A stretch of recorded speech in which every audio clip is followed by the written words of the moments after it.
Direction, choose your own path. You know, this is the home of We Major, Me Frosty, Unfamous, and the restricted clothing brands. Let's get it.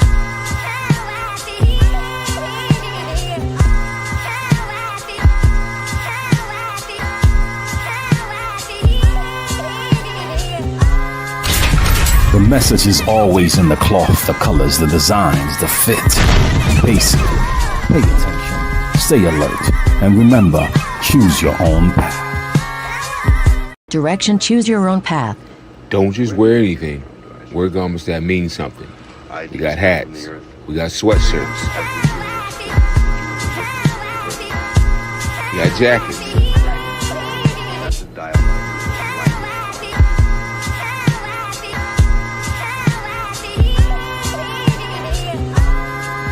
We even got hoodies.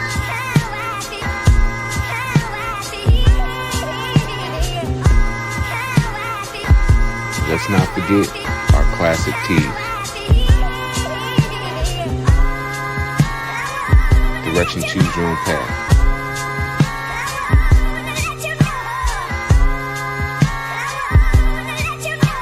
The message is always in the cloth, the colors, the designs, the fit. Basic. Pay attention. Stay alert. And remember, choose your own path. Yo, like, share, subscribe, tell a friend and tell a friend. Hit that like button right now if you can. That helps the channel the most. Sherelle, what up? What's up? What's up? What's up? Good morning. What's up? Salute to everybody in the chat so far. Please hit the like button if you can. That helps the channel the most.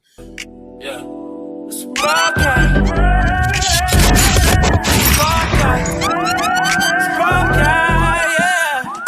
Like, share, subscribe, tell a friend, tell a friend. DJ HAMP about to go live again. So hit the likes, my friend, on your way in. First out to all new cousins, welcome back. Searching for the real, this is where it's at. The latest topics and panels and brother, don't get sent to the bathroom. We got all the stats, too, back to facts in the morning or the afternoon. Tuesday, when it's POV, 2 Fridays, there's a jamming tune. It's a community of real, and we better than the world news. This might be risky, I hope you know. This might be risky, let's go. This might be risky, no, I love you, bro, I love you. This might be risky. Salute to DJ HAMP, it's time to start the show. Salute to DJ HAMP, it's time to start the show.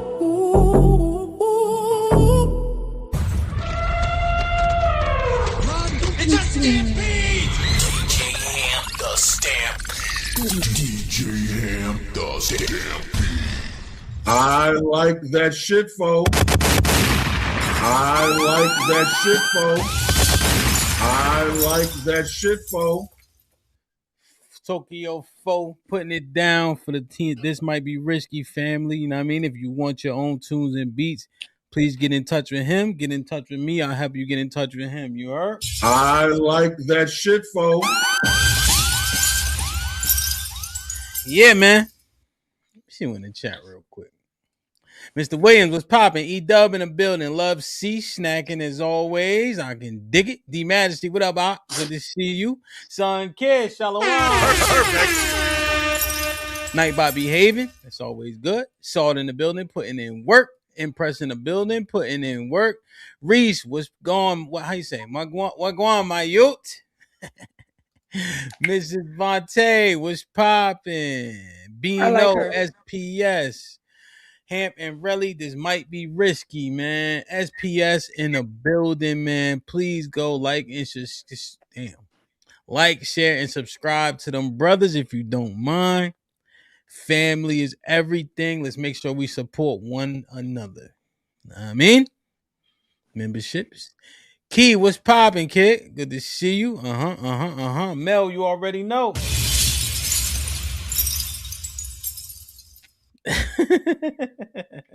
I like that shit, fo. Is that him? Yeah. Okay. Leon was shaking. The second in the building. Rebecca. Salute to the women's POV. Salute to the 60 people in the building. Please hit the like button. Please hit the like button. Please hit the like button. We gotta get the likes up before we get it popping. Let's do it. Yeah. It's a podcast. It's a podcast. It's a podcast. Yeah. Like, share, subscribe, tell a friend, tell a friend. DJ HAMP about to go live again. So hit the likes, my friend, on your way in.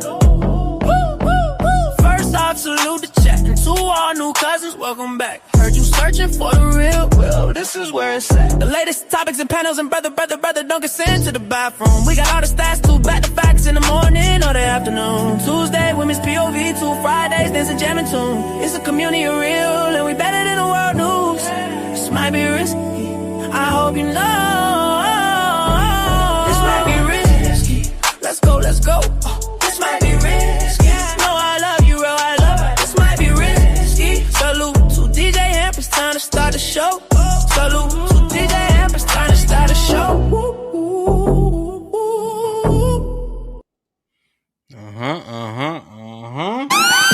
I like that shit, folks. Can I do that? Yeah, I did that. Yeah, I did that.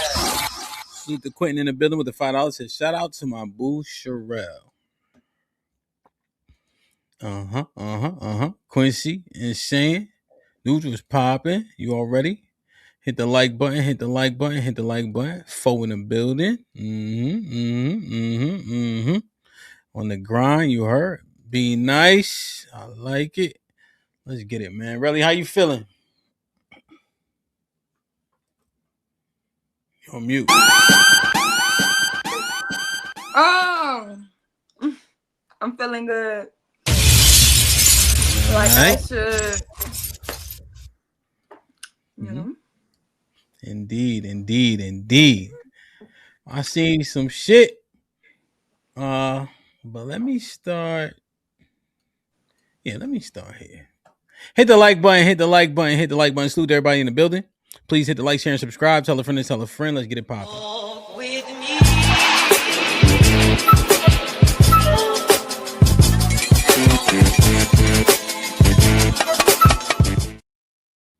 Yo, so there's one thing that I've been harping on, and it's about how we be shitting on what the other party brings to the table in terms of relationships. You know, one thing that we were hearing, and I think I maybe even said it before to try to drive a point home. However, I think it did the opposite of the goal. When we start saying, I can get a maid to do that. I can order food from Uber Eats. I got a washing machine now, you know?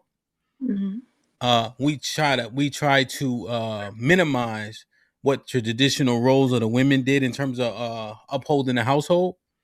And I think that worked ass backwards on us, right? It didn't get women to be like, damn, I need to lean into these things. It's like, all right, well then do it, you know? But the fact is, when somebody's doing those roles for you, it is extremely instrumental into like how efficient your life is, you know? Like I legit do not worry about washing clothes, but I put my clothes in the spot she asked me to put them in so that they can get washed. You know what I'm saying? I don't be throwing them all over the floor and whatnot, right? But the fact that I don't have to worry about putting them away, folding them, that shit makes my life way easier, way more efficient, I would say, you know? And I think that we did too much dumb shit talking about like how we can hire somebody to do the shit. The point is you don't have to hire somebody to do the shit. And if you didn't have to hire somebody, you still gonna have to do it. And what a maid won't do is every day. You know what I'm saying? You can hire a professional chef, but they not cooking bullshit. They not bringing you coffee. You know what I'm saying?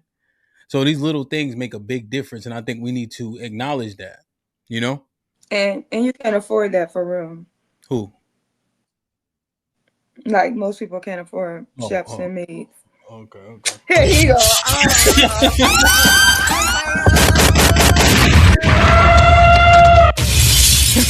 Did I do that?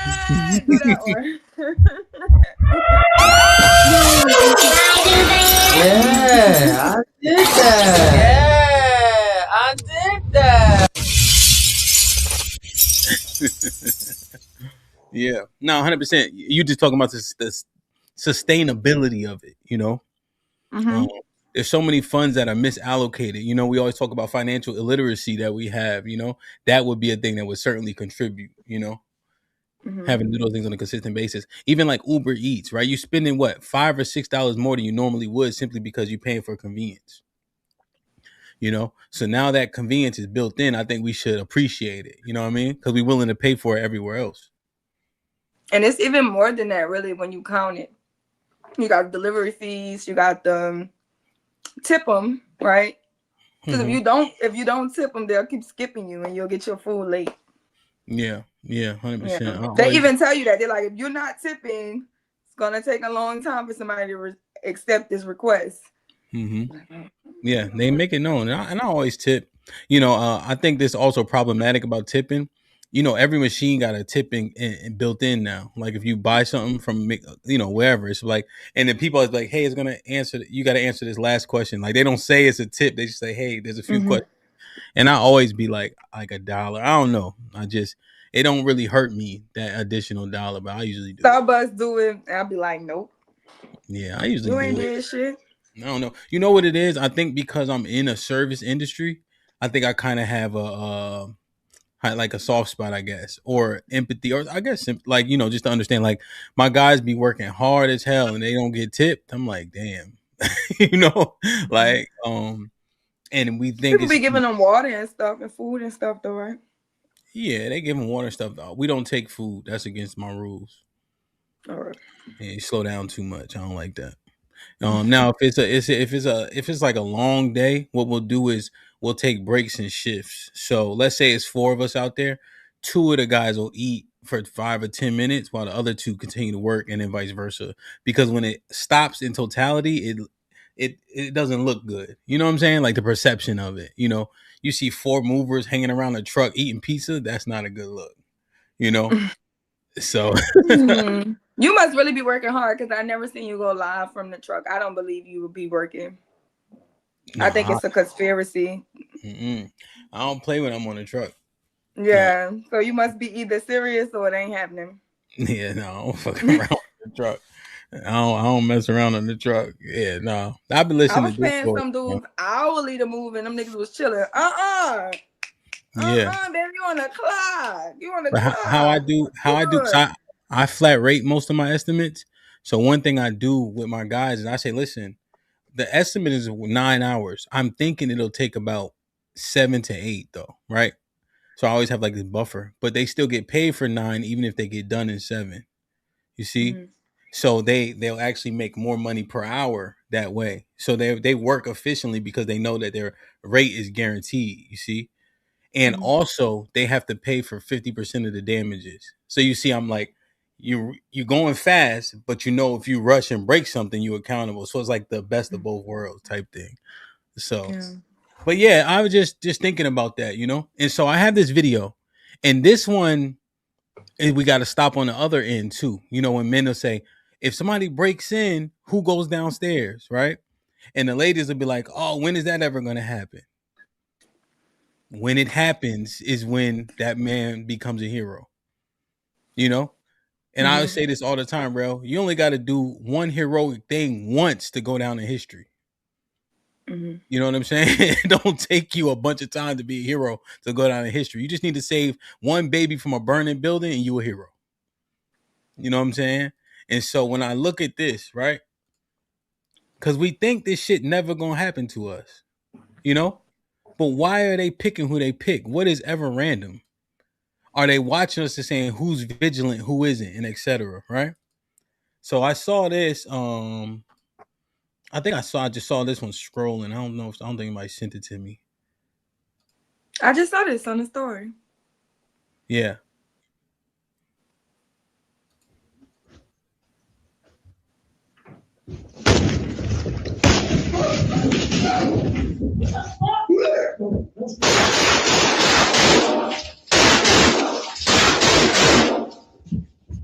Hey, what? Go police!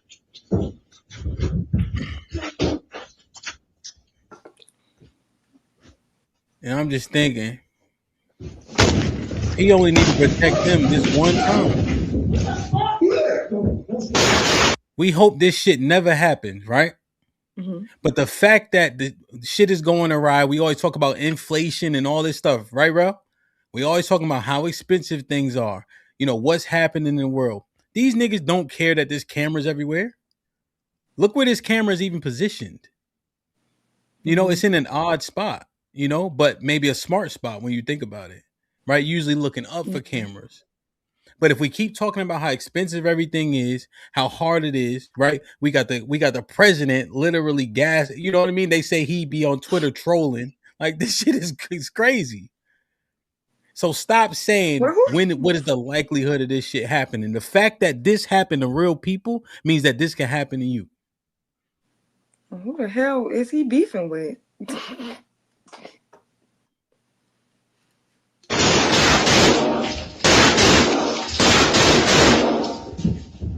Hey, what? Go police! And that's the thing. Is he said call the police, bro. You see? Like they kicked the door first. He probably got his hammer next, you know, and don't look like a huge apartment. He's saying call the police. He trying to back This them could- out. You know what I'm saying? They know Yeah. once they start. That's why I always tell people when they be trying to get into a shootout and they be talking about what they gonna do. Even when you have a gun, when you hear gunshots, you're going to get out the way. I've never seen nobody just be like, oh yeah, they're shooting, I'm not gonna take cover. No, your first response. You see how he even with the gun in his hand, he went behind. You trying to count to see what the sound of the gun, what kind of gun he has, so you know how many rounds is in there. That's what you listening for next if you trained on it. But hey, I wanted to take this in, man. This is any apartment building anywhere in America, right? Anywhere. So stop saying that shit about how likely is it for somebody to kick your door down. The fact that that man is there ready to defend whomever's in that house is the reason to appreciate it. So I need him to stop saying that shit. Shan, what up, kid? Good to see you, OG. Bro, you agree? Say it out loud so you agree. Stop shitting on the duties and responsibilities that we bring up to and including this. I don't care how hyperbolic we think it is, because when it's your door, you better hope and pray that a man is there and that he ready.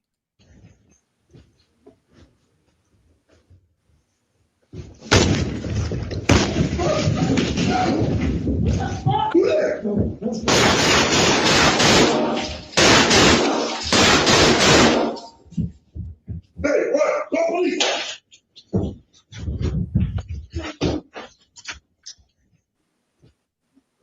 Like the hammer, that chop ain't working either. No, he got. Yeah, he didn't even let off no rounds. He didn't shit and jammed or something. Yeah, look like the other two niggas is gone. They gone. They left him. He's still on a mission though. Yeah, he's still on a mission.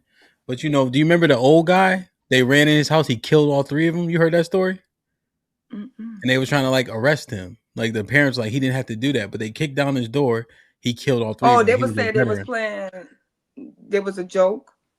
Yeah, well, that was the black guy who they was doing. And he shot through the door. But this was another guy. They kicked down his door. He killed all three of them. They ran in his house. You know, you know. And these things never happen till they happen. But you know, the fact that people try to minimize what each other brings, wonder why we can't get connected. You know, and I just want people to understand, like, these things don't have to happen often for you to appreciate and respect the fact that somebody willing to do it. You know, and that's the thing, right?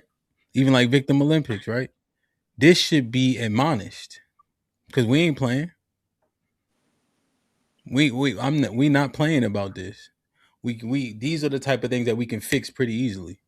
I appreciate every day my wife cook, and I got money to eat out every day. It might be damn near cheaper because all these kids. I can get 4 Happy Meals for $5 a piece. You can get them $1 off on the app. Yep, exactly. You know, and I'm saying for the little kids, you know what I mean, for them, right? Or I can get the 20-piece nugget with the basket of fries. But now my wife be putting in pain to cook and make sure we eat decently. I'm I'm not going balancing up here talking about I can order Uber Eats. You know, so I just want us to make sure that we kind of lean into that a little bit more when we see or hear people doing it. We be like, yo, who the fuck want to eat fast food? Yeah, No, I don't think it I don't. moves them though. I think it But has to hit home for it to hit home. what you mean? I don't think like when things happen in the world, I think people we have this outlook on it's not going to be me. It's never going to happen to me. Yeah. We're more like everybody's the exception to the rule. Yeah. When it comes to them. Yeah. Yeah. And then we need to understand, yo, I'm not saying I'll feed them that. I'm saying that you could do that. You know what I'm saying? Like you could easily just feed them McDonald's, and I'm talking about cost effectiveness, you know? Go ahead. Go ahead, Shrew. What are you saying? No, that's all I was saying. There was one more video, you know, to your point, Sherelle. The lady was her boyfriend was like doing like a prank thing, or he was testing her.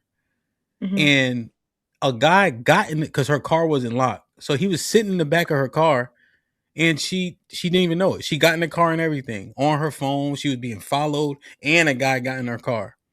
I think she was at Target, and she never saw either of them. She didn't see herself being followed, nor did she see the guy in her back seat. And she gets in the car with him, jumps in the back. He like tapped her on the shoulder. He's like, I'm sorry. It's a test from your boyfriend. And her boyfriend's like, yo, you're not paying attention to shit. How much are we distracted with these phones? A bunch. In our phones, on watching TV, you know? How many times do our kids got to call our name? So why are you exonerated from getting your door kicked down? Like we prepared. Damn, I'm trying to find that video. So I just wanted to kind of talk through that, just because this one thing that I think that we need to kind of nip in the bud, you know, a little bit. That's all. Like, share, subscribe, tell a friend and tell a friend. Hit that like button right now if you can. That helps the channel the most. Really, when you make it big, who do you owe? God. The Most High only? Most High. You know, because nobody knows, but God did. Okay. When you go back and then to... after God, anybody that helped you and supported you through. Okay. When you go back to where you from, who do you give to? Your daddy. So only the people that you're related to? What does your hood look like before and after you make it? Does it look the same as before you made it? Most time, yeah. You can go back and try to give guidance and education and things like that. But, you know, it might not move the needle.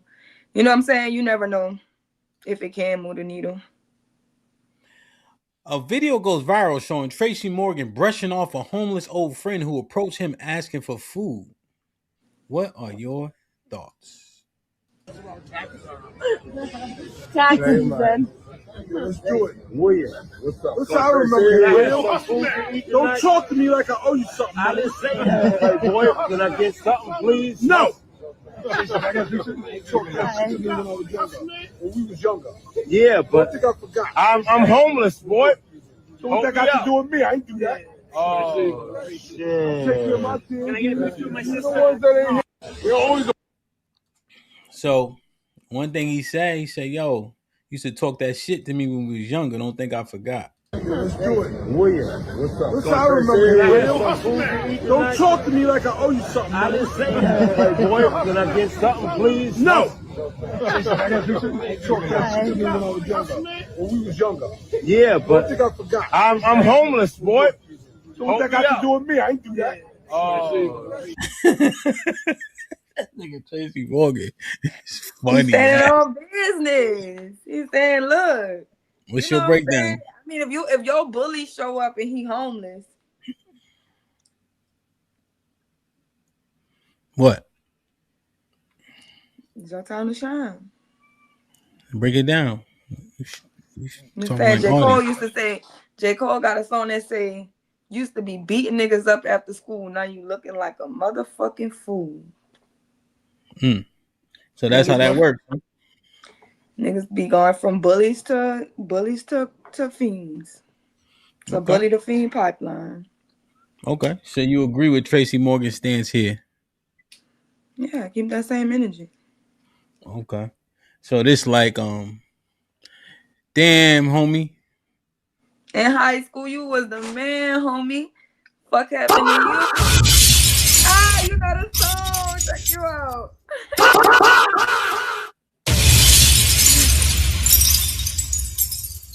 Okay. So in this particular instance, Tracy was right.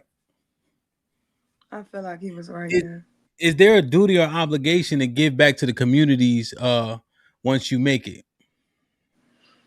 No, not no real one. What you mean? Uh, Sporty's blessed me with if this you too. if you if if you choose to live an altruistic lifestyle, I think that would be commendable, right?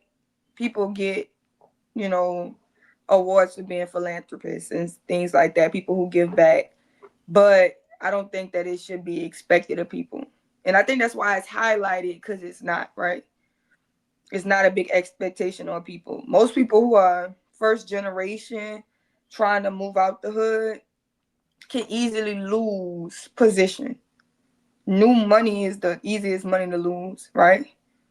And I think a lot of times people want to carry their hood up and they wind up back in the same position trying to help everybody, right? You so easily get used, and that's the black tax, right? The black tax will slow you down, right? Because once you remove yourself from a poor environment, you realize that most people who are poor have poor mindsets, right?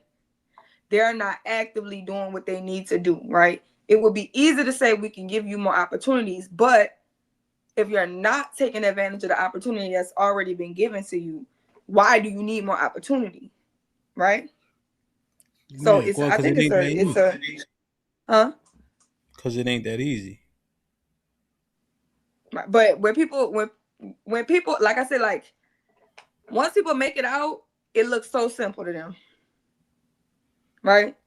It's like once you climb the mountain and you up there, it's like it's an easy view to see. All you got to do is this and this and this, and I think your view changes. Are we I being? think your view change. It's like say you was say if the black community was a pool and you was drowning at one point, right? Yeah.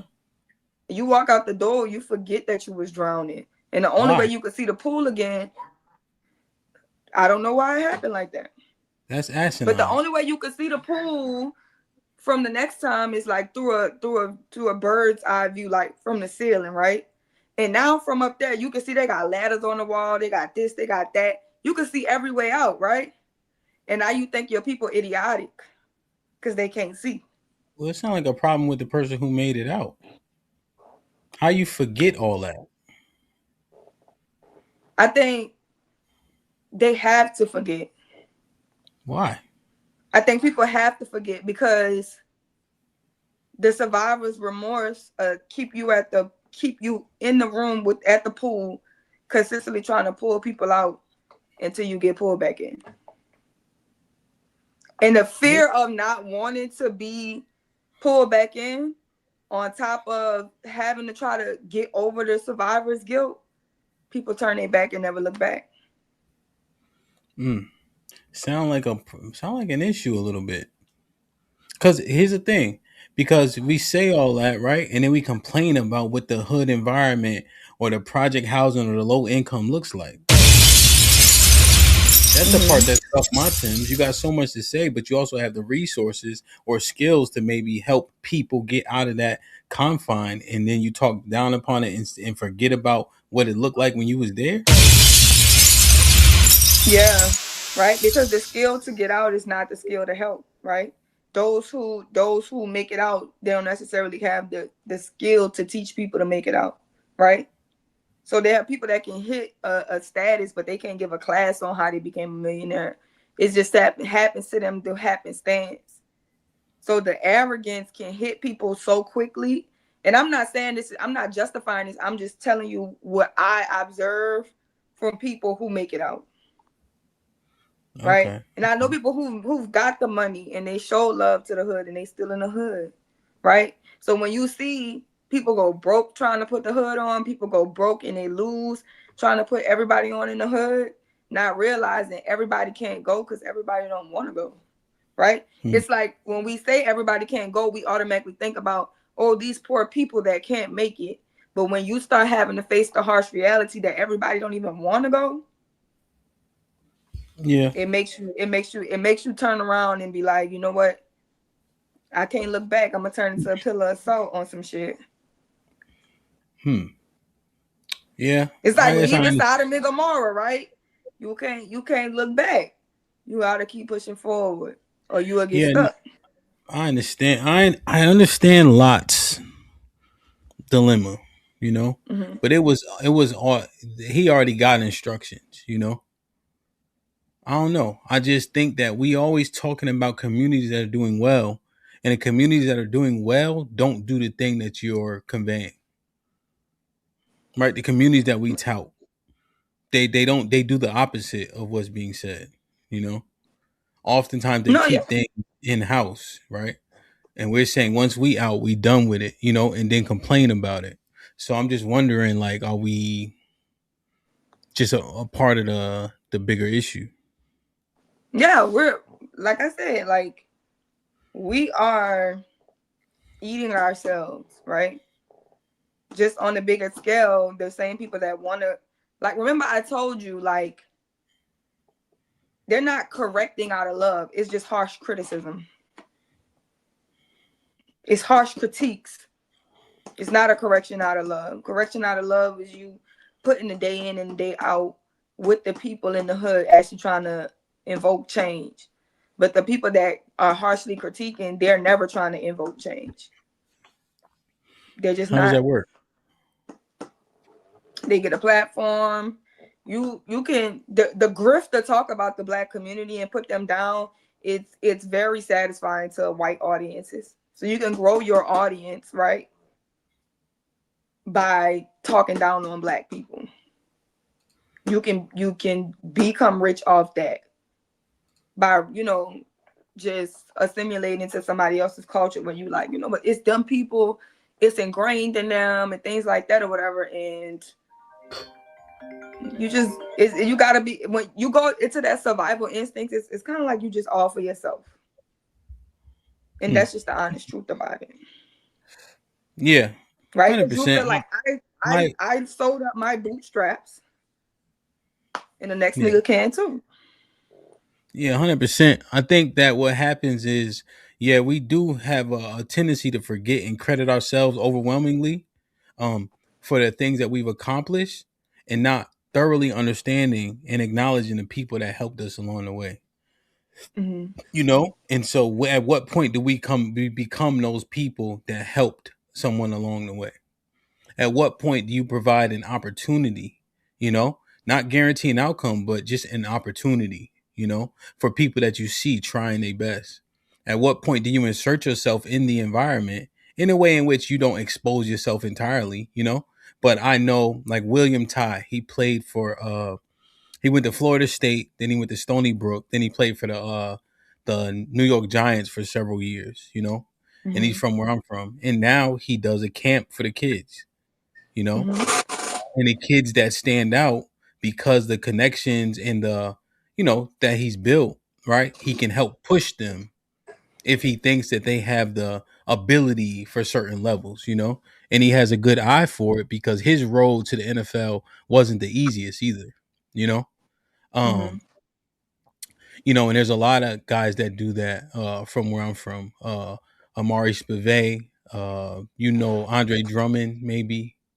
Drummond Mm-hmm. played like for the Pistons and stuff. Well, he's a basketball player, but you know they have camps Mm-hmm. around the way to kind of push these kids, you know, and help these kids and expose these kids and just teach them the real fundamentals, you know. So I see it, and you be in the light in the kids' eyes once they know they talking to a former NFL or NBA player, it hits different. You can see that the ones that want to make it puts a battery in their back. And I'm just using sports just because that's, the guys that I know, but I just see there's a lot more opportunity for that to be done.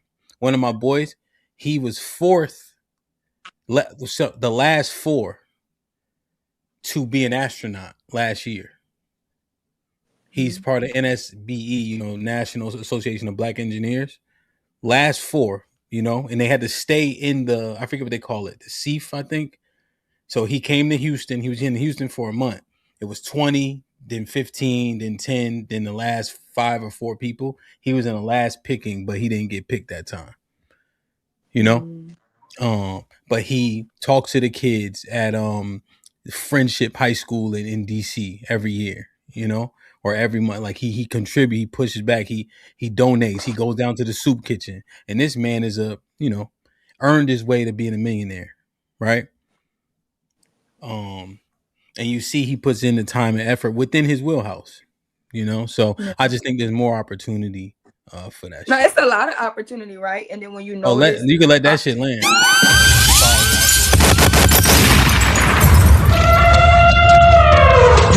It's just a damn beat! DJ Ham the Stamp. DJ Ham the Stamp. Like, share, subscribe, tell a friend to tell a friend. Hit that like button right now if you can. That helps the channel. I read this one. Yeah. Tyson with the $5 says, salute DJ Hamp and the lovely Miss Sherelle and chat. Blessings. Ty, what up, kid? See Rob in the building with the $2 says, what's up, DJ Hamp? Salute. Yeah, we read this from Quentin. And then we read this from Sean Kiss. Hit the like button, hit the like button, man. Yeah, man, it's just interesting. Any final thoughts on that one, though? No, I was just saying that we've amassed enough wealth to help ourselves in the Black community, right? Mm-hmm. Even with the billionaires and millionaires that we don't have independent Black schools. We don't have infrastructure. Billionaires don't get, like, Oprah started schools in Africa, as if we don't need communities and schools here and things like that. Sometimes I feel like they sign a contract we don't know about that they can't help us. That's how much it looks like, that's how uneven it looks to me. As if, like, when they do this, they have to sign contracts that they can't help. Yeah, it's like, because even if they was to put it in a charity, because they got to pay taxes, right? And they use the charities to build different infrastructures for us to get ahead. It's not happening on a scale that they could do it. We just gonna get another liquor brand. We're gonna get another clothing line.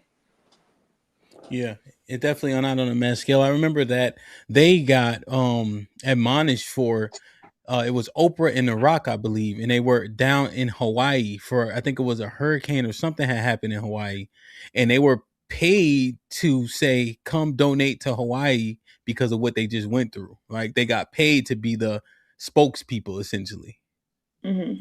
So it's just interesting when you mention them and Oprah specifically. I remember when she used to give out the cars, one thing that was interesting was she didn't pay the taxes.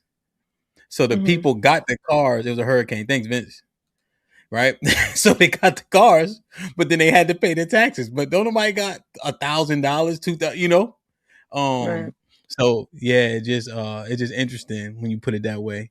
This right here, now this maybe resonate more for me, just because I am an enthusiast, but I wanted to cover it nonetheless. What the hell? Oh my God! No way! Talking about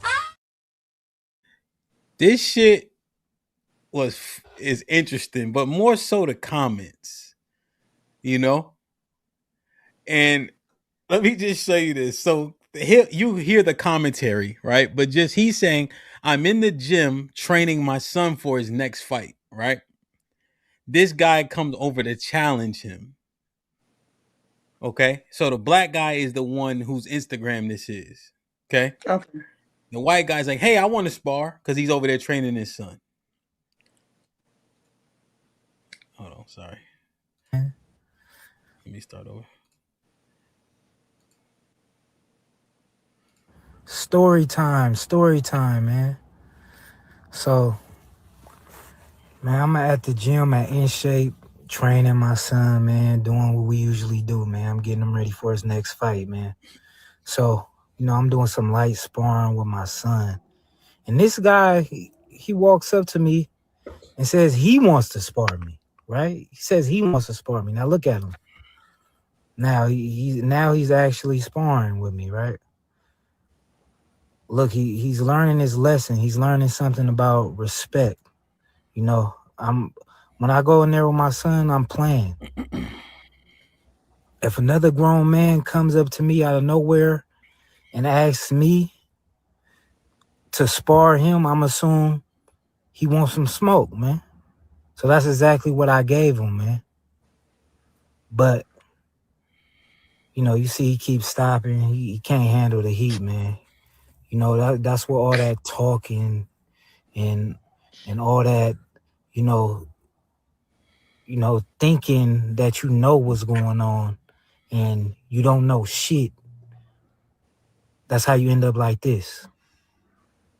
But, the thing is, I want to thank this guy.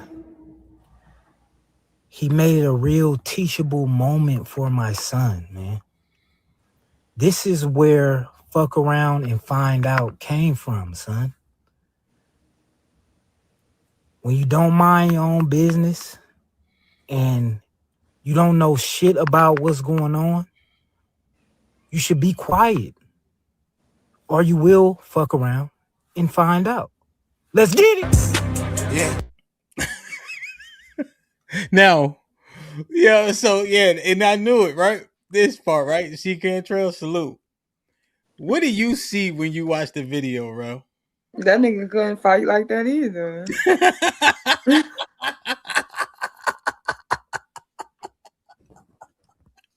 Yo.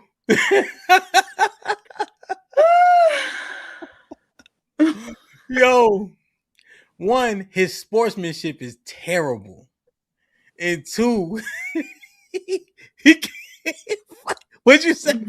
What did you say? He can't fight like that either. Shit.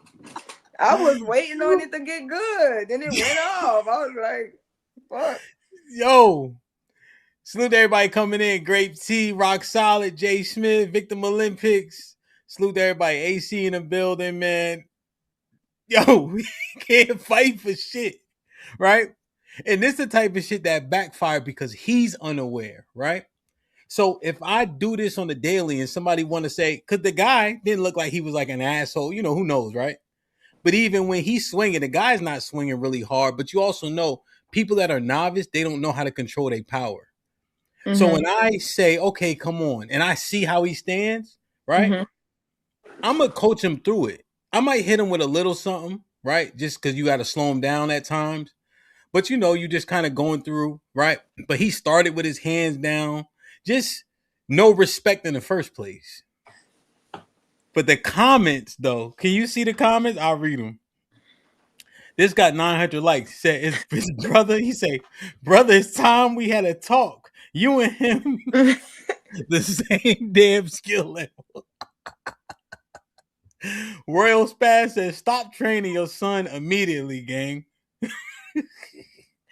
He said, who was teaching who a lesson? Is the lesson in the room with us? And he responding to all these comments too. Yeah, champ, you should have kept this story between y'all at the gym. And so he responded to so here go real dope right here. He said, don't be weird. He wanted some friendly work. Give him some work and move on. Seemed like you got emotional and took it personally. So let me see. There was some he had responded to. This dude said, the sparring was a draw. You box like Stephen A. Smith. Not Stephen. So this is him. So Mike, so this is him responding. I'll be in LA in February for a fight. I would love to get some rounds with your fat ass. I promise you, I'll box just like Stephen A. for you. So the brothers in this are kind of on it, like, yo, you look crazy. The example that he wanted to provide his son didn't go how he think it's gonna go. Mm-hmm. Yeah, and Will is 100% right. Even when you max out getting ready for a fight, you probably like 70 or 80%. You know, because truthfully, it's hard to sustain 100% power even in a real fight, right? That's how you punch yourself out. You know, a lot of the intent for a lot of the rounds is the score. You know, but Yeah. him, hands down, took it personally. Technique poor because he over swinging. What did his son actually learn aside from his dad looked crazy? What did he actually learn? Did he teach him poor sportsmanship? Did, did he teach him how to treat a novice? When you overmatch a person, do you overwhelm them or understand somebody's interested in a thing, and do you either destroy their interest or help build it? Yeah, I don't know.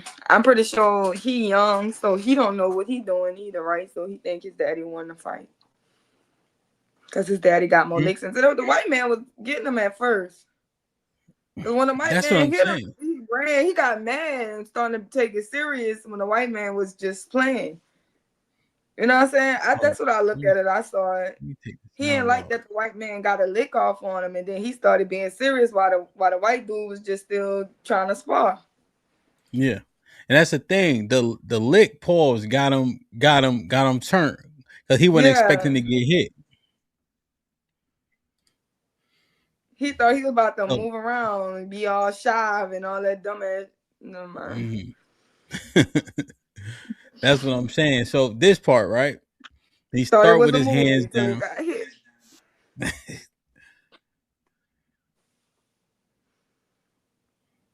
Bob, we. The white boy hit him with a See, jab. Bob hit his ass. Now look at Bob his hit right his ass. hand already. This shit look Yeah. crazy. Then he bopped him a few times. Ooh, Bob, we. See, he fell play. He fell play after that. Look at dude in the back laughing. You see him? He laughing. He fell play because he underestimated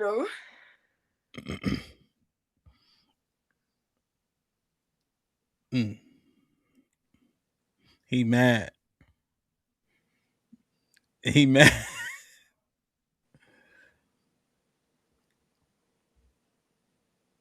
Who recording? The son? I guess.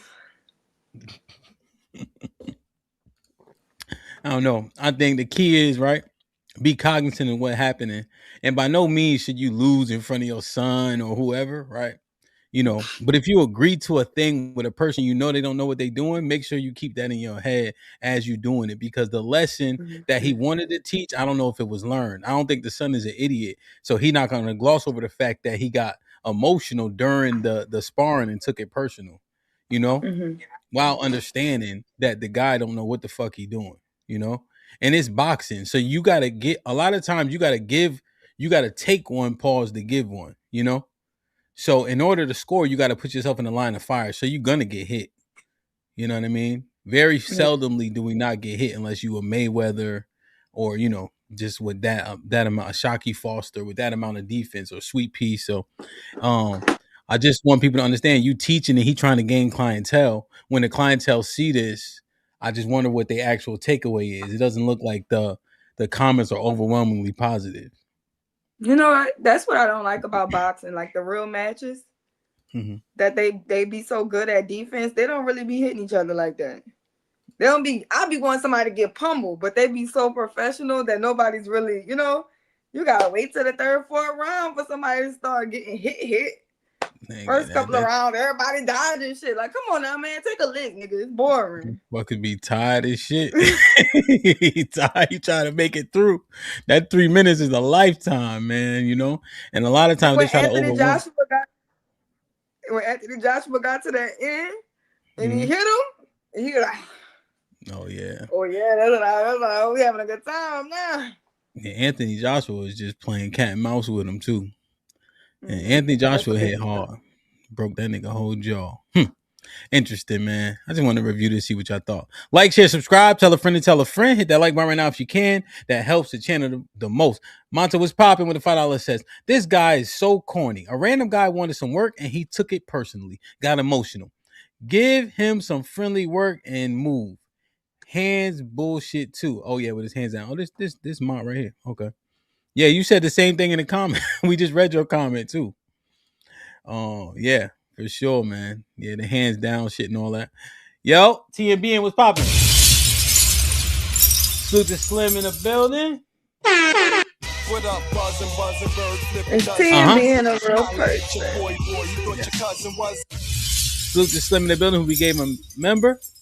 Welcome to the family, Cuzzo. Glad you here, man. Hit the like button, hit the like button, hit the like button, man. Let's see. Let's get to this, man.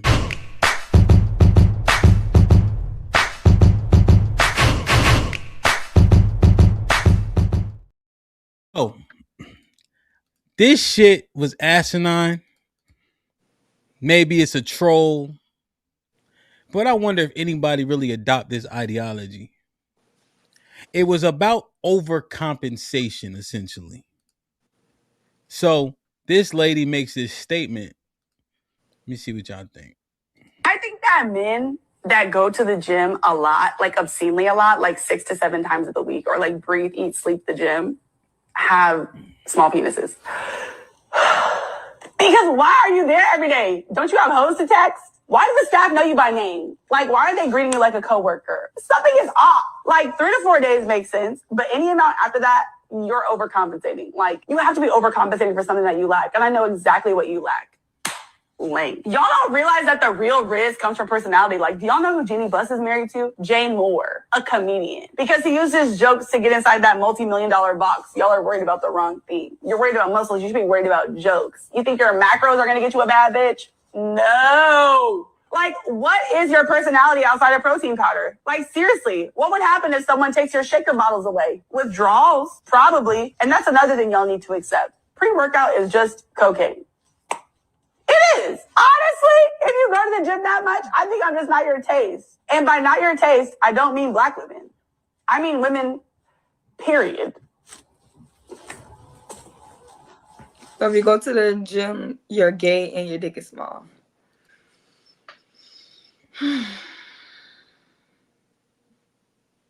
What you think? That sounds like pure insanity. Is she trolling? Is she serious?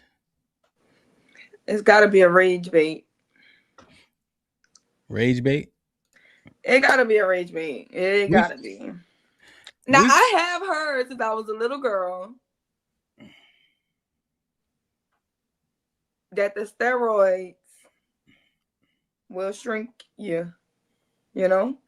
So they always felt like people don't like the real muscular bodybuilder men because their penises be small or whatever. So I don't know if that's what she's talking about. But other than that, I don't know. So the gym niggas be getting the girls at the gym. Like the gym niggas be thoughts. They be wanting to be with the girls at the gym. So they be having girls at the gym with the gym niggas.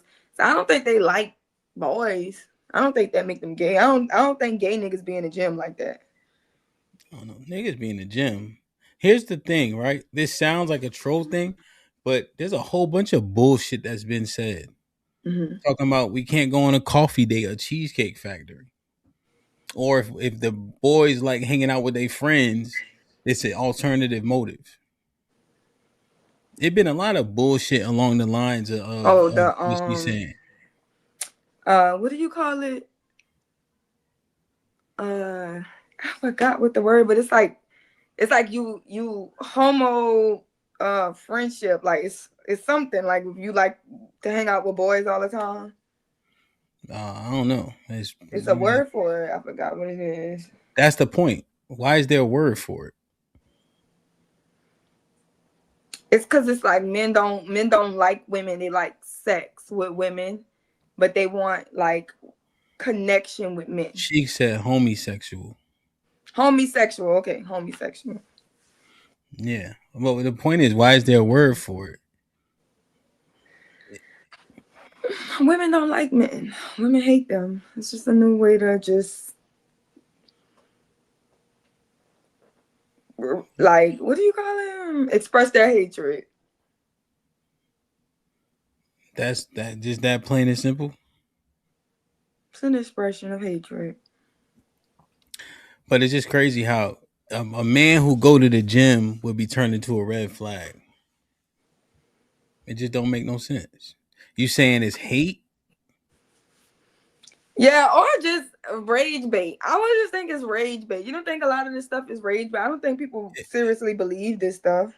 It's too prominent though. It's too prominent with people agreeing about the shit. Like we got up to the point where they just saying anything, you know? Like a man's a creep trying to help in the gym, so now you can't help him. You're recording at the wrong time, you got the wrong angles, you got the wrong clothing on, and men are being called perverts because you naked in the gym. They You say can't go to Cheesecake Factory. You can't go to coffee. And you can't Now, smoke hookah because they say that's sex. well, that's what I'm saying. Like it's like, damn, a nigga now the gym is up for grabs. Really, I think they have a problem with y'all breathing air. Who? Women. What you think about it?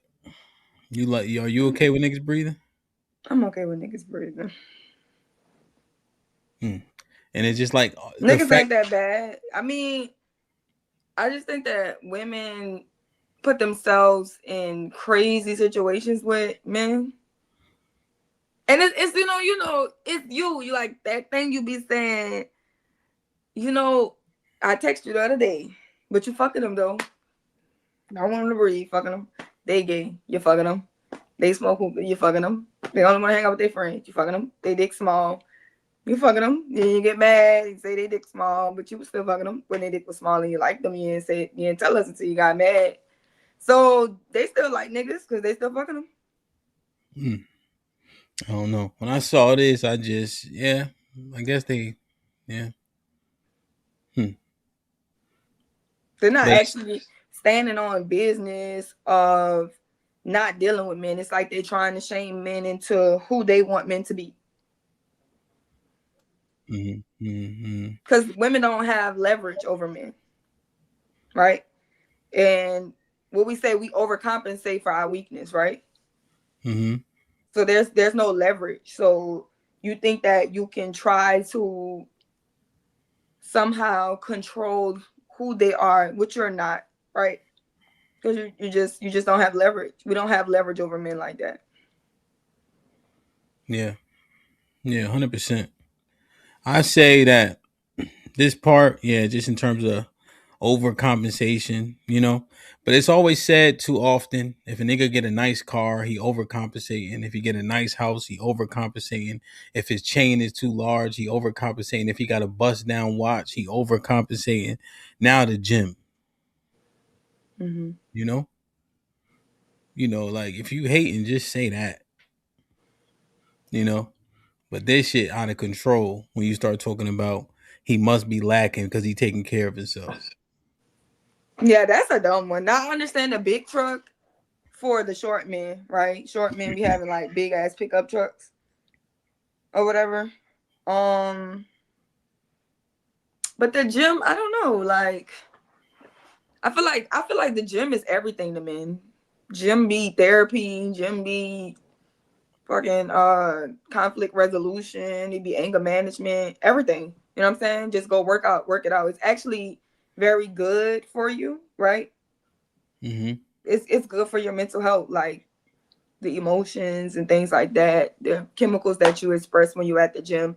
It's actually good for men to be at the gym. So I don't know. Yeah. Also, I'm just not driving a car that's made for a woman. Right? Like, unless you don't got a car and you driving your baby mama whip. Yeah, but generally speaking, pink steering wheel and all that. Yeah, well, the pink steering wheel is crazy, you know. But I just, uh, just like, and then it's like the gym. Like it's like we wish y'all would come with us. They forgot about that part because she 3 years and 6 Twinkies away from having the collard green arms. Do y'all want women to go to the gym with y'all for real? Yes. Really? You take Yeah. your wife to the gym? Huh? Mm-hmm. You take your wife to the gym? Yep. She come to boxing gym a few times, but then she goes to her own thing. Pilates. You know? Mm-hmm. Yeah. Why don't y'all come with us? Women don't like the gym. Women think that if they go to the gym, they're gonna be masculine, right? They're gonna look like Serena Williams. And it's this funny fitness coach, and she's like, Serena Williams is like a 1.1% specimen of an athlete. If you died and came back and started going to the gym when you first start walking, you would be Serena Williams. Don't worry about that. So, and a lot of women worry about that. Huh? What you mean? I don't know. This is what I'm saying. When she come to the gym, give her. So here, I understand, fellas, right? Like for instance, I don't take water breaks when I go to the gym. It don't make no sense to me. I don't do a bunch of walking around and talking and all that, you know. So when my wife comes, if we go to actually like gym, like lifting weights, she's like, I need to drink water. So initially I'm like, nah. But most people do actually drink water in the gym. Mm-hmm. You know? And then I make sure I allocate a weight that's functional for her. I think oftentimes because I do like 6 to 8 reps, I try to get her to 6 to 8 rep range, but that weight is kind of heavy. So I let her do 12 to 15. And it's really about activity and can we keep our heart rate up, you know? And we superset everything. So oftentimes I'll be a little bit ahead of her, but also because I'm accustomed to the workouts. You know, but we forget. I do these shits all the time. You know? Yeah. So I'm serious, and at the same time, like I have a different expectation until she get accustomed to it. Now, if we do the same workouts for a month, then I have a different expectation. You know? But we also ain't that patient in the gym because y'all are annoying. Yeah, Y'all that's why I don't say think shit men and like women. this I don't is think men like. hard and all that. Yeah. Yeah, I think that's why men don't like going to the gym with women. But I'm just saying, understand. You know she gonna be annoying before you get there.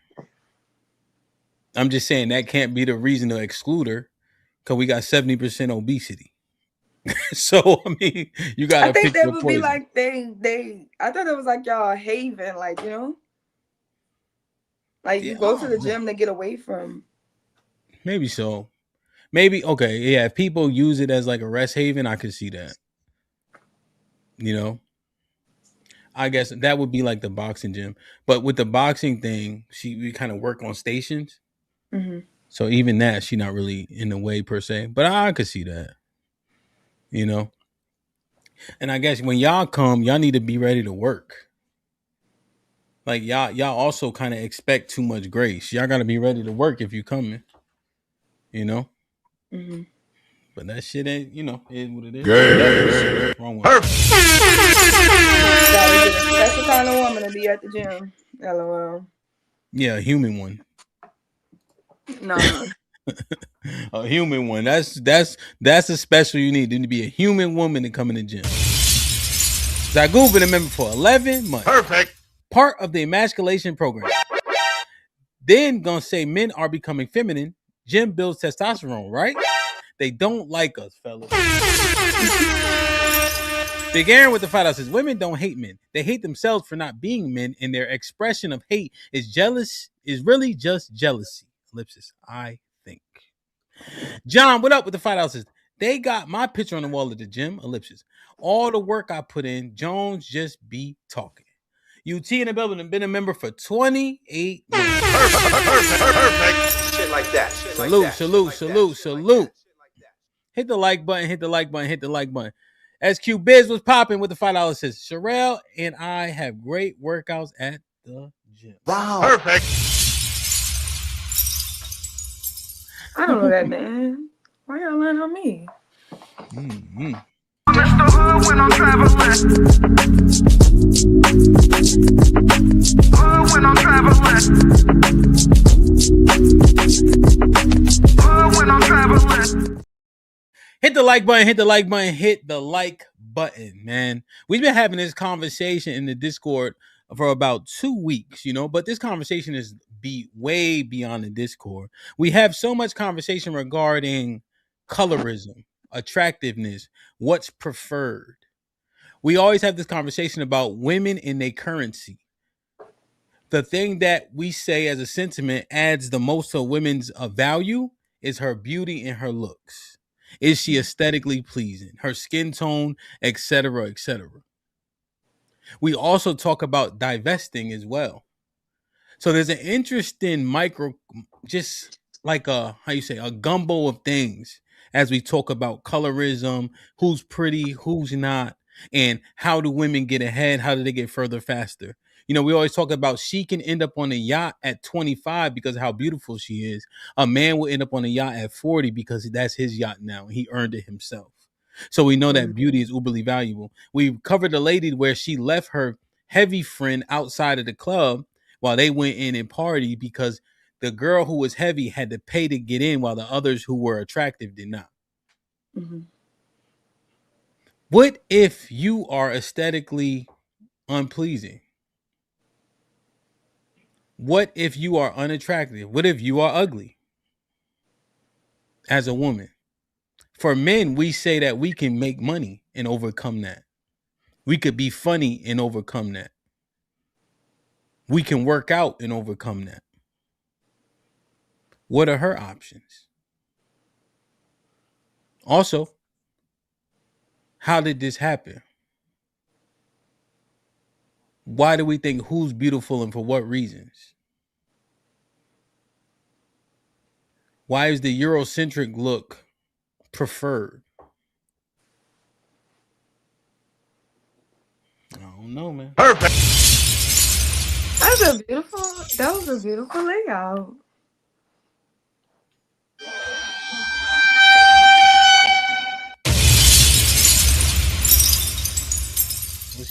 What you think? What's your suggestion?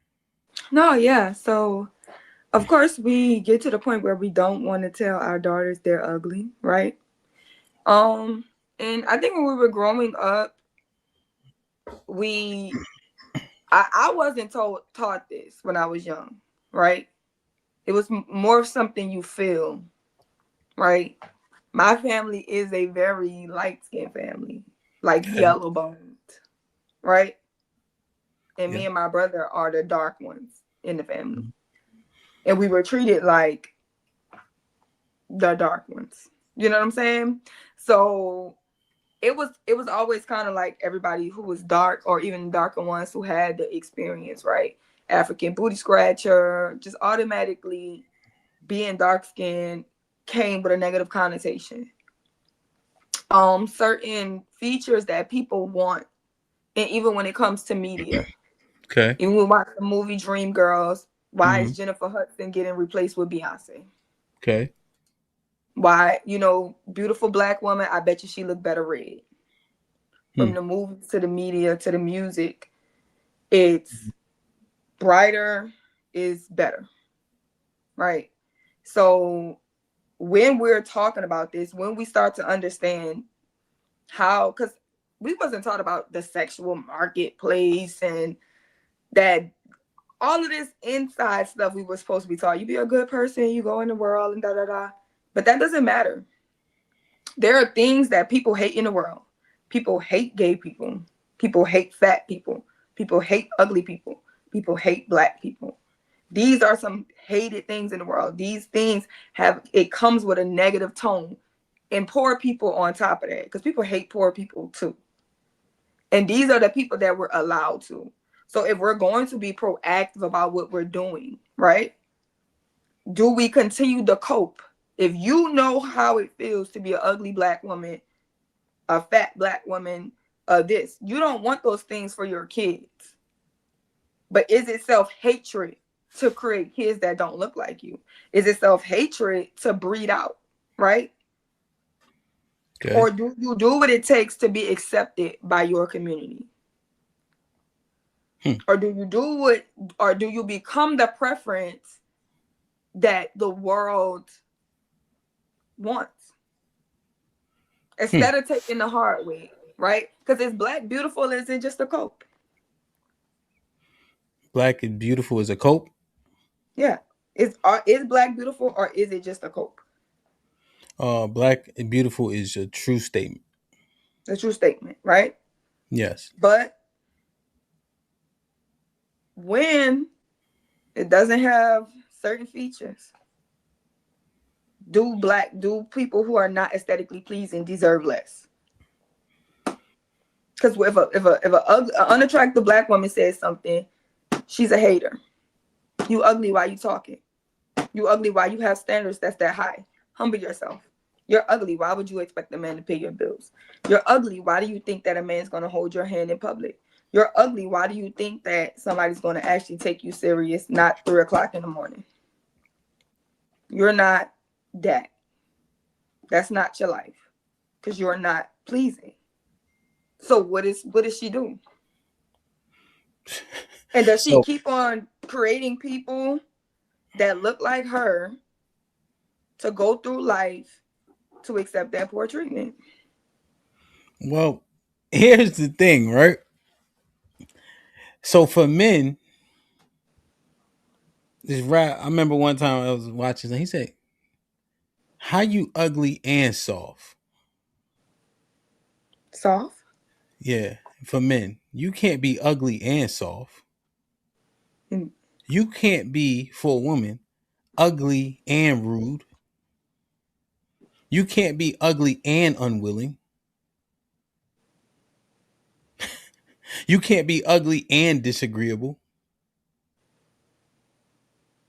So when I look at this thing, what behaviors are attached to these people that yield negative results? Is it the world doing it to her, or is her disposition doing it to her? I think it's the world first. Why? Right? When we do the ugly doll test, right? When we do the ugly doll test, we give children the same doll and we tell them what's the prettiest doll, they pick the right doll. We tell them pick the ugly doll, they'll pick the black doll. Right? Mm-hmm. Which we understand that the ages of 0 to 6 are the most important ages for a child.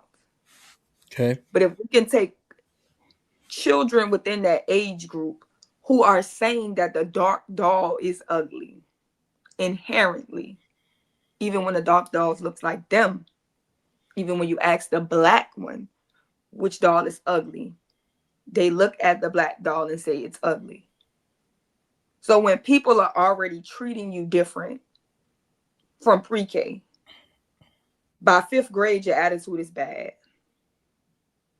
And you ready to fight the whole world because people are treating you in a way over something you have no control over, because you have no control over how you look. Your feature is most likely your daddy's fault. Mm-hmm. Hey, Marv, I see you, Marv. No, that's not true. Y'all be looking like their daddy. Your most pleasing features come from your father. Scientifically, look like their daddy. Just like kids who look like their fathers are known to be better taken care of, scientifically proven. You know why? Because he knows his. Scientifically prove that. Drop the stat. I'm just saying. I'm just saying. Kids be looking like they daddy. I'm just saying, man. So, okay. So,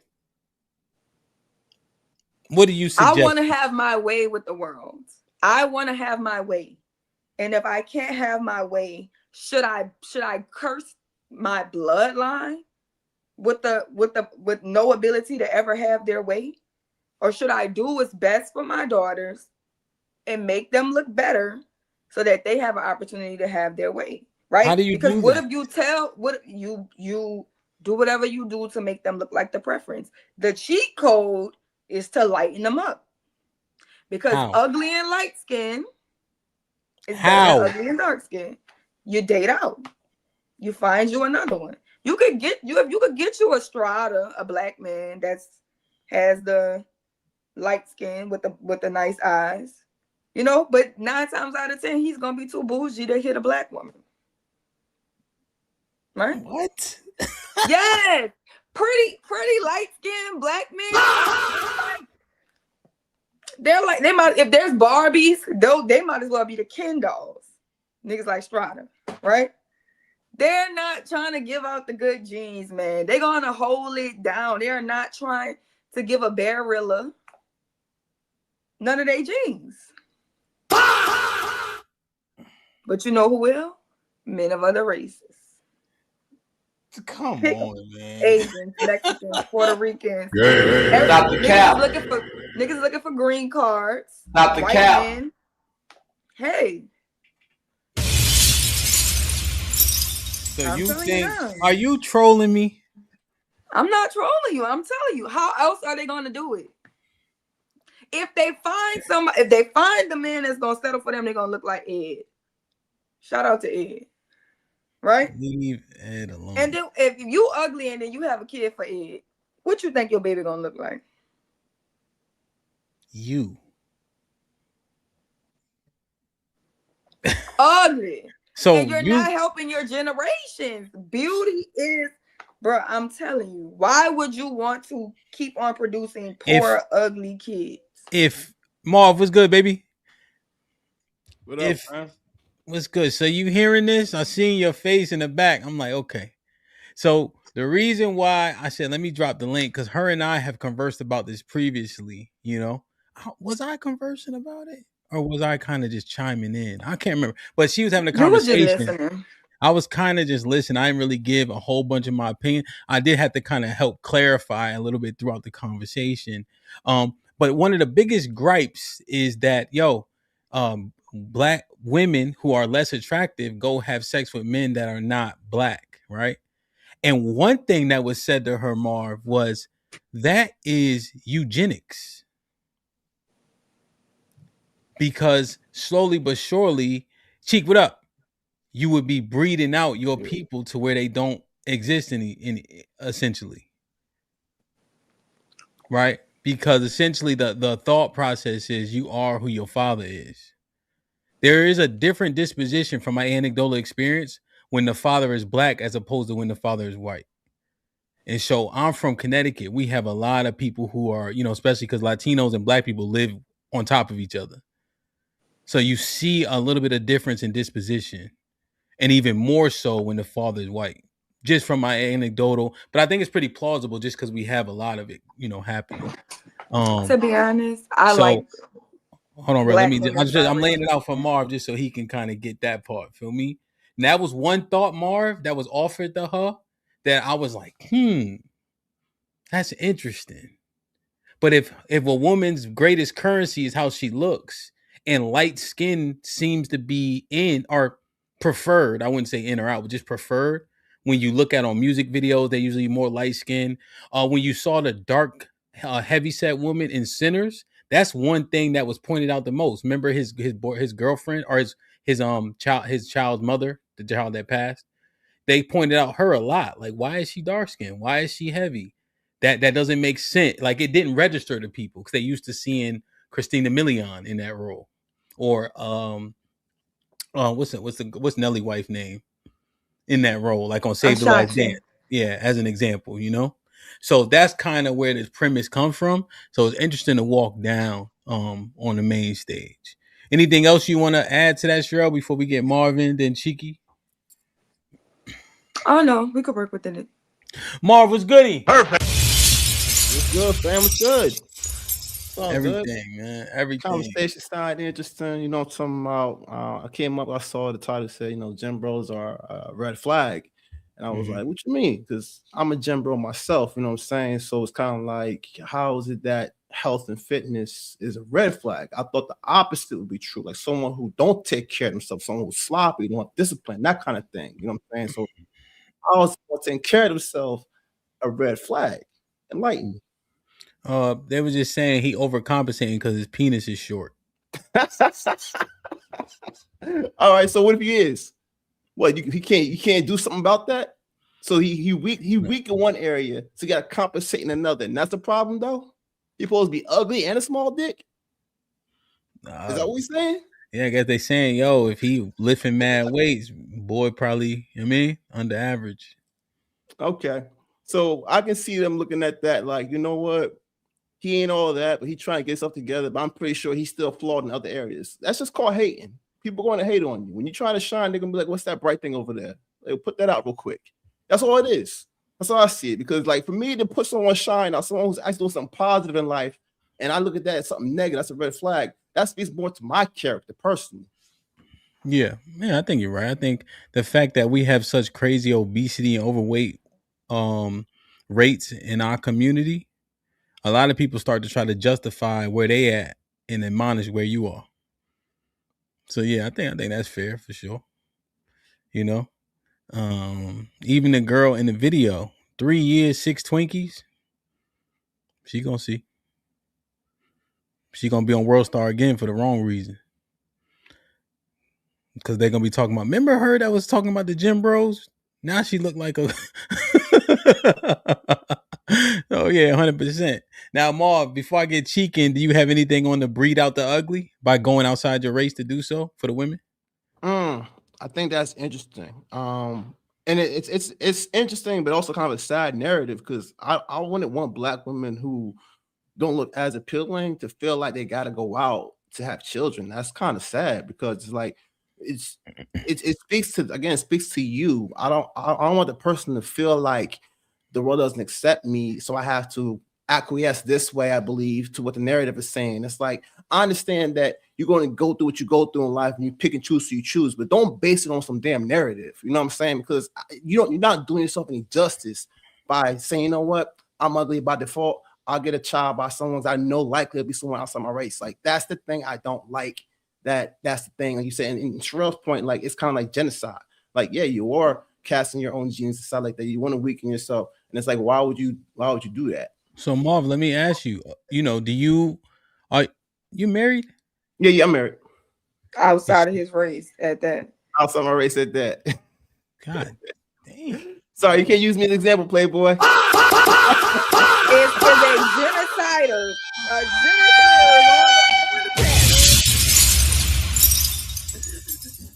Can't use me, Playboy. Sorry. Damn. Like I said, circumstantial. Okay. Thanks. Yo. Cause you know who your kids gonna be with. You know who the Asians love. You know they getting a white man. Your genes is gone. But I'm saying, but this brothers, everyone love Blasians. As far as I've seen, a lot of people love Blasian women. No, I'm saying though, your daughters, they gonna go for the white man. All the Asian women, if they could get the white man, they gonna get him. I don't know with her daddy. Like if he like me, got smile like me, I doubt that. I mean, I'm just saying, like realistically, she gonna want what her daddy. Come on now. I'm just saying. I'm being for real. Put him in the fucking bedroom. Get him out of here. Come. Put him in the fucking bed. Put him in the fucking bed. J. Cole said, either you change the game or watch the game change you and be that broke motherfucker talking about I stayed true. What can I say? Either you gonna get with the program and be proactive about this shit, you're gonna have to put some logic into it. If you don't start putting some logic into this shit, you're going to stay stuck. And nobody, I'm tired of the crime. We got to start making real productive, proactive decisions with this shit. We're going to have to come to a level of acceptance. Everybody wants to walk around with pretty privilege. There is no woman on this earth that if God taps on the shoulder and say, you want to be beautiful tomorrow, who is going to say no? They all want to be beautiful, just like all y'all want to be rich. If somebody tapped you on, so yeah, you want the lottery numbers? Oh no, I'm a modest man. I like my janitor job. Nigga, please get the fuck out of here. You don't like that janitor job that much. You want to be rich, and women want to be beautiful. So stop making your kids ugly. Do whatever it takes. Oh, matter of fact, save them from the world, because the world is a brutal place. Keep them out. Keep them out the world. Don't even bring them here. Because the world is not going to be pretty. The world. I thought that we could get over vanity, and I've been struck with the harsh reality that we're not. We are vain people. We are vain. We ain't letting people in clubs because they ugly. Damn. We ain't hiring people to work at our storefronts because they ugly. So you saying we don't want to have? We like this girl. She's so cool, but we can only have sex with her at 3:00 in the morning, and we trying to sneak her out the house. So none of our homeboys see. We taking ones for the team because she's a beast. I mean, but something has to happen. And you need to be trying to make sure that your children have a better life than you. Are you trolling? I'm dead ass. This shit makes so much sense to me. To have a kid with a white man? Hey, you could pick white. You could pick Puerto Rican. You could pick anybody. If white, there's more white men going around. Are you serious about the tone of skin? Because I tell you now, the tone don't actually. I prefer. Y'all keep telling me that. What I know is if you have the same woman and she's light skinned and she's dark skinned and they're both ugly, you're going to pick the light skinned ugly. No. I'll tell you right now. Yes, you are. I'll tell you why. Let Marv fight back. Go ahead, Marv. I'll potentiate. You already. You ever heard of blackfishing? Blackfishing? Yeah. What's that? No. Oh, Google that real quick, because you're gonna see some white men turn black and look way better as black women than they did with white women. Facts. Yeah. What you said? What you mean? He about to Google it. He about to share his screen. You know you're gonna see a couple examples of white women who convert themselves to look black, who look way better as black women than they did as white women. Check it out. Yo, so what you saying, Marv? Marv, I'm saying her narrative about being light skinned is wrong. Listen, Marv. Hold on. Let me say something to you real quick, man. Listen. I need you to fight a little harder, okay? We can't end this stream with people thinking that what she's saying is a viable option, okay? Now, don't worry about her being able to hear what I say. Just listen to me, okay? If she wins this stream, we're fucked. Okay? So whoever hits the link, I'm depending on you guys to fight your heart. Move back from the camera, Sherelle. Trying to intimidate people. Okay? You got me, Marv? Tri-state, you heard? All right. Good. Great. Let me put her next to me just in case I gotta grab this nigga. Yo, tag team Rick. Someone go in there real quick. Come on, Cheek. The Cheek, but Cheek look like he. Go ahead, Cheek. I'm agreeing. So good morning. Good morning. Good morning, but don't rely on me for this one because she's making a lot of sense. It's almost like the passport bros. I don't fault them because they done tried some shit. They did. This might be risky. Bring Cheeky back. No, bring him back. Cheeky is logical. Come on now, dog. Come on, man. Look, he is one of the people we respect for being the most logical. I'm being very logical about this. She's making a lot of fucking sense. Unfortunately, she is. Like in the same way, if you think you can't, I don't even know how I could have an illogical stance. If you have passport bros and you're okay with that, then I am okay with this, right? Because whatever works, right? I'm not going to sit here and act as if black men's rhetoric toward black women, especially just generally speaking, and red pill, whatever, is not going to affect them and make them think that they're ugly or less than, right? Because everything is pointing to them being less than everything, right? From their quote unquote overweightness, right? All of that, they ugly apparently. Well, depending on who you like. If you like them, they're not ugly. But if you don't like them, then they ugly. They need what they need to do, right? And especially because this is what all the red pill and all the men, if their value is in beauty and stuff like that, they do need to find ways to be more quote unquote beautiful, right? Because black, generally speaking, like is beautiful or it's beautiful to a degree, right? But whenever you start seeing black women who disagree with black men, especially in the general area, we ugly.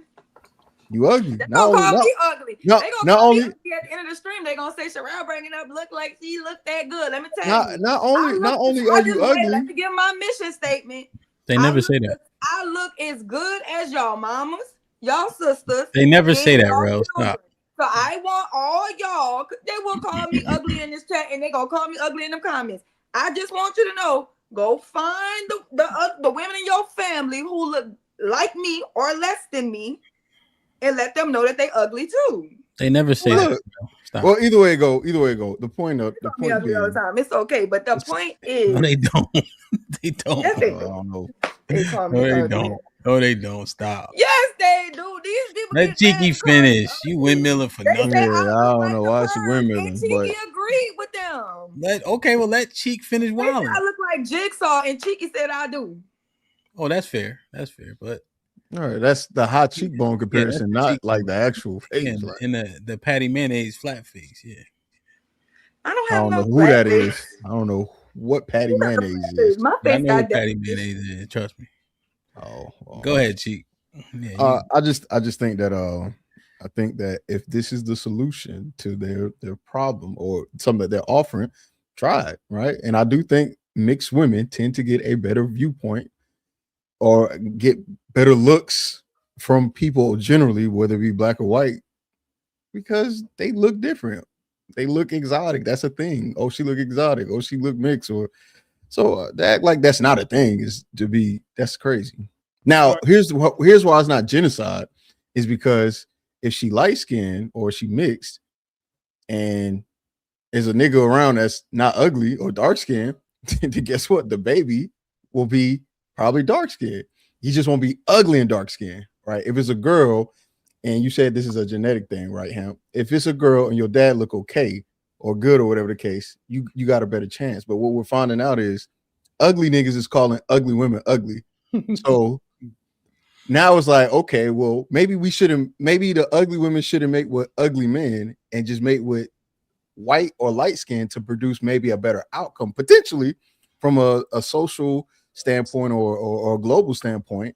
And then if they're cute enough, the good looking dark skinned man will get with the pretty mixed women, and then you just make better looking darker babies. Are the dark men's preference. Dark skinned men preference is the light skinned mixed chick. So it all works out. She might have to chop herself out the bloodline. But guess what? Her daughter is going to be able to pull a Tyrese. Her daughter's baby going to pull a Morris Chestnut because their preference will be. Can a man finish? The light skin mix. I'm just saying. So, at the end of the day, he was just saying.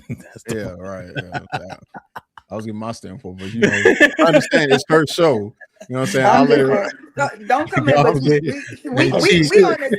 we here. God forbid you finish a thought in this motherfucker. It's her show, bro. It's her show. God forbid. It's her show. I'm just saying it can't. So if we break it down, simply put, it's not eugenics, right? Because as long as they're attractive dark-skinned men and there's attractive light-skinned women, whether it be mixed or whatever, multiracial, like Karuchi, who think Karuchi ugly, and what dark-skinned nigga.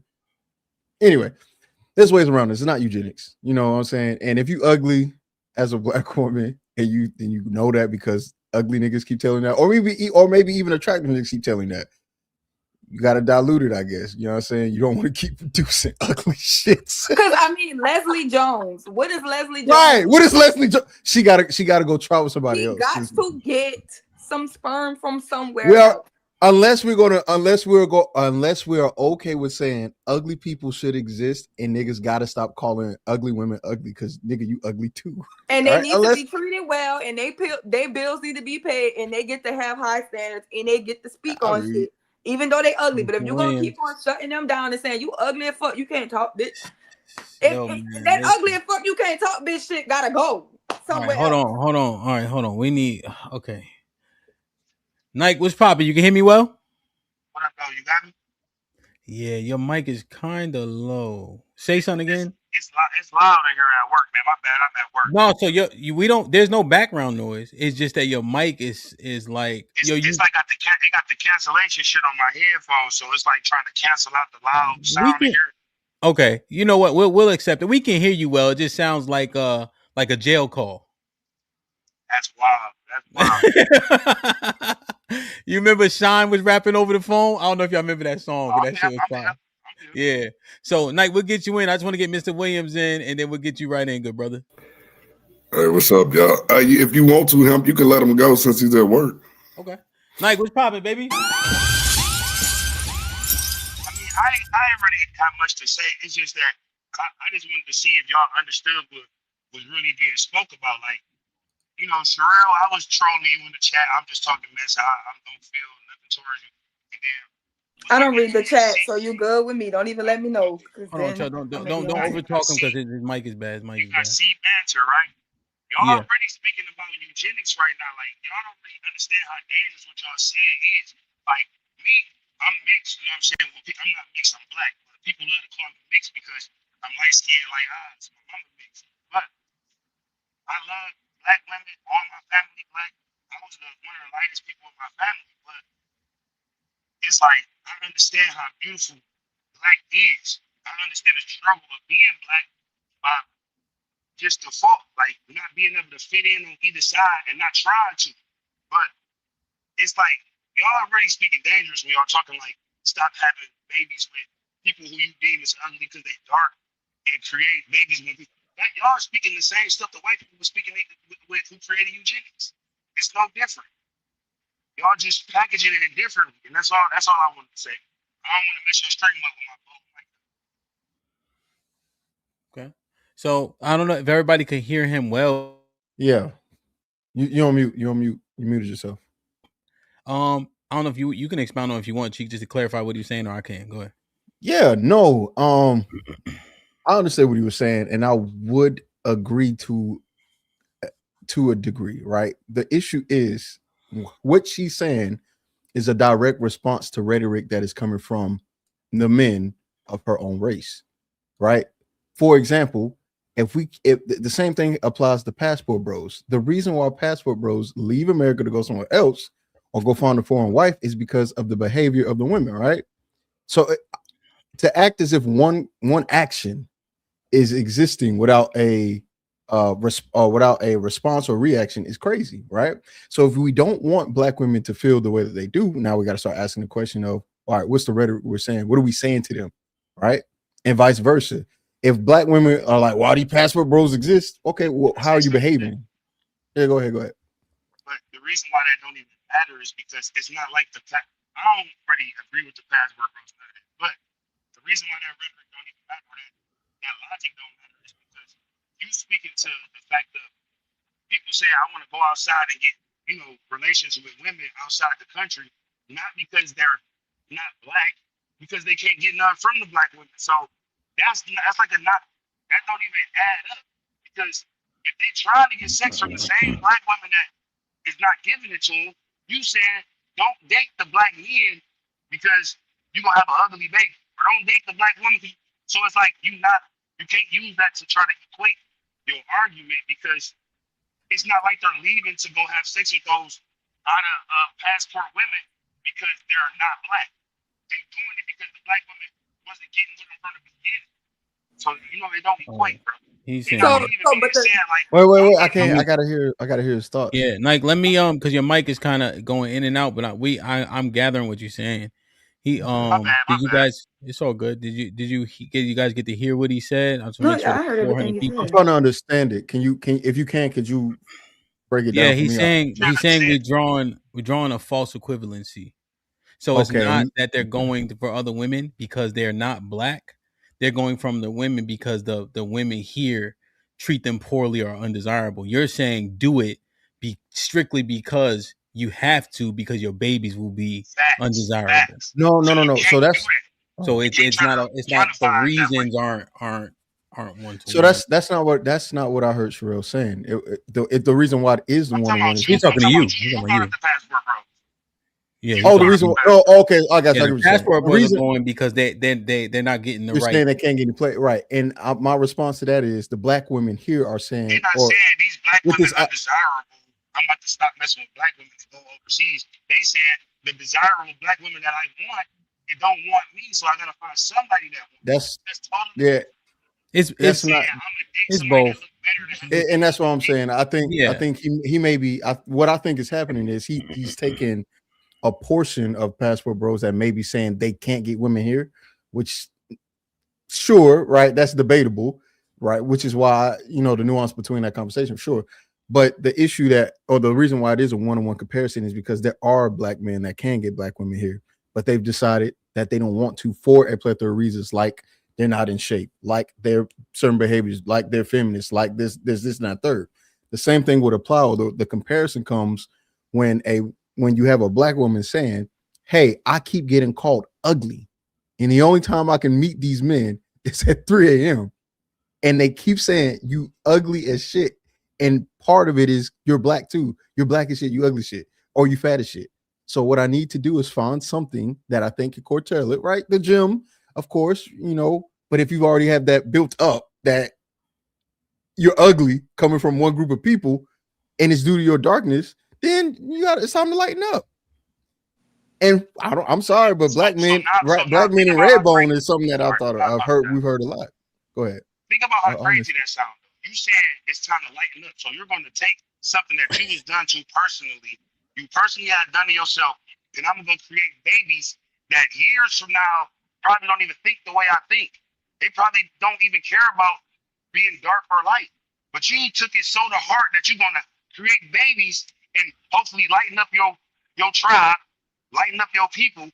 Like, you see how crazy this sound? This sound ridiculous, bro. No. Versus a nigga trying to get some buzz? No. That's crazy. It trying to get some buzz. Y'all, I don't know. My whole understanding of the passport bros was some niggas couldn't get no buzz here, so they went where they can get some buzz easy. You said go and change your race because you're not desirable to a certain group of people. Like, beauty is always subjective. Oh, what I find beautiful, you might not. I've been always hot shit in my areas, but I might go somewhere else and motherfuckers be like, he ain't hitting no better. You get what I'm saying? So at the end of the day, beauty is subjective, bro. You know what I'm saying? All my boys probably thought Kim Kardashian was fine. I didn't. I thought Megan Good was fine. She was the baddest in my eyes when Kim K was the baddest. You get what I'm saying? Beauty is not subjective. It's not subjective. Beauty has a standard. Is Megan Good dark? Wait. Is Megan Good dark skin? No, she not. But Sherelle was saying she was dark skinned. She not. She said I grew up. I said I'm darker than my family. She's the darkest in her family. She didn't say she was dark skinned because Sherelle is not dark skinned. Right. We the same color. You said African booty scratcher. Who called you an African booty scratcher? 3 inches off. Who called you an African booty scratcher, Sherelle? For real. You not that dark, I never said nobody called me an African booty scratcher. I said that's what we call dark skinned people in elementary. Right, but the point you was trying to drag home was that you were treated differently because you was dark. I'm treated differently in my family because I'm darker than my siblings and my cousins and my grandparents. They are possum blanc. They are Creole. They can pass as white people. That's a personal thing that y'all trying to pass on. No, it's actually a very big thing in my city. The people who can pass as white are an elite class of black people in my city. Their neighborhood is a prominent neighborhood. They were the richest black neighborhood in the city because of their mix. They were held to a higher standard, and as if they were better than the average dark-skinned black person. The brown paper bag test is a thing. And look, and I'm not saying you wrong, Sherelle, but what I'm saying is we need active solutions, right? We need active solutions for Leslie Brown. If y'all Leslie can't Jones, Leslie her name not Leslie Brown. Leslie Get Jones, her name right. If y'all can't see that Leslie Jones is a beautiful woman, right? and be with her because she funny. She got a nice personality. She got money. See, that's the thing, because black women didn't used to feel like this, right? Black women thought that you would want to be with them because they're educated. They thought that you would want to be with them because they made money. They thought that you would want to be with them for all of this PhD shit, and then y'all decided to humble them and tell them, we don't give a fuck about your PhD. We don't care about your money. We don't care about no education or none of that shit that you didn't win got. We don't care that you the table. Are you fit, feminine, and friendly? That's what y'all said was important. How do you look? Y'all said Oprah's a billionaire, but y'all like, y'all don't want Oprah. And if y'all do want Oprah, y'all saying y'all only want it for her money because Oprah's not attractive. Y'all hear me? Can I say something to that? Yes. It's a lot of men out here that's wifing up women that probably look just as bad or worse than the Leslie girl. But you know what Leslie got wrong with her? Did you ever see her talking points in her personality? See, HAMP said something earlier that probably went over y'all head. And I'm not talking about on the tunnel because it was just him and Sherelle. You can't be a soft man and ugly. You can't be a ugly woman or a not aesthetically pleasing woman and hard to deal with.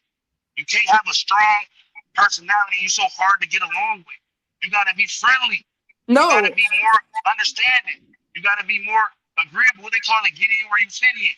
See, a lot of people now feel entitled. You feel like, well, if they got it, I should have it. And she only got it because she light-skinned. The nigga only come and hit me at 3 in the morning because she light-skinned and I'm not. That's a lie. She probably light-skinned, but what else she got going on? She probably shut up. She probably calm down. She probably takes order and follow direction. I would accept that. It will become so much more beautiful to a man. Anyone will become. I understand you're frustrated, so I'm gonna let you rock. No, but you're not dismantling my argument, because what I want to tell you is the men have already conceded that they would rather a bad bitch with a bad attitude than an ugly woman with a pretty attitude. They're still gonna choose the bad woman, the woman who's a beautiful woman with a bad attitude. They gonna take her over the ugly woman. Yes, they've already decided that. They've already said that they're gonna allow. Wait. We gotta make sure we get it clear, Sherelle. The men said they go down in looks for cooperation. No, they said they're not going down. No, they didn't. When we had this first conversation, they wasn't. Let's ask them now. Let's ask them now. Y'all not going. Let's ask them. Let's ask them now. They gonna lie. Would you like me to? Well. No. You can't make a predetermination. Let me ask you a question. Would you rather me put it in the chat or on a poll? Do a poll. Would you pick the 8 with a good attitude, with a bad attitude, or the 3 with a good attitude? 3 versus 8. For relationship? Yeah, marriage relationship. 3 all day. Marriage relationship and your kids coming out looking just like her. So you saying 3? I can carry that weight. What have say? I think a 3 is too far down. To be honest. A 3 is crazy. 5. The average black woman is not ugly. I'm a 5. I'm not ugly. So no, we have to go to ugly. Ugly is 3 or less. But most black women are not 3s, ma'am.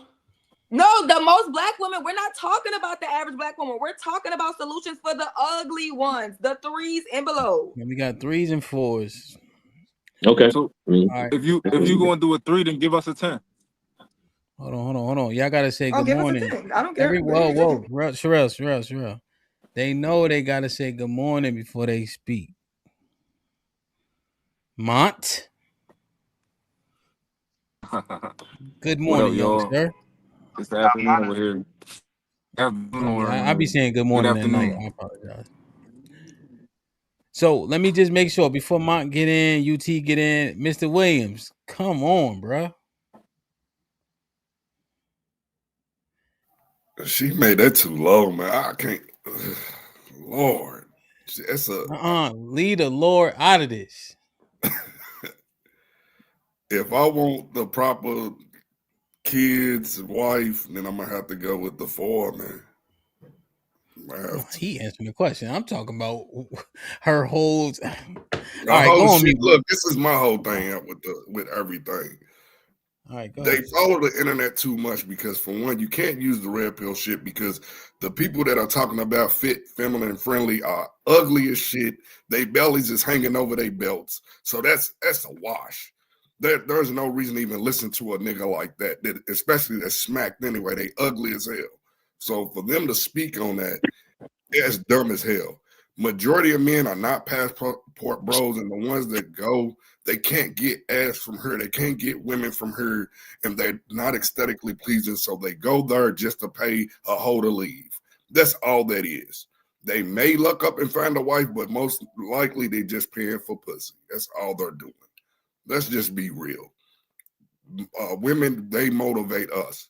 Somebody for one, there's plenty of, when you ugly as hell, they know they ugly as hell. Let's just keep it a buck.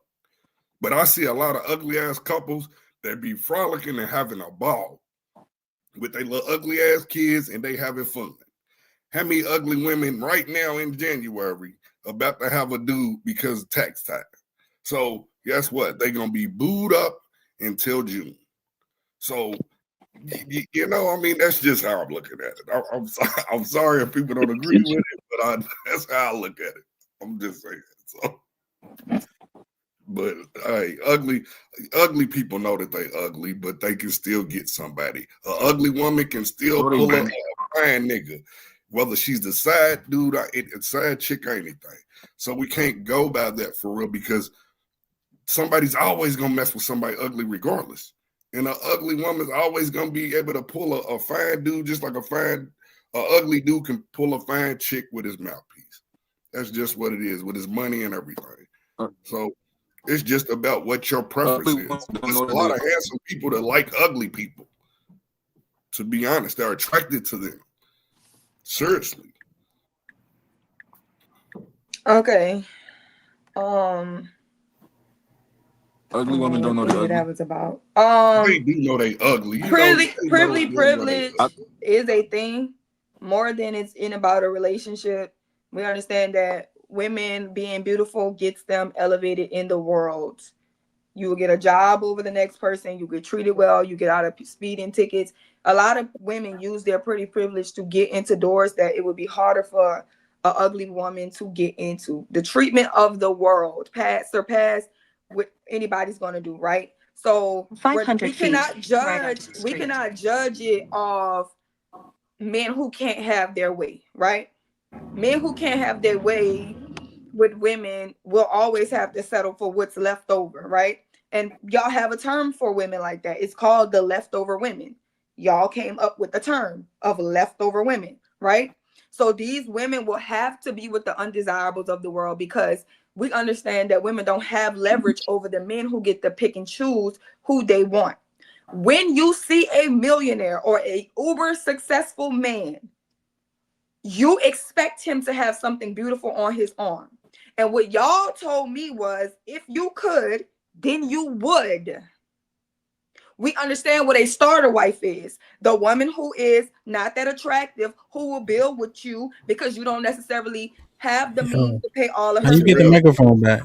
Sherelle. So you But let me build with ask you, her. Sherelle, Wait. if you look at all the guys in sports, their and wives are then not y'all fine. want to marry the one that y'all truly desire. And when it's time for y'all to marry the woman that y'all truly desire, when y'all can get y'all pick of the litter, we know who y'all picking. So why can't somebody make their litter look better? Sherelle, that's Who is you wrong. responding to? That's wrong. I'm gonna tell you why. Because if you look at all the millionaires in sports, a lot of their women are smacked. They are not very beautiful. Are the majority of the women smack? They're light-skinned, pretty women. I would say majority of them are. They look The basic. majority are smacked. Are smacked. Who? Yes. If you look at a lot of the there's actors or what have you, look at their wives. All of their wives are not just all out. Cat Williams said you get a light-skinned wife. A lot of the sex symbols, their wives are not as they're not at that level of when it comes to looks. If you look back to now. All right, hold on. It's a bunch of light-skinned women married to athletes and entertainers. Who are you responding to, Sherelle? We still got to get UT and Martin. I was responding to Mr. Will. Just because you light skin don't make you pretty. It's too many. For one, a lot of light skinned women and mixed women look dirty. Y'all are coping. Yo, this all Coping. right. I think here's what we know based on us growing up. I'm 40. Mr. Williams about to turn 50. Ma is you 32? UT 37, right? 38. Relly is 31. Jesus Christ. Marv, how do you? I don't think I've asked. Who, me? I'm Yes, 38. 38. You know, we've seen majority of the women on the music videos and etc. be of a lighter hue. We've seen people use the term exotic from a chick from Cambodia, like that ain't a fifth world country, right? So we've seen people lean into that, you know. So she kind of just going off of that essentially. However, I think there's a conflation with that and who we marry. I want to say That's be the something. argument I would present. But I need to get UT and Mont in. UT then Mont. And Mont will be home soon anyway. He be driving for like 3 hours a day, I think. Go ahead, UT. And then we'll get Mont in. Go ahead. Yeah, I think the biggest thing with when it comes to women when they are describing this, they always skip over this, the attitude and the character. The man, that's why when Hamp just said dropping down from a 10 to a 4, it's because we can't keep up and stay with that woman with that attitude. Now we might like it, because that gon', like you say, the beauty gonna get you in the door, but it don't keep you in the building though. And that's what people always think, because we choose that first, because we trying to see what your attitude like. Now, if she got a great attitude, of course, I'm gonna keep the 10, I'm gonna keep the 9. But when I see that attitude ain't right, now I'm like, okay, now I'm adjusting everything. I'm gonna start breaking it down. Okay, well, let me go here. How her attitude is. Well, it might not be good enough. Now I'm gonna drop some more until I'm getting the balance of what I need. That's the only thing that happens. So Now, what UT. about Wait. Hold on. UT. So that's your thought on that. Now, what do you think about recommending black women date white men, regardless of treatment, just to give their daughter a fighting chance? I wouldn't recommend that. That is because, like you say, it's beautiful women on all shades of the black. Now, even dark skinned women, I have a type. This is my type. My type is body wise and ass, like the 8-figure shape. That's what my type is. So the face, it can be cute to average. So I'm not making but the skin tone don't matter to me. So okay. I think a lot of dudes, they think that because you can see a beautiful dark skinned woman towards a average light skinned girl, that beautiful dark skinned woman, I'm still going with the one that's the beautiful. Go ahead. Okay. So UT, let me ask you. Black, a darker skin. Can a person who light skinned get away with being less facially attractive? Not to me. No. So I don't know. I'm so you're just saying in general. Yeah, like what general. So this how we got to do this, UT. This one thing I've been saying, I'm gonna start saying it more. What would most reasonable people say? Like court, like the jury. Like what would most reasonable people think in a given situation? So same question. Yes, because of society. Yes, because of how society always treated us. Damn. And that's not. I ain't even gonna say black people. We've been trained for that from 100%. White people. Okay. So now, if you think that that's the case, I think most reasonable people kind of conclude that, you know. And I think I agree with you what you're saying, but I'm just saying, what do the masses think for whatever the reason they think it? Leslie Jones, right? Because we literally going down to the bottom. Pause. Or that's what she said. Whatever one fits, right? Pause. So, if she mates and has a child with a white man, the likelihood that child comes out lighter skinned, which people see as more desirable, does that make sense for her to do? Damn, that shit sounds. It just depends on. It's crazy that question is so crazy because it depends on what is she going for. Women's currency If that's is what she beauty. going for, as to get lighter skin. Well. Here's the thing: women's currency is beauty. Do you agree with that? Right. What does she do? Now I'm just walking down. This is Sherelle's premise. I'm just saying it back to you. I think you just go with a light skin dude. Why not? He's still black. Same outcome. Same outcome. Them jeans are strong, man. All right, let me get my end. Let me get my end. It's just the. But I'm saying, let me say this. Pretty black man is harder to Hold. obtain for. Don't take the mic. Don't take the mic. Don't take the mic.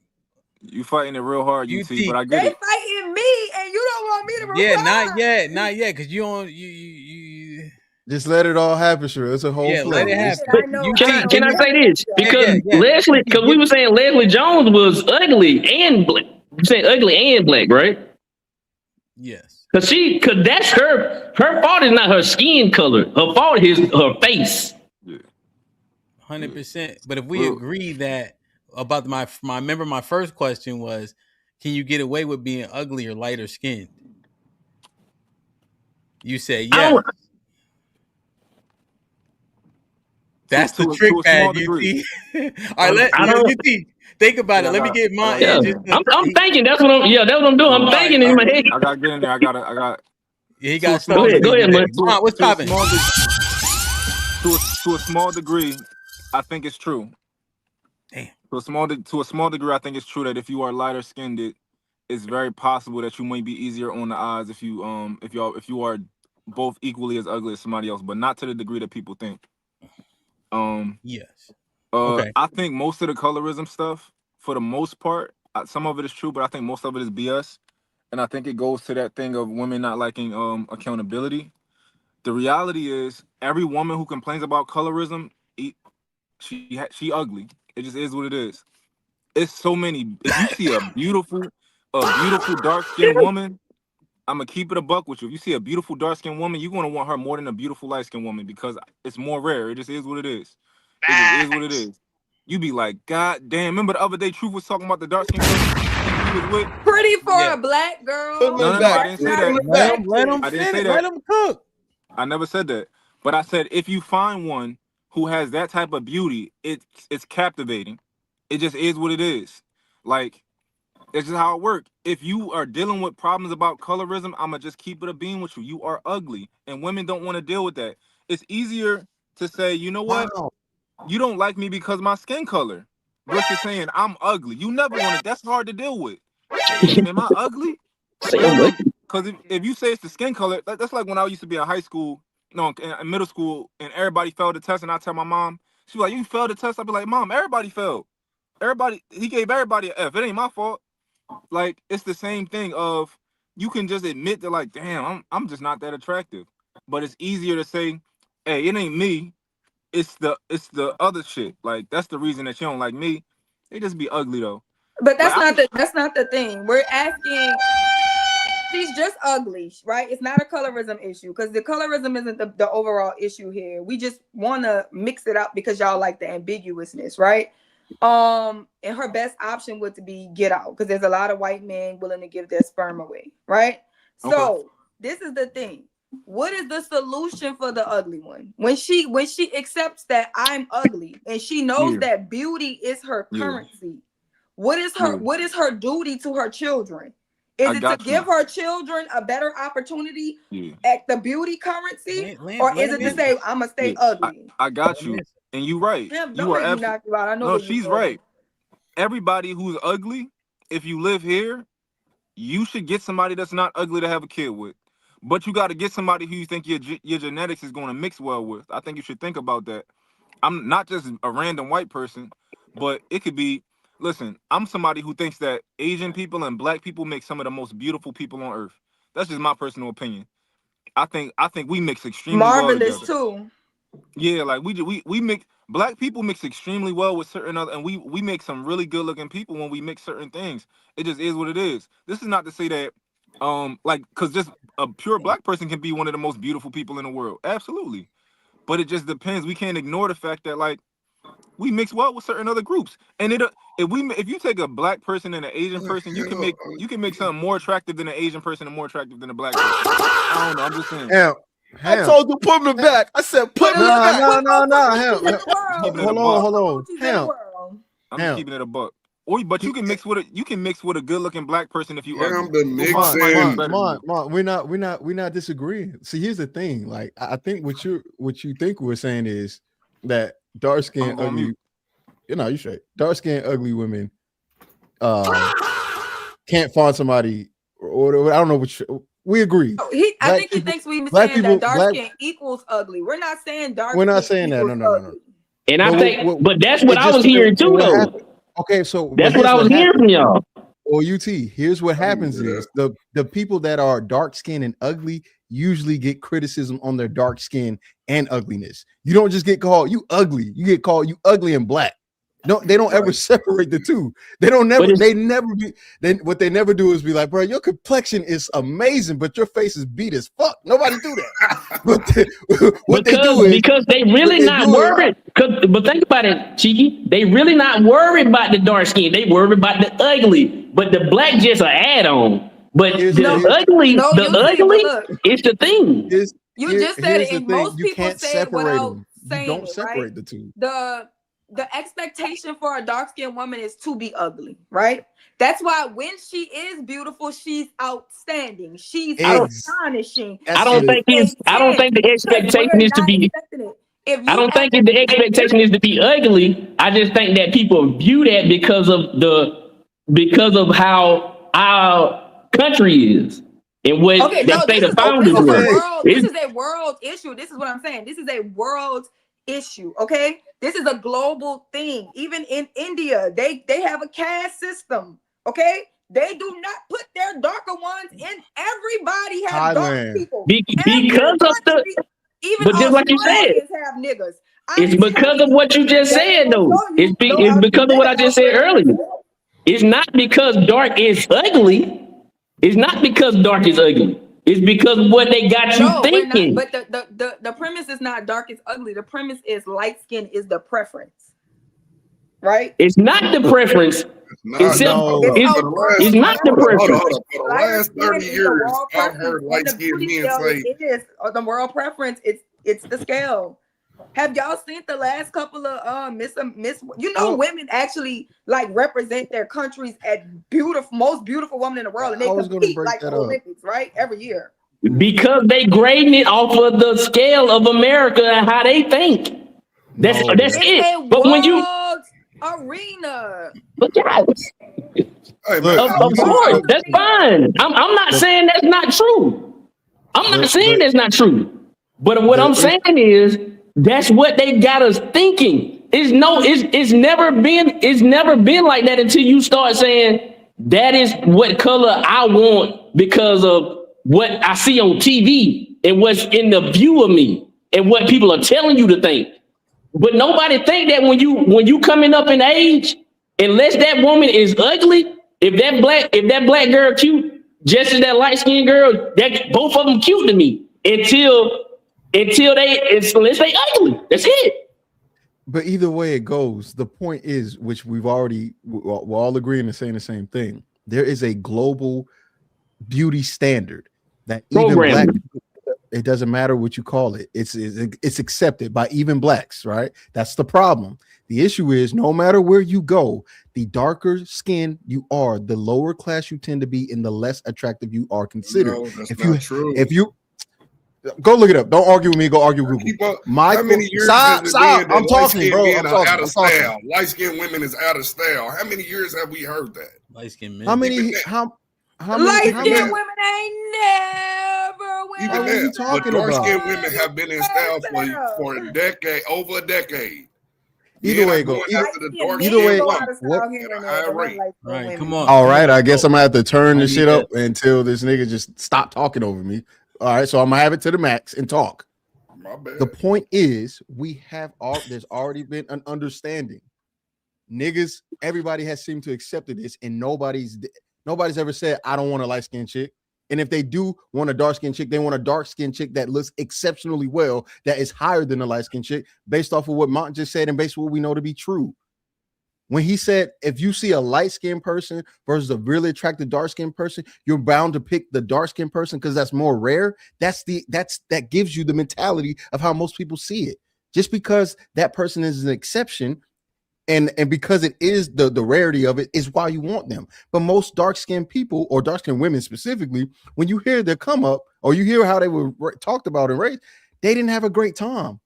It wasn't up until they got their body stopped developing, and then they was like, "Well, she got a fat ass," because niggas start placing priority on certain things. But when it comes to looks, their face, it's already been accepted on a global scale, and it's been accepted through the list of Miss Universe, which I already had pulled up. There are only like 3 or 4 black. Like you could tell when you look at them, you're dark. It's only 3 or 4 out of the hundreds. It's been going on since 1952. Well, that was the first one. First winner is Finland. My point is, whether we've been brainwashed, propagandized, or whatever, or lighter tends to be better. And the way that people, especially when you're growing up and you get older, you're never just ugly. You're black and ugly. You never get the separation. Nobody ever goes, your melanin is popping, but your face is beat as fuck. Nobody ever separates the two. It goes hand in hand, one on one. And the reason why it happens is because that's what we accept the beauty standard. And every crush that people mention, when you ask them what's your crush, Megan Good, not dark. Give me a dark skinned crush y'all niggas had that was a celebrity. Yo, Cheeky, you hit the point, man. You did. And honestly, I had to think about it. I said to myself, I said, you know what? It's what I'm familiar with. What am I used to seeing most of the time?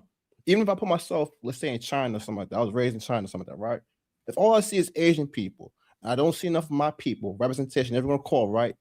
And this is what I'm used to seeing. And they're not used to seeing me at all. I'm a minority, so I'm not ever going to be put in the front. You never go to Asia and see a bunch of black people on billboards, magazines, not like that.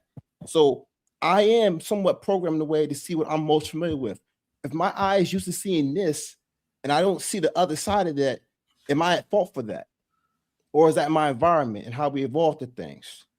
You know what I'm saying? Because I'm not intentionally looking to see white people or Asian people or anything like that. It's just where I'm at. It's where I'm at. And that's all I see. And it's having an effect on me, but me not being conscious of that. Now, some of us, I think, are denying that by trying to be sentimental to dark-skinned women because they don't be put in the spotlight like that. They're not out there being seen at big volumes, except for when you go to places like Africa, which they kind of have in some places where they have an issue with colorism, but some places that don't really exist because they have representation. They're not brainwashed like that. But I feel what you're saying, though, Cheeky. It's real. Let me show y'all this, right? Because UT's articulating this point. This was interesting when I saw this. Let me see what you guys think.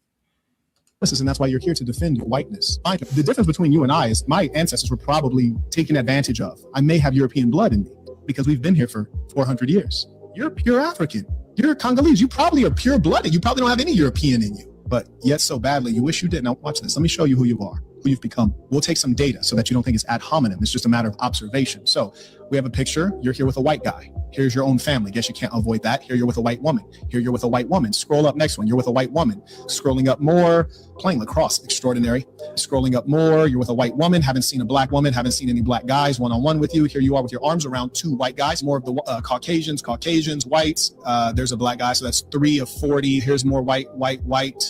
Here's more white. Caucasian, white, Caucasian, white, Caucasian, white,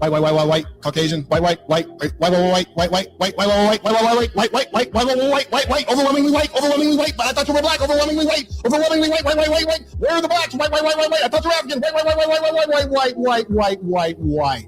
Now, just from a data standpoint, I'd have to ask myself, why is it that this black guy, when I say black, I really should emphasize black, because you're about the extent of what black could be. You're from Congo, a landlocked country deep in the heart of Africa. You're as black can get. So what we can notice from your profile is that for whatever reason, there is a preponderance of whites. You dress white, you talk white, you worship the white man's religion. Damn, that speaks to what I was just saying.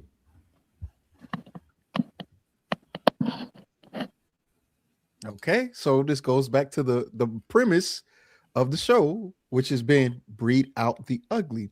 If somebody and we've all recognized that we've been victim to this thing, the logical step is maybe I should lighten up the offspring because they have a better chance at doing that. Is that logical? Yes. Is it morally or ethically correct? That's debatable and it's up for y'all to decide. But it makes a lot of sense. If I was a black woman, a dark-skinned black woman, not a brown skin, I keep expressing this: dark, not brown, dark, black.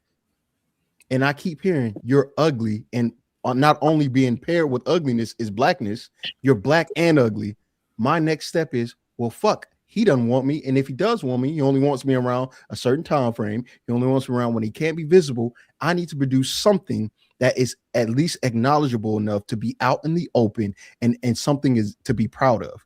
Because no girl wants to be the 3 a.m. call. As much as y'all want to say, oh, she could be a side chick. No fucking body want to be no side chick. No girl want to be no 3 a.m. call. Nobody wants to be something that they can't be out in the open as. And light-skinned women have no problem when it comes to that. They don't have that issue. The issue they have is being considered a thought, maybe, I guess. I don't know. I'm not light-skinned. I wouldn't fucking know. And I think this is my thing about it, Chief. And can we get G I can't argue too, because he haven't been able to talk. Go ahead, Georgia boy. My bad, Georgia boy. I was doing something else. Sorry. Are you on mute or we can't hear you? No sound. Maybe take your headphones on. He got wired ones too. No, he got wired ones. I'll redrop the link. Make sure. Yeah, he might be on his Bluetooth on his phone. And as soon as we'll do this. As soon as he comes back in, we'll let him jump right in. Go ahead, UT. You remember what you were saying? Hell no. UT, why you always bust them lockers? I'm at work. Yeah, at work. Damn, man. School. It's just like this, man. It just what you were just saying, Cheeky. My bad. Can you remember what you just said? So I can. The point is, we all agree that white beauty standards have all been oppressed and pushed on us, which may dictate why we keep saying you black and ugly. Why we never just say you just ugly. There's a reason why we. Okay, now I remember what I was going to say. So I agree. I agree with that. I'm not disagreeing with that. But what I'm saying, what I've seen when I was coming up, the younger you are, the more you didn't care about the dark skinness, right? So when I say that came up in the elementary school, right? When I seen a cute girl, I seen a cute girl. It didn't matter what color she was. Now, as I got older, I started to hear people saying this girl right here, and then they'll say, I like red bones, I like yellow bones. Right? I started hearing that as I got older, but at the time, like I said, that's why I said it was taught. So I actually was attracted more to dark-skinned women if I had to be telling the truth, because that's who I was going towards, the dark-skinned, average or cute girl. Okay. So I think it's the age, and when people start to, because to be honest, I didn't start to see racism until I was down near getting out of high school. Because I didn't notice it. Okay, so UT, I can understand that point, but now we have to start asking the question, because you said elementary, which is still very young. That's actually prime age for you to start understanding what's going on. If you are experiencing colorism from being called African booty scratching to you dark as black, or when you turn the lights off, the only thing we can see is you know the jokes. We all know the jokes because they've been around for so long and they haven't changed, and they've been coming since those people were 7, 8, 9, and that's very early and very impressionable on your self-conscious. Now imagine getting all the way to high school or even college when your body is still developing, and now people calling you beautiful, and you still sometimes get a jab. You dark as fuck.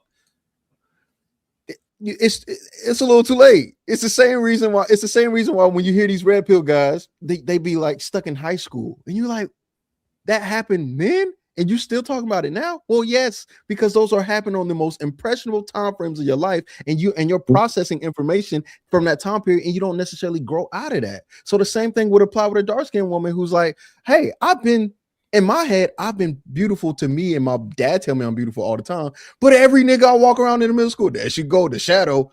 God damn, that's gonna affect you. And I don't care what nobody Unlock says. character. That's gonna affect you. And of course that'll carry over. So what I'm saying is, while we may not agree when they're older, hey, you're 30 now, or you're 25 now, you're not ugly. It's already been ingrained from the pivotal moments of their life, probably up until I don't know. I'm not dark skinned woman, so I couldn't tell you. But I do have dark skin. I have a dark skin model that I know. I'm gonna call her and see if she can explain that. Hamp, is that cool if I do that and just get her on the mic? Of course. Let me I'm gonna give you all a picture of what she looked like, so we know what we talking about. Okay. Let me read these, and then we'll get James in. Big Draws with the $2 says, women are the biggest colorists in our community. Walk was popping with the $2 says, what are bad genes? I guess the ones that make you ugly. Is T.O. been a member for 20 months? He says, what women today is going to call themselves ugly? Marv with the $5 says, grab another coffee on me. Great show. Salute my brother Marv in the building. Harrison with the $5 says, salute my brother. Okay, we got GA. So James, I'm gonna let GA get in just because he was waiting, but his mic was messed up. AC, remember for 21 months. Salute my brother. Jay Miller with the $5 says, fit, feminine friendly. Yeah, I got a few more. I was about to say, when you finish, if I could, yeah. Let her get in real quick. Okay. Fit, feminine friendly, quote unquote. Where is skin tone in that phrase? Stop conflating skin tone with obesity. Homeboy with the $10 says, hit the like button. Indeed. Chad with the $5 says, question for the panel. How many dark-skinned black women would be attractive if they lost weight? And TAT with the $2 says, Pam or Gina from Martin? I take Pam all day. So just give up and be like them folks I see. That's the advice we giving, because the self-hate can't be beat. All right, so let's see, let her get in real quick on the phone, and then we'll go right to GA boy. Can y'all hear me? Yes, he just had a quick phone call. He want to add somebody to the party. She has this experience. All right, so Can they hear me? And then you get right in. Yeah. Yes. Destiny said something. Something. What's going on?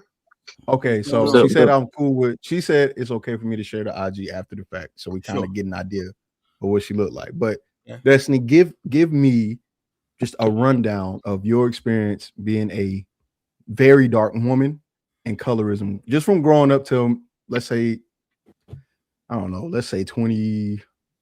We're about the same age, so let's say 21. I think 21 is a good range.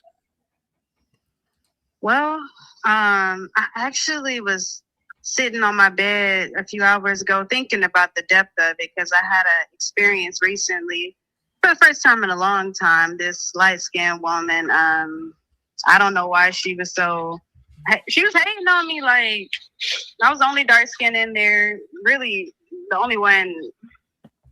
I don't know. She called me ugly. She scrolled through my whole Instagram page, post by post, describing how ugly I was, talking down on me. But to go into like being dark skinned growing up, that's a wound. That's a deep one. I grew up in Douglasville, so predominantly white schools. Came from Atlanta, moved to Douglasville, where it's mostly white people, hillbillies, whatever you want to call them, the country people. I didn't really see a whole lot of dark-skinned girls. Not really, no. So automatically I adjust to my environment, and I'm wanting to see myself in blonde hair. I used to love Hannah Montana growing up. So I love Hannah Montana that much, where I'm like, oh my God, I want to be just like her. But when I look in the mirror, I don't look anything like her. Okay. And no, the boys who show interest in the other girls at school, you know, it made me feel like, well, damn, I guess I'm not that pretty. My friends who were milk chocolate or light skinned, Okay. get attention, and I don't ever. And, Okay, so real quick, they pointed out that because it was predominantly white, right?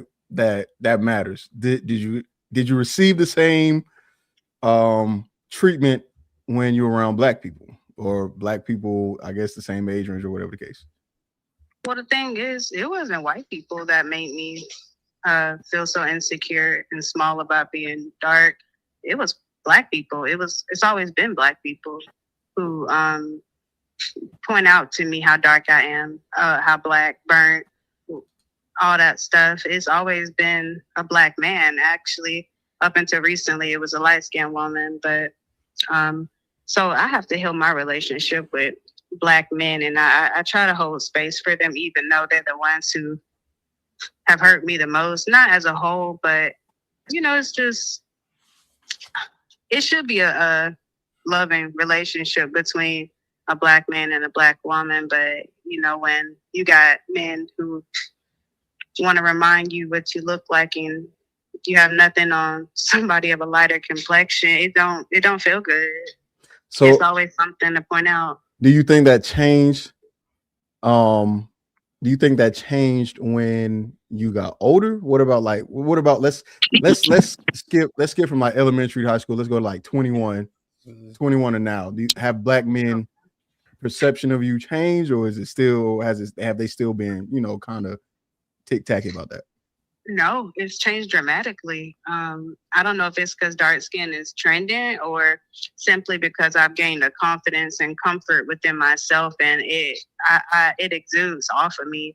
Nobody can touch me. I know who I am. That's what makes me so powerful and comfortable in being this dark. I want to sit in the sun. I love being in the sun. Shit like that. Okay. I've developed such a deep understanding of myself. Can't nobody tell me I'm not beautiful. It's simply that. And me even moving into modeling, how could me being an ugly little dark skinned girl, a blackie, a burnt little kid, how could I end up modeling like this? And some people can't even take a picture without being uncomfortable. How is that so? Shit like that. Agree. Okay, so you got the time. I'm sure they got questions. I'm not gonna keep on the phone, but y'all good? Look, go ahead. Let it ride. Hold on. Yeah, let it ride. I think that we got enough from her to where we can have a conversation still. So what's her name? Destiny? Yeah. Hey, Destiny, we proud of you. Her keep grinding, do the right thing. Don't do nothing I wouldn't do. All right. Okay, thank you. And of course, I already got the permission to show the IG because everybody, of course, like, what she look like? Because hold on, wait. We're not gonna yeah, I better say hi to me. What up? Man, what up? What's happening? Fantastic. Say hello. No, leave up. No. Let's continue. She gave us enough information for us to go on. Girl. Right? Thank you. We appreciate Yeah, but hold on, it's just unabated. No, man. As soon as the dark skins come in, man, can you hold on a second? I have to listen. We can't just let her get off with this black men this and black men that. And yeah, we can't let her go, Cheeky. Come on. No, we can't. She here? She is not about the battle. Nah, she good. Fantastic. She good. Matter of fact, what are we up, bro? Listen. See, now they're gonna create a mess. The rule. I'm gonna say you the trouble. All right. Hey, look. Yeah, go ahead. Listen, Mr. Research. You been here before? Yeah, I've been here a couple of times when you had all the girls here. All right, cool. So let me just make sure I set the rule, because now the phone call got everybody going out of order. Oh, okay. So just hold on, Destiny. Say that again. All right, let's get the one. Destiny, can you hear me? No problem. All right, go ahead, Mr. Fantastic. Answer the question or to clarify real quick so we can go back to the combo. Yeah, so appreciate your love for coming up, right? But this is my thing. When you're saying that the men were saying negative things to you at one point in time, because the last person you said that hated on you and had something to say was a woman, and if you're highly attractive, as you're saying, you're a model, which I imagine to be a model, as you said yourself, you're attractive. When is the last time that you had a man in real life, in real time, say something negative to you about your skin tone? Yeah. So that's what she actually said. She said now her recent experience has been positive. She was saying growing up, and she lived in a predominantly white area. So those men probably look like the man that I showed in the video where he had an acclamation or affinity to white people, and so they would dare disparage her. But now that she's been older, she said her That's what she has said. positive experience with men. Yeah, I understand, but that's what I'm saying though. So again, did she go? And I'm not trying to be an asshole, but was she as beautiful earlier as she was? Did she go through like an ugly duckling thing? Yeah, let's see But, what she like, look like. that's what I'm saying. That's what I'm asking, because all those dynamics matter. There's several factors, go right? ahead, But I'm just telling what she said is what she said. Now her experience is positive, so I think that's where she landed. I'm not sure what happened to her, but based on the demographic that she was in, I think that's probably the answer in terms of how black people act when there's predominantly white people around. Well, logically, it wouldn't even matter because whether she was a duckling or not, because it was. Did y'all say good morning? All right, let me Cheeky, hang up the phone now. Hang up the phone. All right, Mr. Fantastic messed up now. Now he got Mr. Research thinking that we don't have no rules. It's Mr. Fantastic, for it's sure. not Mr. Research. Hey, Hamp, can you hear me? Because I'm on my Bluetooth on my car. Yes, I can hear you. Salute to Mr. Research. I think I seen him before. He got good opinions for sure. So what we typically do is just say hi to each other so we can then talk our shit, you know? So let's go in order real quick. I want to get James, James, Mr. Research, then Mr. Fantastic. All right, try to keep it concise so that everybody can get in, then we can move the microphone around. Salute to the brothers who's here. Go ahead, GA boy. What's up, everybody? How y'all doing, man? Mm-hmm. Good. Hey, I was coming up, man. I finally caught you live, and I heard Sherelle. I mean, I kind of have to agree with her a little bit with some of the stuff she was saying. As far as the breeding out, that's kind of wild. But just from my anecdotal experiences, though, like she's kind of right, man. Unfortunately, for black people, light skin, they get a little more of a pass. You know, when it comes on the look side of things. Because if you just think about it, like let's say you got a fat black dark skinned girl and a fat light skinned girl. Fat light skinned girls aren't single in this world, bro. Niggas still mess with a fat red bone. But a fat chocolate girl, they be in bad shape. You got like the double whammy. So it's like, I do think that complexion do matter. You know what I'm saying? Because when you light, I don't know why, like they give average looking light skinned girls more of a pass. You know what I'm saying? They'll call them attractive, and they don't even really be attractive. And it do changes by like where you live at, as far as the region you live in. I know where I'm from in the South. You know what I'm saying? Not outside of Florida. You from like Georgia, Alabama, Mississippi. I mean, anything exotic, they go crazy over. She can be ugly as hell, but if she exotic, if she got a little bit of this and a little bit of that in her, I'm talking about niggas going crazy over that in the South. But somewhere like where you from, him, y'all see it all the time. That shit don't matter. You meet a nigga from New York, he don't give a damn about no Dominican because he see them all the time. But you move that same Dominican to the South, they're gonna go crazy over because they don't see it that much. So it matters where you live at too. I think that you have to take that into consideration. But I kind of have to agree with what Sherelle was saying. Okay. Before we get response, let me just get James and Mr. Research in. That way, then we can start to converse back and forth. I just want to get their opinions in, you know. Go ahead, James. Yeah, man. What's up? Well, good morning. Shalom, everybody. Good, What's shalom. up? Hey, so man, honestly, with this topic, man, it's like, so are we talking like light skin and dark skin, like brown skin is not in the picture, or is brown skin considered light skin now? Sherelle, quickly give James, because it's your premise. Where does brown skin, is brown skin acceptable in terms of beauty? Yeah, brown skin is normal. Okay. Brown skins Yes. don't get really much any type of pushback. It's an even titter, like you're either ugly or you're pretty. She's saying that. Yeah, because I consider most of us brown skin, so I wouldn't see where the dark skin thing comes to picture. Right. Most of us not dark. Like I think Mr. Fantastic and Mr. Research may be the dark, and Mr. Williams. They make the three darkest people on the panel. So James, the overarching premise is her premise is not so much about the color. She's saying ugly. But if you're ugly, you ugly. Make yourself light skinned, because light skin ugly is more acceptable than darker skinned ugly. Or make yourself racially ambiguous. Or make yourself ambiguousness exotic. make it adds a But level made of beauty. outside, it'll make you the ambiguousness can bring an attraction to you. Yeah, because I always see it like it's kind of like, man, if like how we look at cars, like we want the foreign cars, whatever, because it's just something different. But we don't want, that means we don't want to wife them. Most of the time, when they be talking about on the rap videos, they just trying to sleep with them and stuff like that. But you got all these people like Snoop, Ice Cube, and LL Cool J. Like all they wives are, you know what I mean, I not know like dime pieces and all this type of stuff. You know what I mean? And then I think we always mix up us cracking on each other. I don't know if y'all know, well, I'm from the South, so we call it cracking. Y'all might call it joning or whatever. We crack Yeah. on one another. Like they used to call me DJ Yellow. They used to call me white boy. You know what I mean? Growing up, I ain't say, oh, they hate white people. We just crack on each other. And then if say if you're not ugly, only thing I'm gonna say is your dark skin, your black ass. You know what I'm saying? Like I'm not ugly, so you're gonna call me white or light skin. You know what I'm saying? So I think it's more on the lines of that. I don't because the girl, if you was cute, you was cute. I'm sorry, no matter what skin complexion you was. If you was light skinned and ugly, like it was a lot of them motherfuckers in my school that was ugly that I would not touch. You know what I'm saying? So, but it was most of the cute girls is brown skin or dark skin. Like we grew up, they had a conversation about this before. So I think it's just maybe it's a mixture of us cracking on each other or talking down because we gotta find because if you was like ugly, most time we just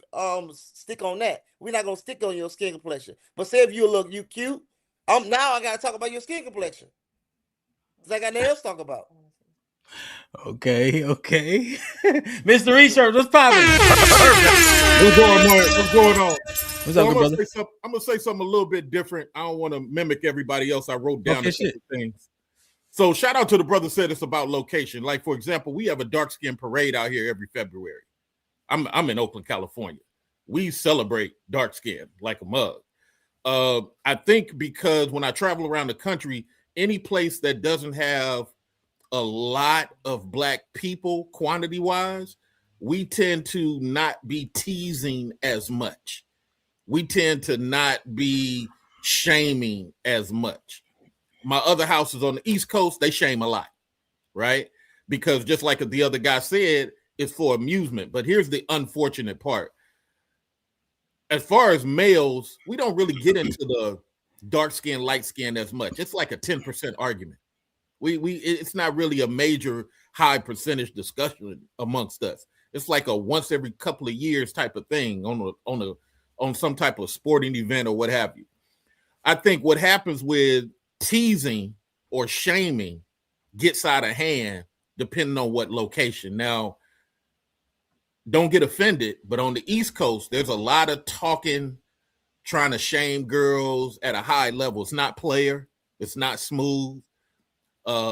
Maybe you don't do it anecdotal, but there's a high percentage of dudes that want to have a giggle moment and tease girls, which makes them feel insecure. And that's why I think this is more so of a lady talking point, because it's unfortunate that we don't have enough guys creating structure to where those dark-skinned girls can feel the same way the red bone feels, can feel the same way the exotic feels. You feel me? So when they come here on the West Coast, it's not perfect, but it's a little bit different in that you a dark-skinned New York girl, you can survive greatly out here. Now you think because you see dudes dating Asians and whatever that's what we're going for. But the reality, everybody I knows out here loves a very polite, very sweet, dark-skinned girl. I put dark-skinned women, even though I'm a dark-skinned guy, I'm damn near purple, but I put dark-skinned women at the top of my category for possible wives. That's just me. So the other two things I say is, sometimes, man, these arguments are not valid because it's so anecdotal. Look what happened to me when I was in 8th grade. Fantastic did a great point, even though, DJ, you heard what I heard. It happened with her in her earlier years. It got way better. Well, we had something that happened after the Iraq War. We had more people being proud of their skin complexion. We had more YouTubers and people creating events for dark skin. When I used to do events in Atlanta, I used to have a little dark skin pageant that I flipped the bill for. So we have had that. And I just think the people who don't really do that and who just want to shame, I think that's the experience people are getting. So I just want to land right there. Okay. So some good points to definitely address. Go ahead, Mr. Fantastic. What's popping? Turn the bounties on him. Yo, what up? Listen, man, I don't know, man. Here we go again. People's insecurities, the men are getting blamed for. Listen, I don't understand this cap. I don't understand this, bro. As a dark-skinned man, there's no dark-skinned woman that gets it worse than us. What are you talking about? And those same little girls you were calling ugly, you were calling whatever, as soon as she starts blossoming and developing and whatever, that fucking shit turns around completely, totally the opposite way. I promise you, if Brad and Chad, and this she saying it's niggas, but I feel like it was the white boy. She told she had an obsession with Hannah Montana. So if she had a motherfucking obsession with Hannah Montana, she had a motherfucking obsession with Hannah Montana's boyfriends and the men that like Hannah Montana. Okay. So now, as beautiful as she may be, because she's not around no niggas, right? And I promise you, if she's fine as she can say she is, which, hey, brother, I'm gonna need you to show that IG since you said you can show it. It's a confirmation. But anyway, it's all right here. I got the tab. You know what I mean? If she fine as you want to share it? Okay. Yeah, like I was going to share it on the screen. Like, yeah, okay, shit. Oh, yeah, she fine as she can. So that's what I'm saying. I ain't saying you cap. I'm just saying, you know me, bro. I'm joking. But this is what I'm saying, bro. If you show me a fine ass bitch, we all gonna know that her perception is skewed. If you pull up a motherfucking 8-9 a dime on this screen, cheeky, you know it's cap. Niggas is going for 5s and 6s. Wrong tab, cheek. You got it? Yeah, it's the wrong one, though. It's the show. It's no, I just waited till you let me know when I can. Okay, there we go. Yeah, you ready? So this is her in high school. I went to high school with her, so I know what she's talking about, and it wasn't white boys. She was not fucking with white boys at all. I'm gonna let you know that. Shit. What is it now? All right, so this is all high school, right? Okay. She looked the same. Go ahead. Go ahead. Say what you gonna say. No, I ain't gonna say nothing. Just show it now. Okay. This is more. This isn't. You can't see. No, you good. Go ahead. All right. I'm going from risk, a little less risky. I had to go through a profile and make sure we YouTube safe. What's IG YouTube say? Yeah, bro. All right. So this her now? Yes, this is her now. Commercial.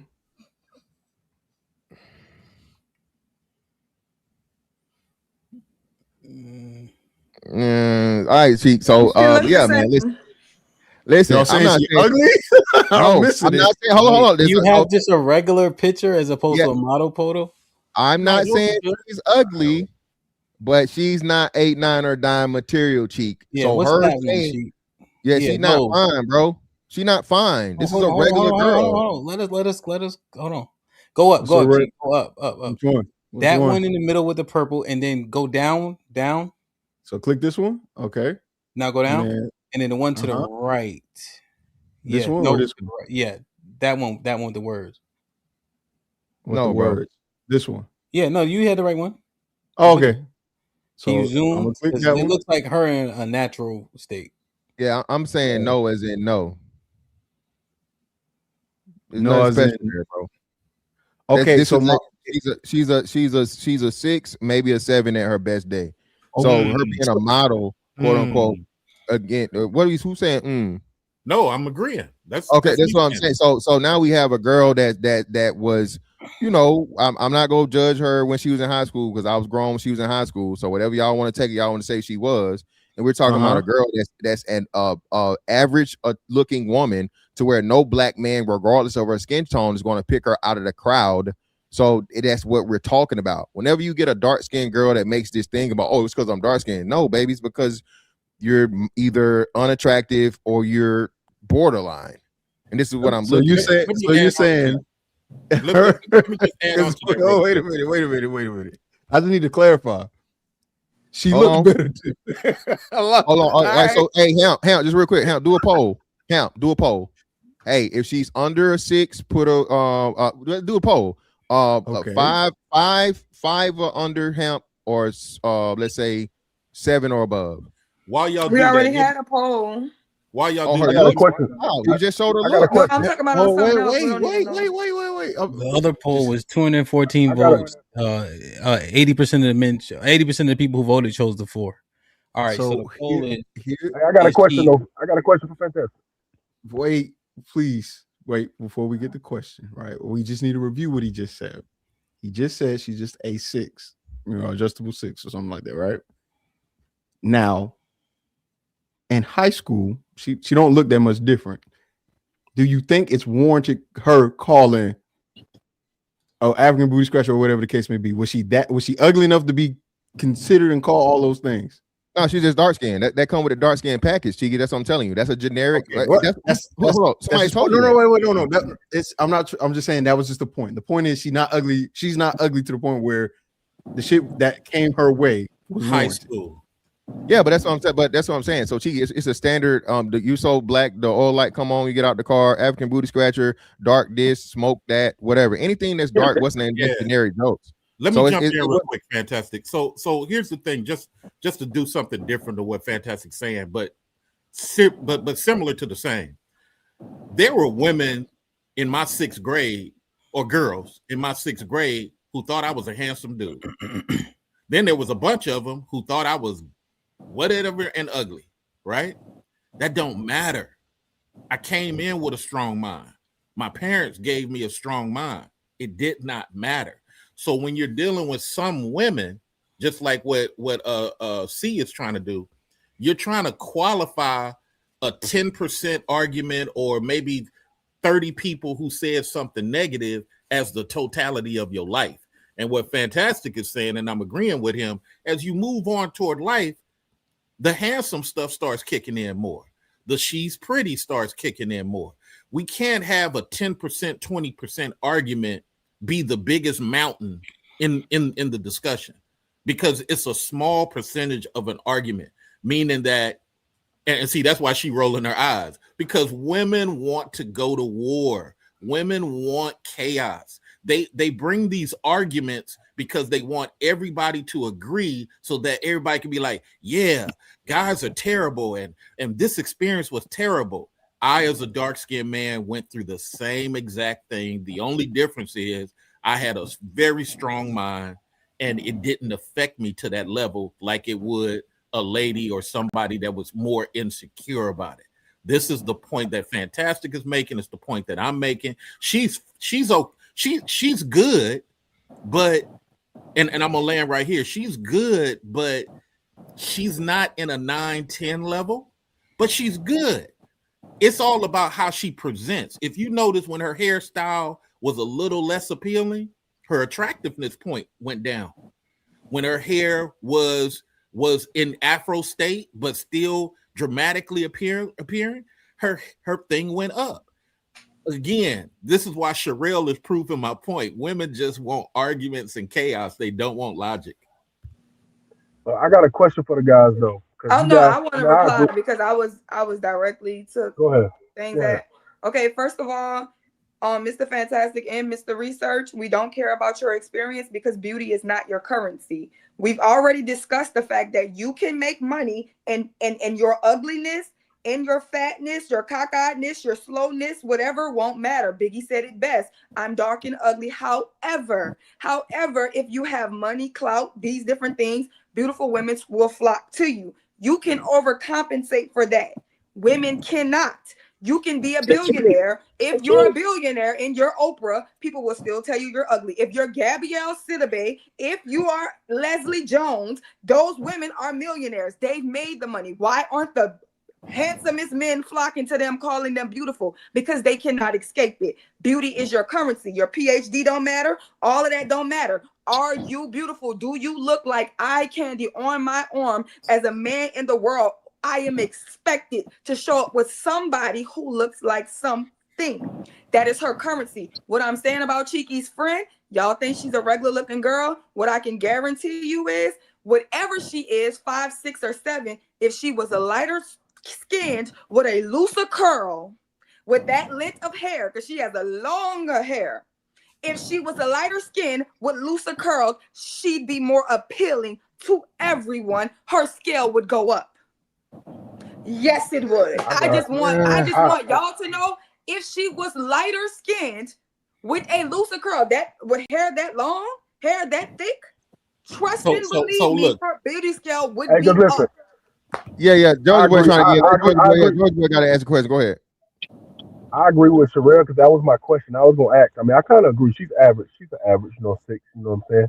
But I also think that Ice Spice is a 5 or a 6. But niggas call her fine because she's light skinned. Like I just want to know the comp. Like, give me a light skinned girl who's a 6, and I promise you, niggas will react totally different than a dark skinned girl that we call a 6. Because I think of somebody like Ice Spice. I don't. She's So this is my ugly, thing. but Why are we jumping? Why are we jumping from another thing? Again, like I said, if I want to know the comp though, Fantastic. Name a light skinned girl in your head that we all know that's a 6. A light skinned 6. I think Lotto is a 6, to be honest. Yeah, you hell no. She's a little better than me. you That's smoke just me. dope. She's You a lot higher gotta than a 6. understand. You gotta understand. Wait. is one of You them gotta girls understand. that She was dark. I'm trying to skinned, answer his Lotto question. Had her features. Boy, Okay, I guess I can't answer your question. I Features guess. and was a dark skinned, kinky haired girl. Y'all would shit on Lotto. Okay, but so no, let me answer your wait. question. Why I say that, GA? Here's why I say that. I look at women beyond the makeup, beyond the thighs and the booty. I look at women how they gonna age. All right. So the problem is that when you see if it like she was out there in Atlanta, I saw her when she was young without all those aesthetics and hair pieces, and it was totally different. She always had the butt, but it was totally different. So I think to the question, the thing I'm trying to answer you on, bro, there's a lot of dudes who have scarcity mindset. So yes, that is going to be a high percentage of dudes who are going to say, "Oh, she's this level of beautiful," because you got a lot of dudes that got scarcity mindset. But when I see Lotto, even though you celebrating her, I don't see her as that 9 and 10 because I'm looking at her without the aesthetics. When she in her regular Old Navy gear, like Cardi B. She is not popping like that. Y'all like smoking Cardi dope. B. Anyway. Cardi B is another one who gets away with the light skin shit, and she's No, beautiful not because she's she gets light-skinned. away with it now because she don't made herself up. But when she ain't got that makeup on, she's ugly to me. And Glorilla too. Yes. Now she is. Yes. Yeah, but that was a good example. Yeah, That was but a good example.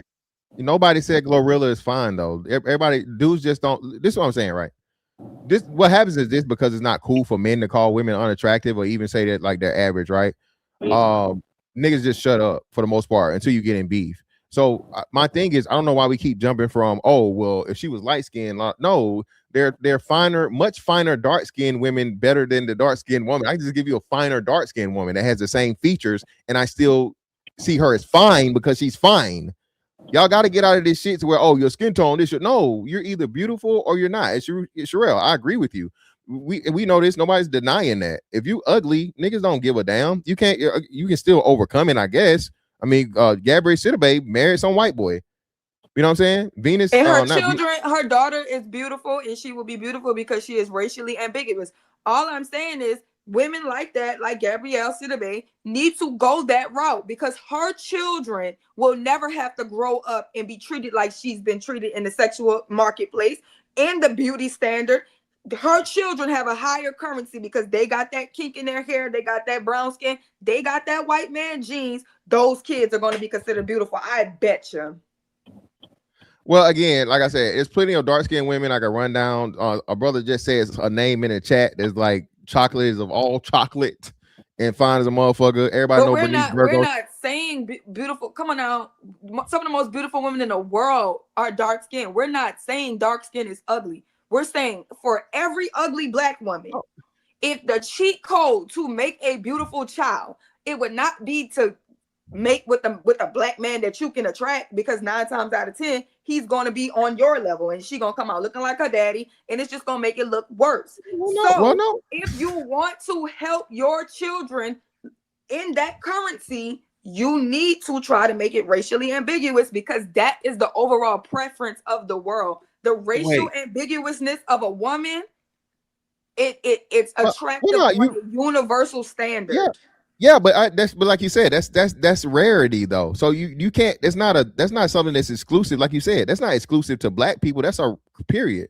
If we're trying to make her compete with the world, so it's not just about it's not a black thing. Because somebody said black women are too, and that's what we're talking about. It ain't about just will black men like you. It's about how you're treated in the world. It's about is Chris Brown gonna let you in his section? It's about, can you get in that club? It's about, will other black women find, yes. because black hold women on, ostracize ugly black women as well. Yeah, So- if so- you're so attractive Cheryl- to, just real quick, you got to Mr. Research. Just real quick, Sherelle, if you are attractive, regardless of skin tone, you are good. You're good. The problem is when y'all want to say, "Oh, if you was lighter," no. It's everybody. Tiny is the resident ugly light skinned lady, right? But Everybody she say got that. TI. Okay, but she got TI when she was a lot younger. When she was, she might not have been always hit. I don't care about no stroke. That lady was always ugly. She was never cute. But because she was the light skin in that group, she was held to the Well, they was over all the beauty hit. standard. Tiny always been ugly. All of them never were been hit. pretty. All of them were hit. All of Escape was hit.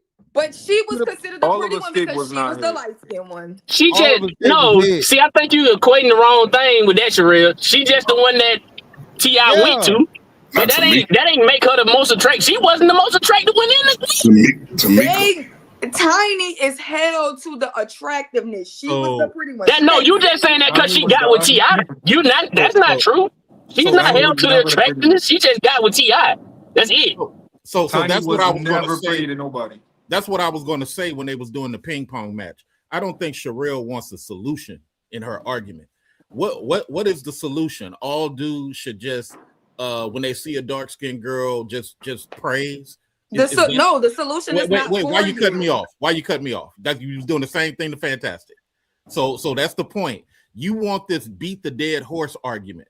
You want to sit up here and repeat the same talking point. What is the solution? Are we going to sit up here and say, "Hey, I'm giving the solution"? Never mind, lady. Go ahead. You got it. Exactly, lady. It's my fucking topic on my show. Yeah. You keep trying to talk about, we're having the discussion. The solution for them to advance their fucking children's opportunity in it, that's the solution. Yeah, he may not. So your children don't get treated like the ugly black child. Because women don't want to feel that way. Women don't want to be ostracized. Women don't want to be ugly. They will kill to be beautiful. But they he don't know the premise. Themselves. But Sherelle, he may not know that we got to reset the premise. No, so, I understand the premise. I understand the premise, but okay, let me just reset it because there's 500 people here, and then you can respond and make sure we're on the same page.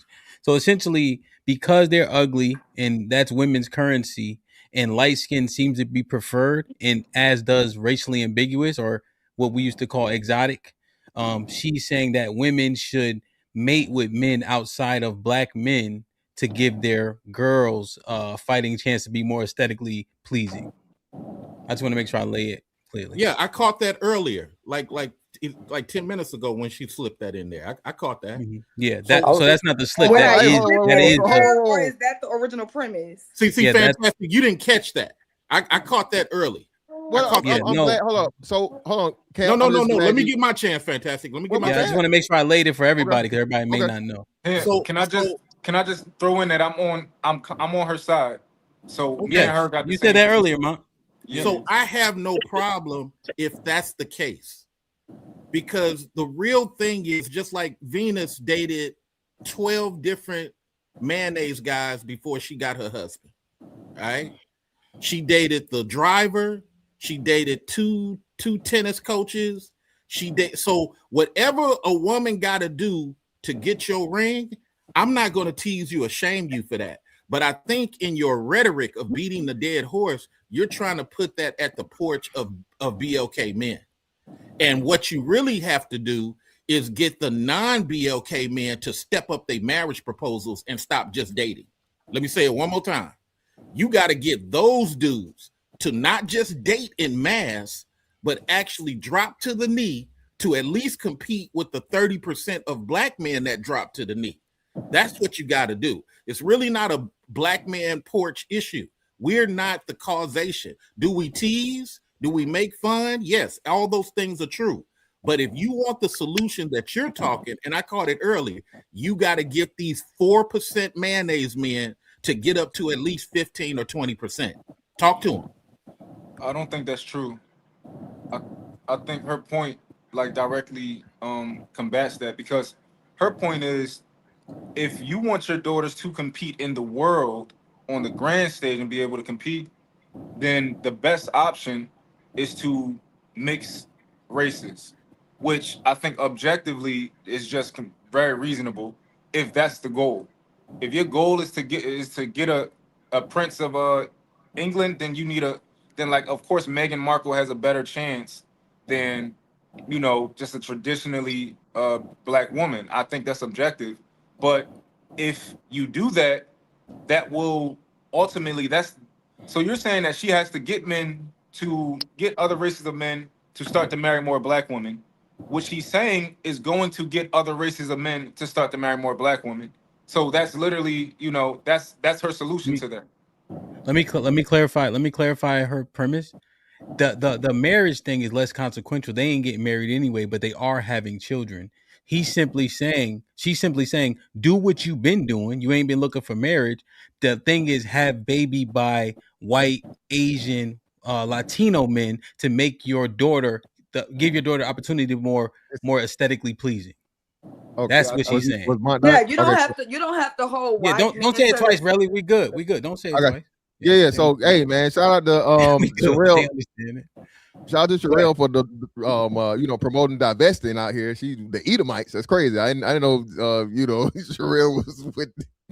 But listen, it's man, a rock and a hard place. A rock and a hard place between y'all. Listen, first and foremost, listen, man. Hey, I don't make nothing but beautiful kids. You know what I'm saying? Okay, with Mr. 40% of good women getting smashed and thrown to the side. Listen, whether she dark, light, brown, whatever, that kid gonna be motherfucking beautiful or handsome. You feel me? So why are we acting like a majority of the attractive dark-skinned women, right? Would you give a baby to Leslie? Leslie's not attractive. So Leslie needs help. If she has a baby, Leslie? No, I'm not. No, I'm not even gonna give her a throat baby. Leslie need to go get her a white man and help save her. Okay, so Sherelle, I'm with you, Sherelle. What percentage of black women does Leslie represent? How many black women are that unattractive? We're not talking about the ones that's okay. Forget them. They don't need help. They fended for themselves. We're talking about the ugly ones. We need. They done. No, they let them go. No, you don't. You don't get to just let them die because they ugly. No. Yo, hold on. Y'all say the ugly nigga. Whoa, hold on. No. Hold on. I'm asking for clarity. So is this gender specific only? Because y'all say that the ugly niggas and the fat niggas and the short niggas shouldn't procreate every day. What we're saying is you can overcompensate with money. No. Yes, you can. I mean, you can, but y'all still say just real quick. You got it, James. What I'm saying is, Sherelle, if that nigga skate by on that, he's still getting finessed. Why don't know you frowning? He got the money, but she gonna get the baby from him and the child support. She don't want that nigga, right? And the kid, finessed. Yeah, the kid is inconsequential. The woman, on the other hand, she not getting fucking finesse. She getting what she actually want out of the deal. So what I'm saying is, a man can quote unquote, overcome. But we just seen Rick Ross get clowned. Rick Ross bought him a girlfriend. This nigga got all this shit and the bitch, she was a fine dark skinned girl, by the way, fine ass dark skinned girl, right? And she had the opportunity to deal with him, but she was like, nah, nigga, even the money not enough. I'm not gonna kiss you in public. I'm not gonna do this. I'm not gonna show public affection. But he just had a baddie. He be messing with. He be contracting him for 6 months. Fantastic. Are you saying that you're saying that her solution is a real solution? If she actually does that, then those women will go on to find love and to find men who really want them. But you're saying that her solution for men, just to have money, is not going to actually. It's not a real solution because they just want to be buying women and be with women who don't really want them. But it's just like kind of like a Band-Aid. Just because you're short and you got money, it's a Band-Aid. Yeah, but and most importantly, her solution for the women is not even guaranteed because you can still be ugly and ambiguous. You can be ugly. You can be ugly and ambiguous. What I'm saying is, ambiguous women will still have a better plight. No, hold on, Sherelle. Like, if you give me if she's mixed and she's ugly, I'm not picking the mixed ugly girl over the bad chocolate girl. But the majority, no. Are you picking the mixed ugly girl over the black ugly girl? That's the options. So then that's not a 1-for-1. It all depends.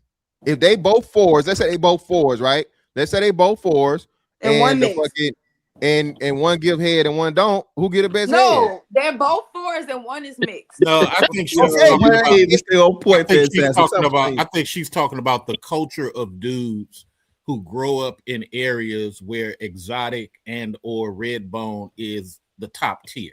That's not the rest of the nation. Once That's the again, world. that's a 30% argument because Yeah, but you I'll got say this people, again, 'cause you got James people trying in to other get- areas. You got people in other areas that don't look at the skin color like that. But go ahead and rock out.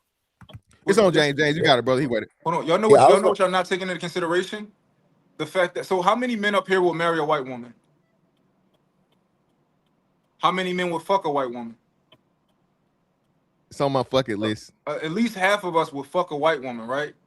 I think that in general, I wouldn't marry a white woman, and it's just a cultural thing, and it's just weird for me to get a direct white woman and marry her. I can fuck her, but if I marry her, that's just weird. So I think to Sherelle's point, if you mixed white and black, and you get me like a white and a black woman, like a mixed biracial woman, I would marry her. Or I would marry a biracial Asian woman that got black in her, I would marry her. So I do think if you do put white inside of a person, that would make a white man more likely to marry that person because it's not just a black person, it's a mixed person. So I think it would But according to what DJ said, it appears, and I could be wrong, that her premise is about the babies, not about the marriage. Because I brought up the marriage earlier, and that got it's more about the kids. I think it's about the babies. That's the part you not getting. It's not but really the babies about would be more likely to be married. That's what he's saying. The babies, the mixed kids will have a better chance. This is it. This is it right here. Mom, would you have a baby by a white woman? Would I have a baby by a white woman? Yes, sir. I wouldn't know. I wouldn't choose to. It would have to be a mess up baby. I wouldn't choose to do it though. Yeah. So Relly's saying they need to have a baby by a white man. Let's get James in. I was gonna say, one of the things that we missing in this conversation about women's courtesy is her body, right? If we all heard Butterface growing up, everything looked good but her face, but you know what I'm saying. So if her body was right and her face was not that good, but she'll still get more attraction than a cute fat girl. You know what I'm saying? So I think it's more to woman's currency than just her face, and I think we just look at the face aspect of it and not the weight aspect of it. A lot of our women, I promise you, I always see those videos on my timeline of women losing a whole bunch of weight, and that woman looks totally different. You know what I mean? So I think if black women want more options, whatever, just lose more weight, and then now you have more people talking to you. Say if you do want to get with a white men don't like fat women. You know what I'm saying? So most of their women are skinny. So if you actually want to do that, you need to lose weight regardless. So who do we always bring up when we want to talk about fit black women that y'all still don't find attractive? Our lovely Viola Davis. Who? Viola Davis. She don't got a fat ass. She just the 6-year-old lady. Yeah, she Viola old. Davis. Yeah, what I'm saying is she was young. She still looked like that. She don't have a nice body. We talking about voluptuous. We talking about thick, like fat ass. She in shape. She can run for a long time. No, that's what they saying. They're not saying she got. Well, I didn't even know Viola Davis was in shape. What was she Let's use that argument. Let's You could use have that said argument. Angela Bassett or something. Let's use that argument. Yes. So it don't matter. Let's use that argument for a second. Them all. Most dudes, we know. Most dudes are not even going to say good or bad about Viola. The only dudes that's going to say something is, like I said earlier, that demographic of dudes that just love teasing and shaming women. Most dudes ain't even got nothing negative or positive to say. So just like William said, you're going to bring up Angela Bassett, you're going to bring up Phyllis Stickney, you're going to bring up different categories of dark skin older. I think sometimes some of y'all women are dealing with a bunch of mouthy dudes who got nothing but shame language. Do you know where we are? I get it. I've been in this circle before. A lot of y'all. Have you met Mr. Fantastic? He can't wait to call somebody ugly hoes. No, well, let's retract it. We'll get where we are. You just talking about Mr. Fantastic, crazy ass. I'm just saying, Mr. Fantastic. Anytime a woman that's not aesthetically pleasing has an opinion, if a woman who's ugly says, you know, the sky is blue, he gonna come on the panel. These ugly hoes talking about Look. This proves my point though. Mr. Fantastic is 10% of the black male population, but he may be the loudest and the most consistent talker, and then you women blame the rest of us for what the 10% man is talking about. Well, hold on. Let the 10% man fucking defend himself. Listen, I don't ever just hop up here. Always love her. I don't ever just hop up here and call a woman ugly for no reason. If she talking about politics, you gonna call her ugly. No, I'm only gonna call her ugly if she says something offensive to me. And if you're ugly, you're ugly. And Sherelle, hold on, Sherelle. Have I ever called a non-ugly woman ugly?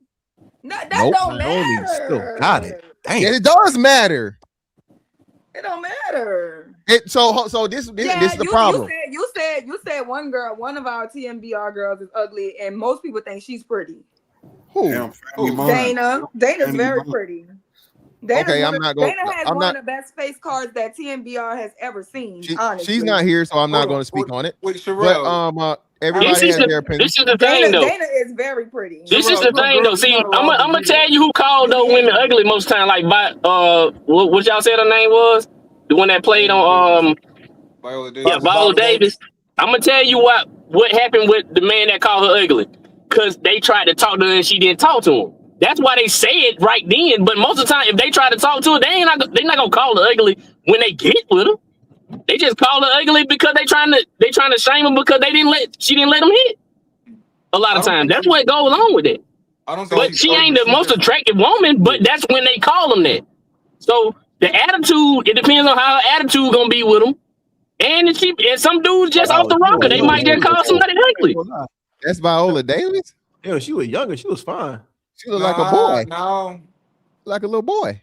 No, not that. Yeah, that's just bad. I was so sick of that. If somebody called her, I thought it was a boy. You are not No, helping. but look at the young 28-year-old one, not her baby picture. Yeah, man. I don't like the 28-year-old. I think is this her to the right, the far right? She looks better. She looks the best. All right. If somebody called her ugly, I could see what they're talking about, even though I don't think she's ugly.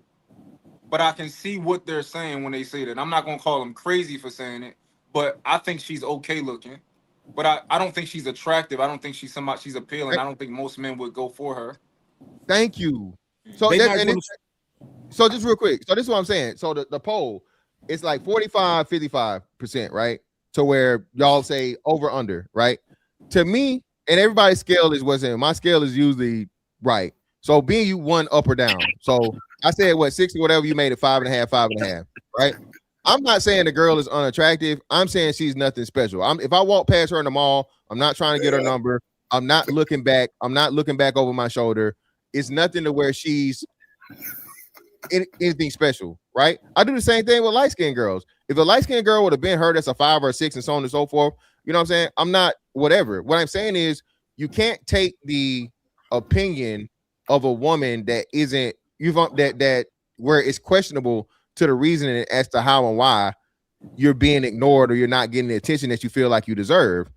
My point is dark-skinned women always go to, it's because I'm dark-skinned. No, it's because you're either average or you're unattractive. If you were light-skinned, that wouldn't change. Now, of course, like the brother that said it, hey, if you got a fat ass, that changes a little shit and so on and so forth. If you got a body, you got some big titties, yeah, that changes it. But for the most part, no. Most of these women that have these sob stories about, it's because I'm dark skinned. No, baby, it's plenty of fine ass chocolate fucking women out here that Fantastic. That's not the argument. You know what the argument is, Fantastic. Even if you're my color. Even if you're my color, let's go with my color. You're brown. Sherelle. I'm a brown woman. If brown, I'm ugly, what I'm telling you is, I refuse to put ugly children in this world for y'all to, baby. That's the last thing I'm doing. So I might need to go ahead and find me a white man too to produce some kids. What I'm telling you is, the kink, the curl, the lighter skin, it's the preference.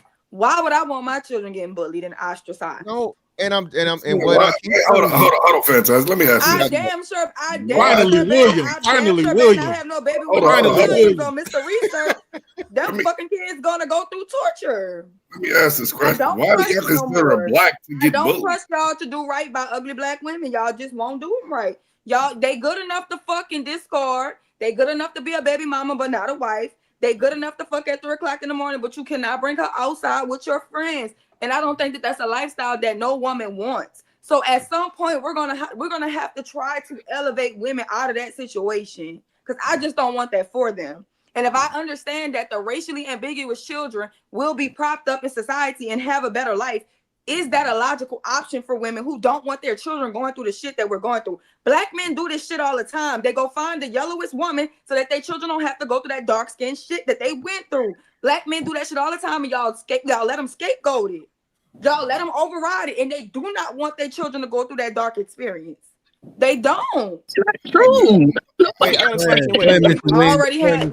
had black men in Mr. Williams. leadership, Let Mr. Williams go. Let Mr. Williams go. I have been very dark skinned all my life.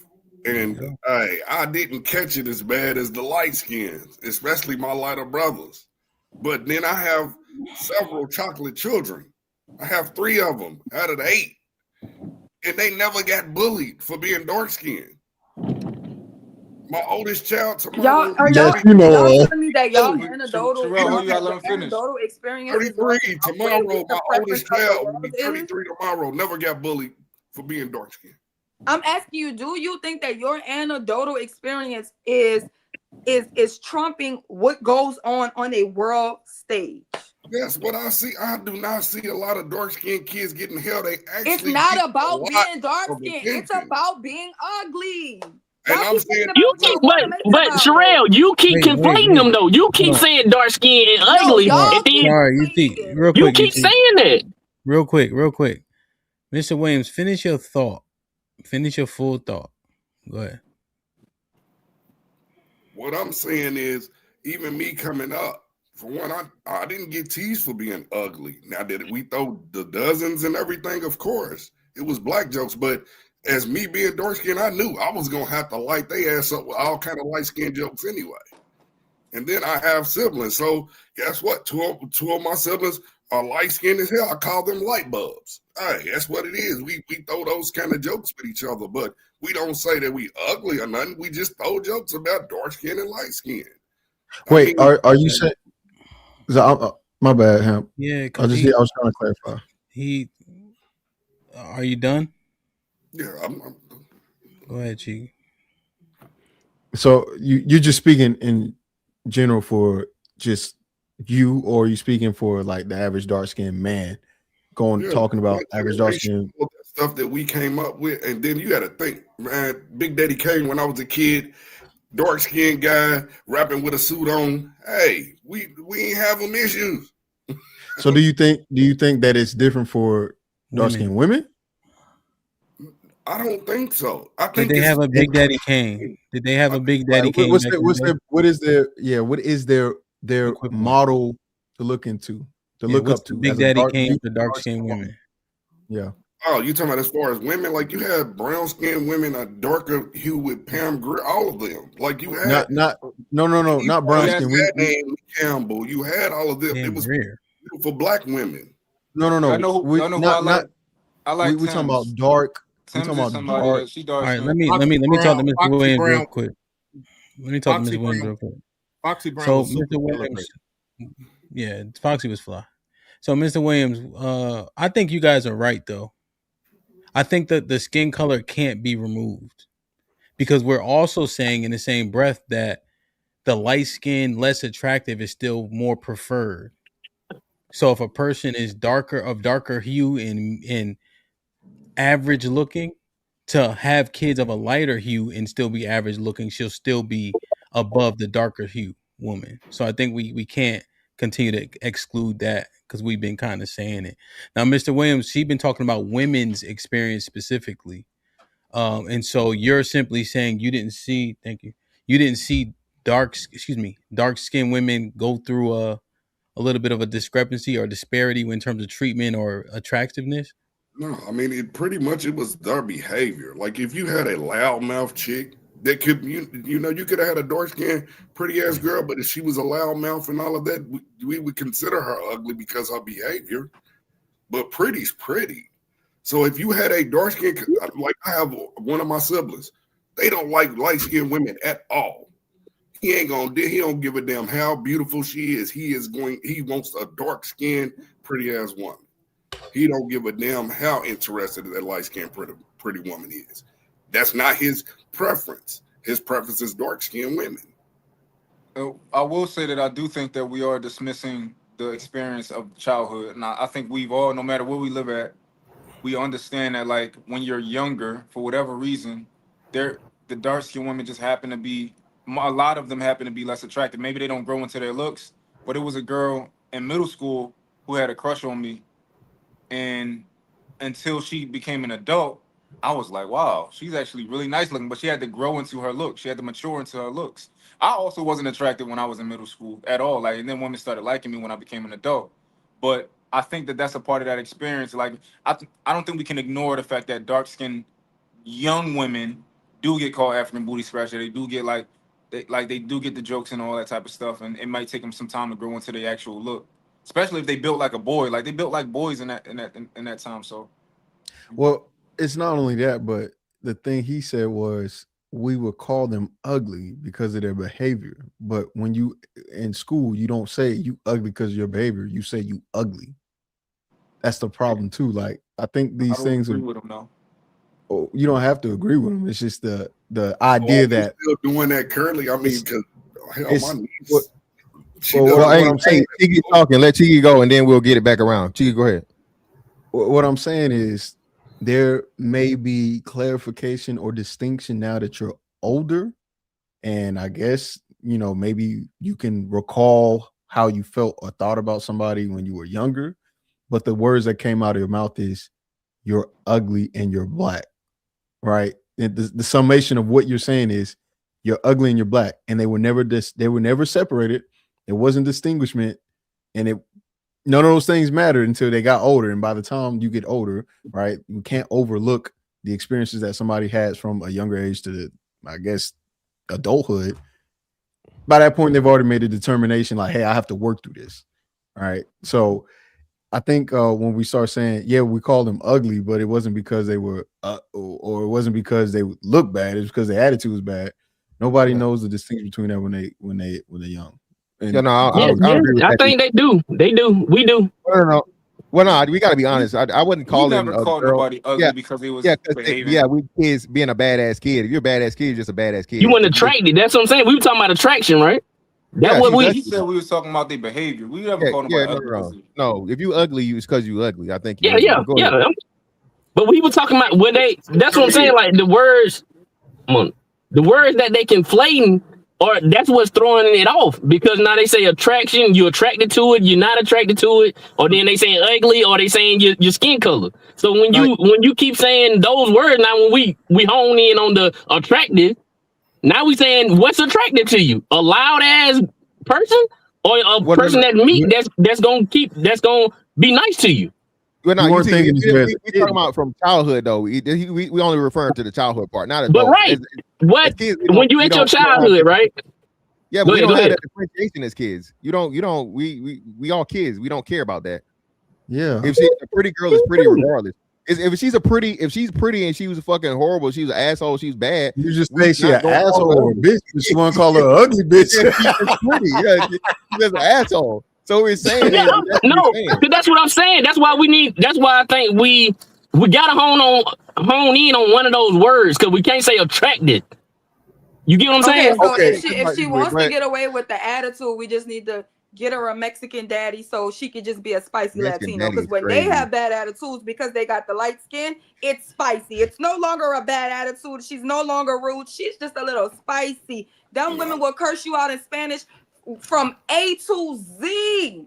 It's just you don't even know the language though. Say poppy at the end. Yeah, that's why. Because the lighter women with the bad attitudes are considered spicy. Yeah, but we gotta stop comparing. They're not getting married like that either. They're not getting the results like that. We think they at the bottom with us. So comparing ourselves. They not getting called ugly though. They are. And they Like in that's the what I'm saying. club. He Y'all keep just beating that thinking dead just horse. because you dark skinned, you ugly. Oh. The world don't work That's that what way. I We're don't not like. saying just because you're dark not skinned ugly. means you're ugly. We're not That's saying what I don't that. like, That's man. not Okay, what but we- hold on. Let's get some order. Let's go order. So, Mr. Research trying to say something, and then we'll go to Mr. Williams. Then we'll Marvis. You ain't said nothing in a minute, and then we'll work it all the way back around. So Mr. respectfully, that's Research why I on- think it's propaganda at this point. Because I notice people repeat, it's like repeating the same 8 sentences over and over again. I don't even believe it. And I'm a dark-skinned dude. I've lived a dark-skinned experience. So I will agree, if the women got to go out here and get with other ethnicities to get a solution for this, cool. If you think the male community is not good enough, cool.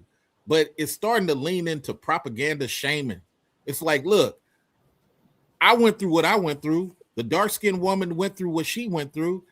And that's just is what it is. Now we're older. And I noticed 2 people are spending like 18 minutes talking about what happened in high school. I can't police no 6th grader and no 9th grader. I can't police what happened in high school. It's kids. So to spend like a long time talking about what kids are doing, hey, maybe me and William need to start saying to the kids, hey, you don't say that to her. You make sure you celebrate her in 6th grade. That's what it seems like you guys want as far as a solution. And I'm gonna end by saying this here. Yes, we can do better. This little live has encouraged me to do another dark skin beauty pageant out here in Northern California. So I'm going to do a GoFundMe for that, because I will walk away from this panel agreeing with, we as Black men have to get back to celebrating dark skin, digging in our pockets, kicking in a couple of $1,000 or whatever the case may be to create atmospheres for darker skinned girls to feel celebrated. I will agree with that. Mm. Yeah. Yeah. I thought you said Marv. Yeah, it's on Mr. Williams, then Marvelous. So Marvelous, go ahead. All right, cool. With this whole discussion of dark skinned people and stuff, right? I thought about it. I said, yo, what percentage of us as Black folks are really the dark ones? Like, how many, like, are they like a minority within the group, you think? No, but the vast majority, brother. Vast majority of darker tone, brother. Darker skin. The reason why I say that is because remember that one drop rule? You know what I'm saying? Black people, only people apply to is Black people. So wherever our blood drops, is Black by default. And I think there's a lot more people who have drops of blood in them than there are those who are more dark, in my opinion. Yeah, you know, I think what you just conveyed, Marvelous, is the issue of this whole conversation, is that we allow white people to make determinations of what was everything. Yes. And so that's the key. The reason why these Black women or darker women don't think they're beautiful is because that the propaganda told them so, right? The miseducation of a Negro is real, right? There's no way hair that's stringy and hangs that can't stand up, blue eyes are recessive traits, white skin can't take the sun, but somehow that's preferred. It's been perverse, and we've been taught that. And so the miseducation, we need to be re-educated, you know? So I don't know how that happens, but I know that that needs to happen so we don't have extreme fixes like the one Sherelle is proposing. And I know that this is to get a conversation started. So now that the conversation is here, let's really dive into who taught us what and why. That's the overarching issue. Yeah. So yeah, man. Go ahead. Whoever that was.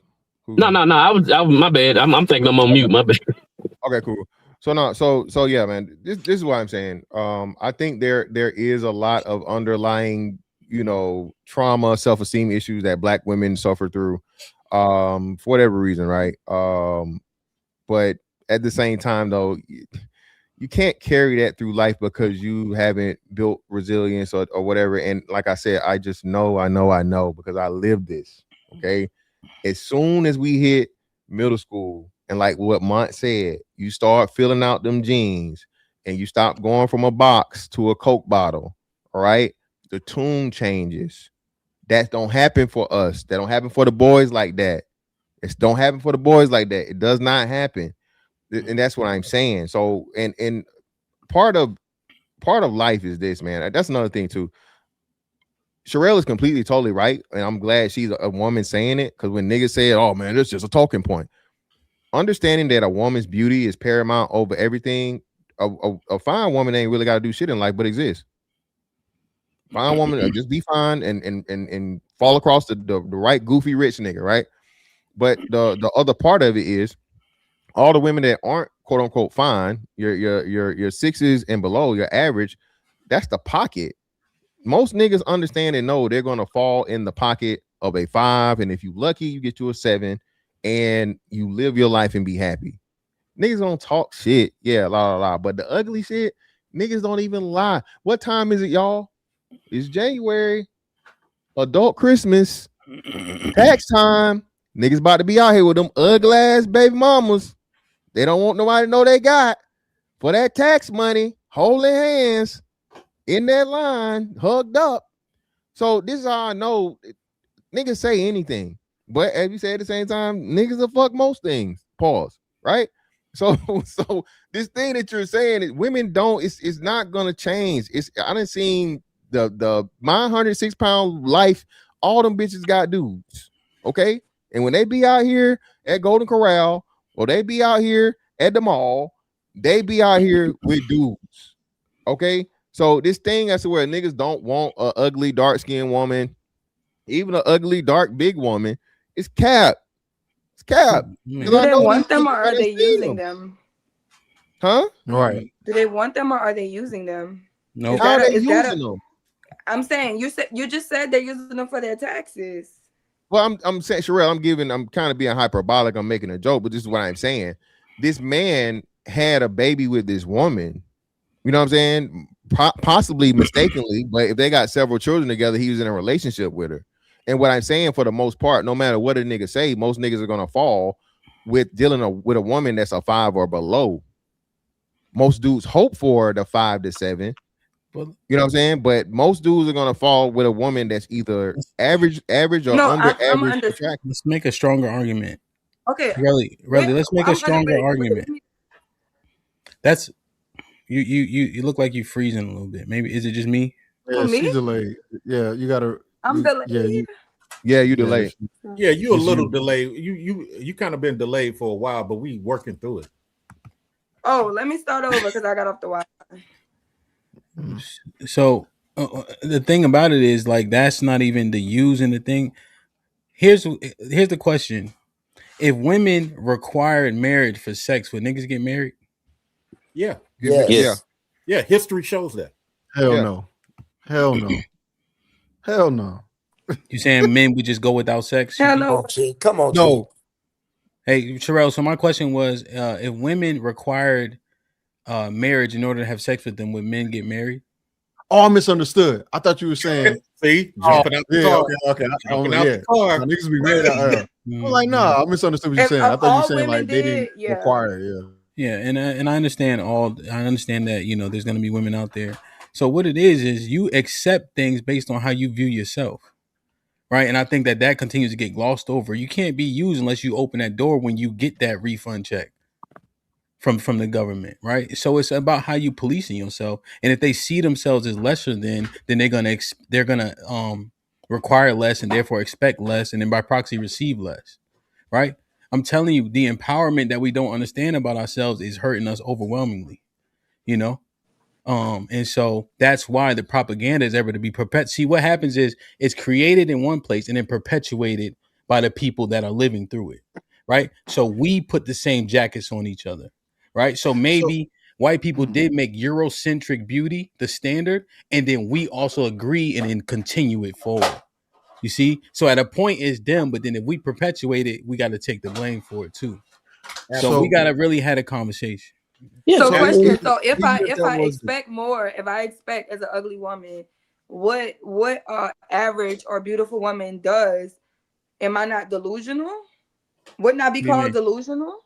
Like, wouldn't I be called delusional to expect more or hold a higher standard? Because that's the issue, right? That ugly women are being silenced and told they cannot have the same standards because they're ugly. So if she still wants access to men we understand that some men who are unattractive, they may have to simp or pay women. And I think unattractive women understand that too, right? That they may have to house homosexuals or take men when they don't really have much. And those are the men that they get. What I'm No. saying is, what opportunity do No, they I'm give saying their no. children?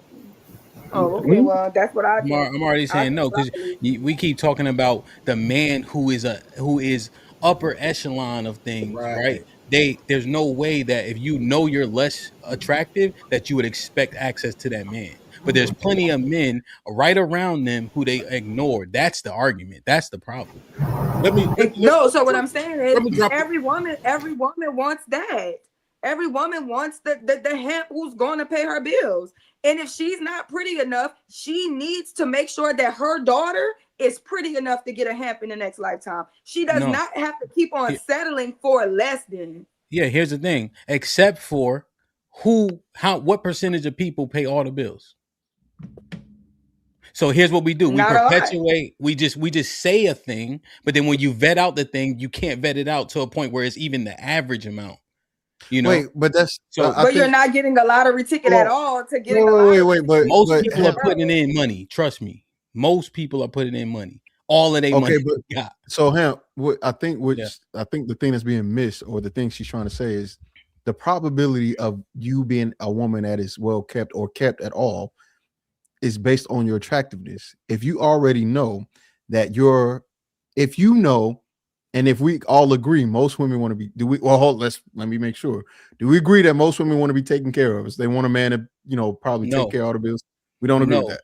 No, because they don't even want to be housewives. Remember, they look down on housewives. See, okay, so we got to remember that talking. I'm not disagreeing. I'm not disagreeing on that. I'm asking the rest of the panel. Right? So you say no.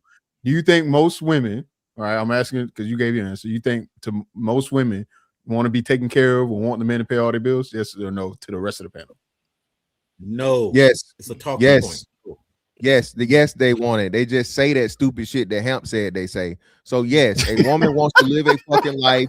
A bitch say some shit in public, just like she'll call a nigga ugly in public and then suck him up behind closed doors. So bitches say shit for the gram and for the internet, but a woman naturally wants to have a softer life and have a man provide and protect for her, and her not to have to do it lift a motherfucking finger. So that's but we gotta go by what they said though. We gotta go by what they said. Real quick, let me do it. You see, so here's what they say, right? And then they don't behave. Their behavior is unbecoming, overwhelmingly, right, Mr. Fantastic? So what it is they'll say a thing and then not behave like what the thing that you're saying they saying behind closed door. We still agree that they all have unbecoming behavior. So there's no way to believe that they actually want it in person. Is because their behavior is still poor. Yeah, but also last one. Also, they don't want to relinquish power. They don't want to submit. And what do they feel? They feel if you pay all the bills, now you control them, and they don't want to be controlled. So that's how we know they don't want to be housewives. And how you can want something and not know how to obtain it. That's my thing, and that's womanhood. A woman fucking wants that, but like you said, her unwillingness, right? Her unwillingness and her not knowing how to is what's fucking it up. So everything you're saying is correct and right. What I'm saying is they still desire it. They're just unwilling to do to get what they want. They say they want. That's what I'm saying. Gotcha. And I'm saying faith without works is dead. Oh, right. So you're having the meta conversation, which is yeah. I'm done. Me and Pastor done now. I just got one small thing. I'm sorry. The answer, I think it depends on their age too as well. We got to throw that in there. If they're in their 20s and 30s, now they will help talking about they want their power. But if they get in their 40s and 50s and all that stuff, now they kind of want that break. They want to relinquish some of the issues that they're going on. So that's what I would add. And look, I'll say this: there's a lot of other women out in the nation except for city girls. Sometimes when I hear people say stuff, I think most of y'all are really just talking about city girls. You're talking about girls with city girl mentality, city girl brain cells, Little Kim mentalities. That's what I think most of y'all be talking about. Y'all can't be talking about the farm girls. You can't be talking about the Michigan and Indiana girls. You can't be talking about the Black Hawaiian girls. You just can't be, because they don't have that city girl talking point at a high percentage. And let me land and say this, because this is what's sad about all this. Even if I was to agree with her talking point, all right, about women need to do X, Y, and Z, many of those babies from those failed relationships come back to the Black community. All of us on this panel done had a cousin, a friend, or somebody that's sitting up here with a BLK woman from a other relationship that didn't go well. There are light-skinned babies and stepfathers to light-skinned babies everywhere. So my goal, once again, is to put some logic in this beating the dead horse moment.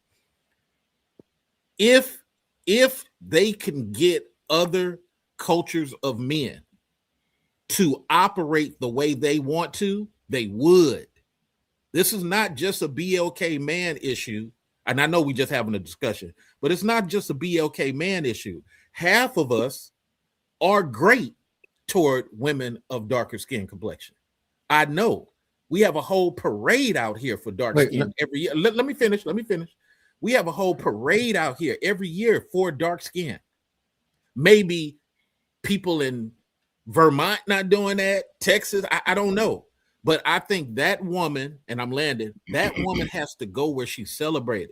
Stop sticking around the city boys. Go over there where the farm blacks are. Go over there where the West Coast blacks are. Go where, Bantu knots are celebrated. Stop sticking with the city boys, trying to get the city boys to change. Or go get those mayonnaise dudes to actually do what you need done. Okay, so I think the point of me asking that question is, if we agree that's what women want, right? The obvious equivalent exchange, or how you get there, is attractiveness. Do we agree? Yes. Attractiveness helps you get to the man with, right. So if we accept that premise, Sherelle's point is, if we already agree and know that there's a Eurocentric beauty standard, take the morality out of it, just the fact that it's there, and we played into it, perpetuated, whatever the case.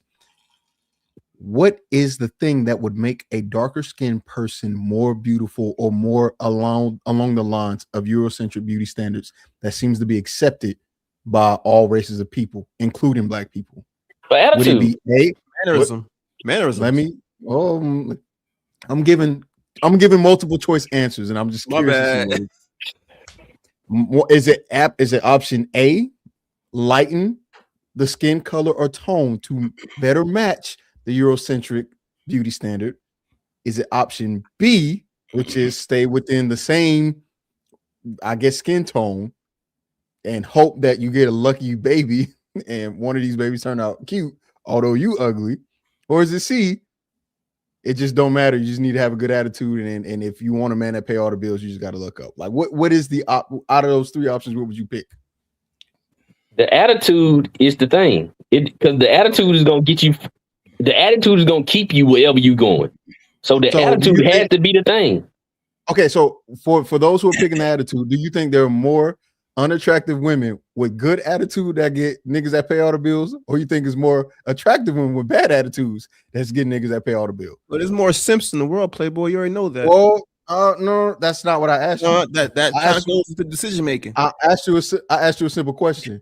Yeah. Do you think that there are more unattractive women with good attitudes getting the men that have the means, or do you think that is more attractive women with bad attitudes? You know, it's a pretty girl privilege. We already know what that is. So now, but the context is this though, Banny. Hold up. The context is this though, because first off, you're not taking consideration that chicks that's pretty, they can pull off because they're pretty, right? But then you also don't take consideration that first off, who's the dude that's choosing her? Who's the dude that's choosing her? Who cares if you get the man that's paying all the bills? No, you can't say who cares, because to Marvelous' point, if that woman goes where she's celebrated, her percentages go way up. She can't stay in city boy land where they looking for 8s, 9s, and 10s. We're not talking about city boy work with me for a minute. To Marvelous's point, It depends on that guy. You got dudes out here taking girls off of the stripper pole. You got dudes out here. Why? Recognize game. Recognize what she look like. I'm answering your question, and you're really not trying to hear me. You got dudes wifing up chicks from the Blade who been out on the track. This is something that has happened, bruh. It depends on the dude. I know a doctor celebrity in Atlanta right now. I won't mention his name. His girl was having threesomes left and right before she got married. What does she look like? She's outstanding. Mathematics. Look, she is a dark brown. You're not okay. So you're not listening to the point, and you're proving the point by not listening. The issue is nobody gives a fuck about that particular woman's whatever, as long as she's bad enough. Now, I'm going to ask the question again, and I want you all to listen.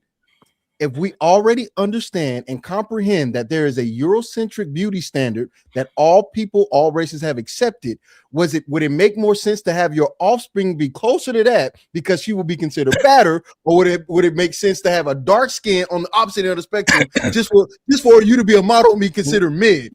Who's responding? Because this is a different premise. Did we respond to the first one?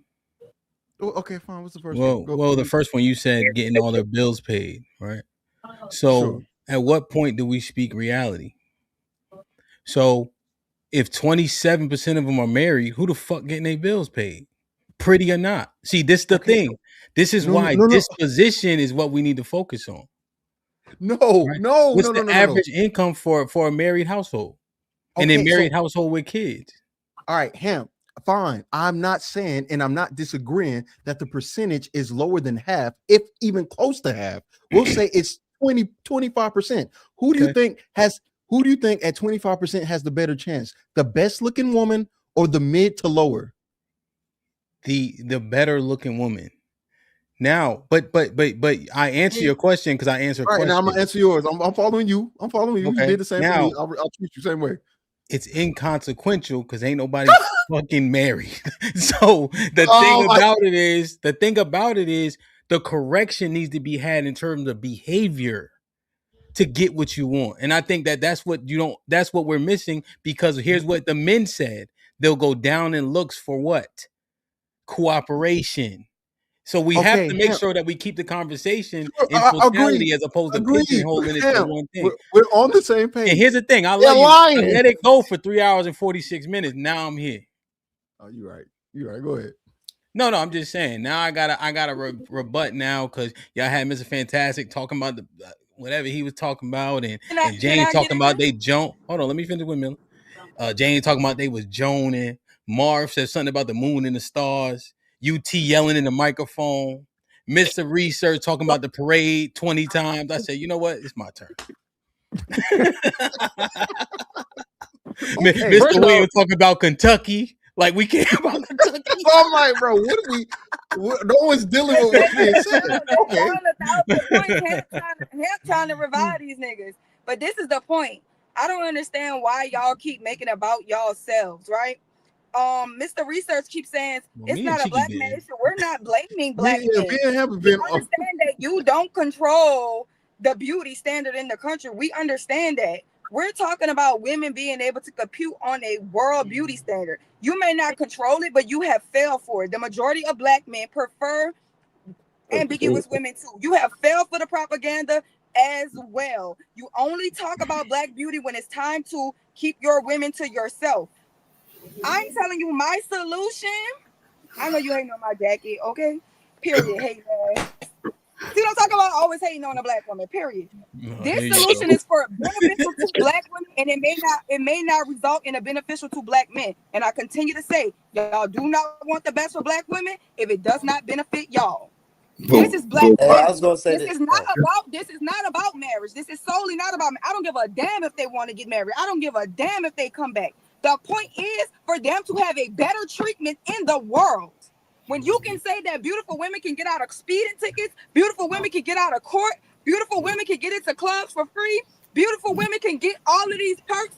They can, what y'all say, our vice president became the vice president because she was mixed and fucked her way to the vice president spot. So if being mixed can get you to being the fucking second leader of the free world, it sounds like we need to get with the fucking program and stop trying to sit around so that we can satisfy motherfuckers who can't wait for us to step out of line so they can put us back in our ugly ass black ass place. Well then, I'm gonna tell you how that hurt y'all though. I'm gonna tell you how that hurt y'all though, Sherelle, because then you can't come on here and talk about that righteous shit then. So you can't do that and have that at the same time. Well, why do the ugly girls get all these damn Hold on, Mr. Williams. Let me make sure that she understood that. Cause I'll be listening to Sherelle all the time, and she always talking about how black men ain't shit, right? That be her thing. But so now you can't have those two and want to be and think this is a good conversation. But I was gonna say, let me add one more thing too. I'm sorry, Mr. Will. A lot of times, man, and this is another one to add on UT's point, right? We always like to say we influence the world, we influence this, we influence that. But now when it comes to beauty, we can't influence that. We can't change.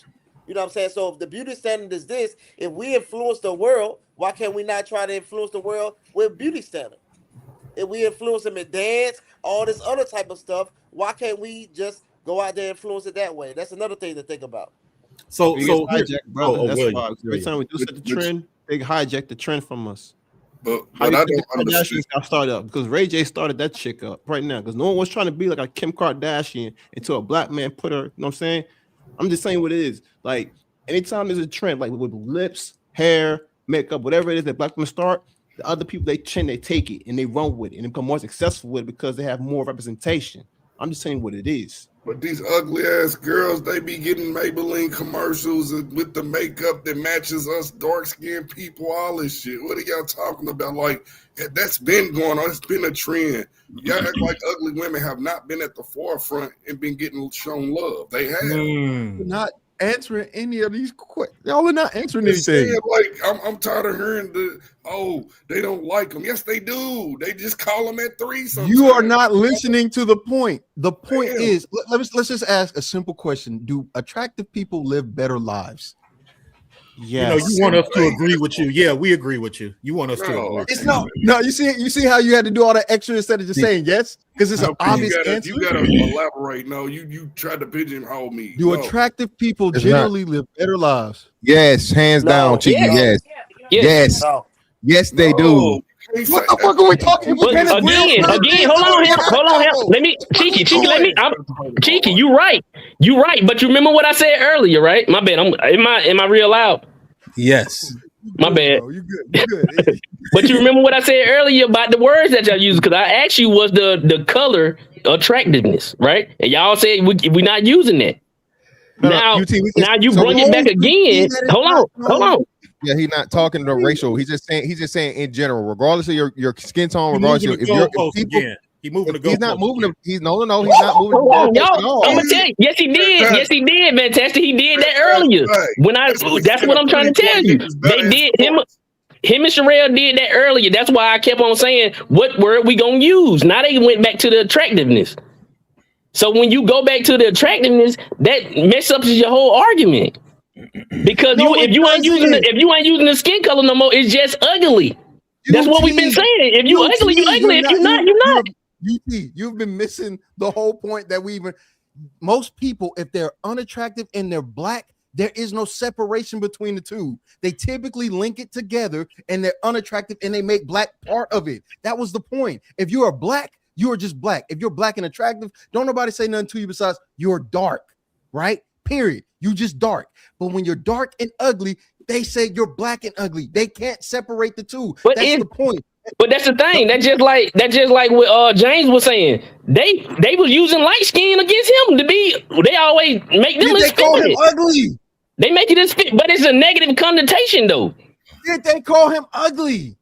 They not call. They said what you've been saying this the whole time. You said you ugly and you black. But they not saying the black is ugly. They just saying and you black. Just hold on.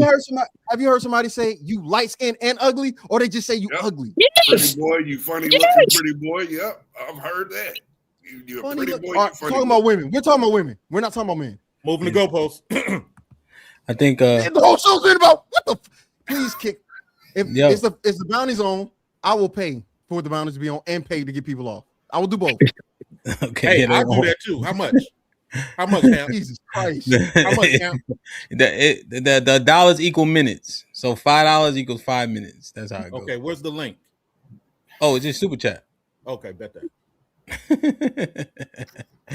All right, I got. But that's what I was saying though, him. When you keep on conflating the words, that's throwing it off because you either gonna stick on either ugly, and you say if you got to be saying black is ugly. If you're not saying that, then when you go back to attraction, you throwing the conversation off. We are Put him in the fucking bedroom. Get him out of here. Come on. Wait a minute. Whoa, my money here. Get the fuck out of here. Get him the fuck out of here. Put him in the bedroom.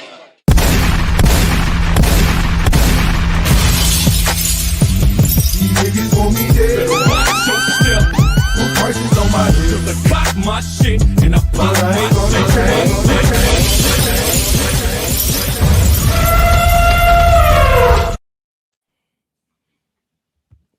Sorry, Cheek. Go ahead.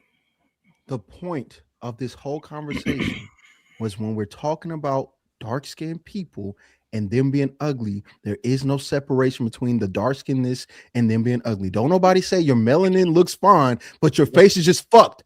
They just say you black as shit and you ugly as shit, and they put them together, right? And the fact that we already accept and already agreed that there is a Eurocentric beauty standard, the less you are closer to that line, the less attractive you are, generally speaking, worldwide. Now, can we agree to that, please? No, that's what I keep telling you. No, I'm not talking about you individually. Do we agree generally? That's how. Who disagrees? James, you disagree?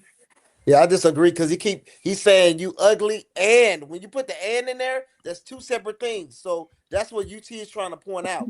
You know what I'm saying? So if I say you fat and you tall, I'm not saying that both of them are the same. It's two different qualifications or whatever. So some people say, hey, you light and you ugly. You know what I'm saying? So it's light-skinned people that say that. You know what I'm saying? So that's what the whole thing that UT is saying, and that's what I'm confused because you separate them, but you tell them they're the same. Okay, do you think that most people that see light-skinned people view them or think that they look? Didn't we ask these questions already? Hemp. Kinda, but ask him again. Do you think that most people would say light-skinned people look better than dark-skinned people? Just not you, not what you think, just generally speaking. No, that's what I'm saying. It was fantasized on the music videos, not in real life. It's kind of like how when we get up here and we romanticize how we view women and all that type of stuff, or view men. I think it's more of that was going on back then. But in real life, it was all the women was treated the same. You know what I'm saying? If you was cute, you was cute. You was ugly, you was ugly. And do you think that most people was considering dark-skinned women on the average to be just as cute as light-skinned women on average? Cute? Yes. Yes. Yes. If that, are you asking individually or just in general? Because generally, I'm not talking about individual with y'all. I'm saying on the general scale. Yes. The finest girls when we were young were chocolate girls, bro. The girl that played in all of them. They were even the finest. It was a few and far in between that the light skinned girls even got what's name. Even I heard y'all talking about Gina and what's name in the earlier in House Party. The dark skinned girl was the fine one, not Gina. Right. So if we have five random dark skinned women versus 5 random light skinned women, y'all are saying that you think that the odds is gonna be even out? Yeah, so yeah, this we saying this is what we saying, bro. People try to make it a whole lot bigger than what it is. I'm just saying, y'all try to listen, bro. I'm gonna have to call your ass a whippersnapper for the first time, Cheeky. Get the fuck out of here, nigga. Listen to what I'm saying, bro. Listen. I'm just asking questions, niggas rewrite history, and it's not even niggas. It's not even niggas. Y'all have allowed black women to paint this narrative that niggas just hated dark-skinned women the whole time. They never loved them. They never liked them. Bro, I'm telling you, bro, the dark women, Angela Bassett and fucking what's name? That whole cast that's one of the most iconic black female movies ever. The most beautiful woman out of that group was fucking Angela Bassett. What movie? The other girl, Layla Rashawn, right? Layla Rashawn. Waiting to Exhale. Yeah, Layla Rashawn was lighter than her. She not. Layla Rashawn is brown skin too. Dark skin? Like, huh? Angela Bassett is definitely dark skin. What you talking about? Hell yeah. She not brown? Hell no. Angela Bassett is chocolate, bro. Bro, Angela Bassett is chocolate. What the fuck wrong with y'all, bro? I see. I hate y'all non-skinologists, bro. Okay, again, I keep telling y'all niggas again. Okay, you look dark skin. Come on, yes, bro. Bro. They lightened everybody up for the thing. She is darker than Layla Rashawn is. So anyway, she's dark skinned, bro. Clearly, if you pull up a picture of her today, fucking what's the name is dark skin, bro. Angela Bassett is dark skin, hands down. I'm not finna argue with you niggas. They all dark skin. Yeah, what we talking about? So anyway, this is what I'm saying, bro. Not the one on the end. The other three are. Yeah, Layla Rashawn was dark too. She was more brown, but she wasn't light. And Layla Rashawn, again, that's another one of the most finest fucking women that ever walked the earth. What are we talking about? So this is what I'm saying. This whole light, but that's what I'm saying, bro. You're not gonna argue that. Just go ahead. Just continue your point. My fault. Go ahead. Yeah, what I'm saying is this: the light skin hype, bro, was made up by black women. Niggas like fine women regardless, bro. And I'm telling you, to see. Even when we was kids growing up, the little chocolate girl, and she was pretty. She was pretty. Now, what you didn't even, and Cheeky, guess how we found out what the difference was? The dark skinned girls taught you that the light skinned girls were better because they had an inferiority complex, and they would pick on the light skinned girls for being light skinned. Don't nobody care about your hair being long. Don't nobody care about your eyes, this and the other. You ain't cute because you this, because you that. So, Cheeky, what I'm telling you is, this shit, the cake was baked by the same women that's trying to play motherfucking victim, bro. Exactly. We seen this in real time. We seen it. We grew up in this shit. We seen it. One thing I want to add is we can't discount the idea of, so when you're younger, your taste is just different than when you're an adult. Kids like things that are sweet and sugary. When you get older, you don't want nothing that's sweet and sugary. You want your taste buds change a little bit. They mature. So I don't want to discount the idea that, okay, let's say that younger boys do like lighter women. That could just be because they're immature. And that's okay that they like things like, I like aged leather, right? When I was younger, I probably wanted some brand new spanking fake faux vegan leather stuff. I hate that. I can't stand no fake vegan leather stuff now. Like, it got to be aged, you need patina and all that type of stuff. That's what I like because I'm older and I have a better palate now. So I think we can't discount that. Yeah, nah, bro, you playing, nah. This nigga playing. No, don't do that. So the phrase that she was light skinned, she'd be better. That's not a thing. That was a thing. No, that's what I'm saying, Cheeky. Certain niggas said that. It wasn't niggas wasn't just saying that as a blanket. Everybody saying it. It was certain niggas saying it. I'm on the West to insult Coast. Just to get an insult off. I'm on the West Coast. Making this shit up. Never heard of those phrases until I went out east. I have. They just making shit up. Heard those phrases. I'm not saying they making shit up. I never heard that one. Yeah, I'm saying this, Cheeky. I'm saying this as a nigga that's been around the country, around the world. I'm 42 fucking years old. I grew up when it wasn't cool to be a dark skinned nigga. Pre motherfucking what's the nigga name? Morris Chestnut, and pre motherfucking Michael Jordan with the bald head winning championship Bulls. Okay, this dark skin shit. I'm 42. Who the fuck are you? 40 fucking 2. Okay, all right.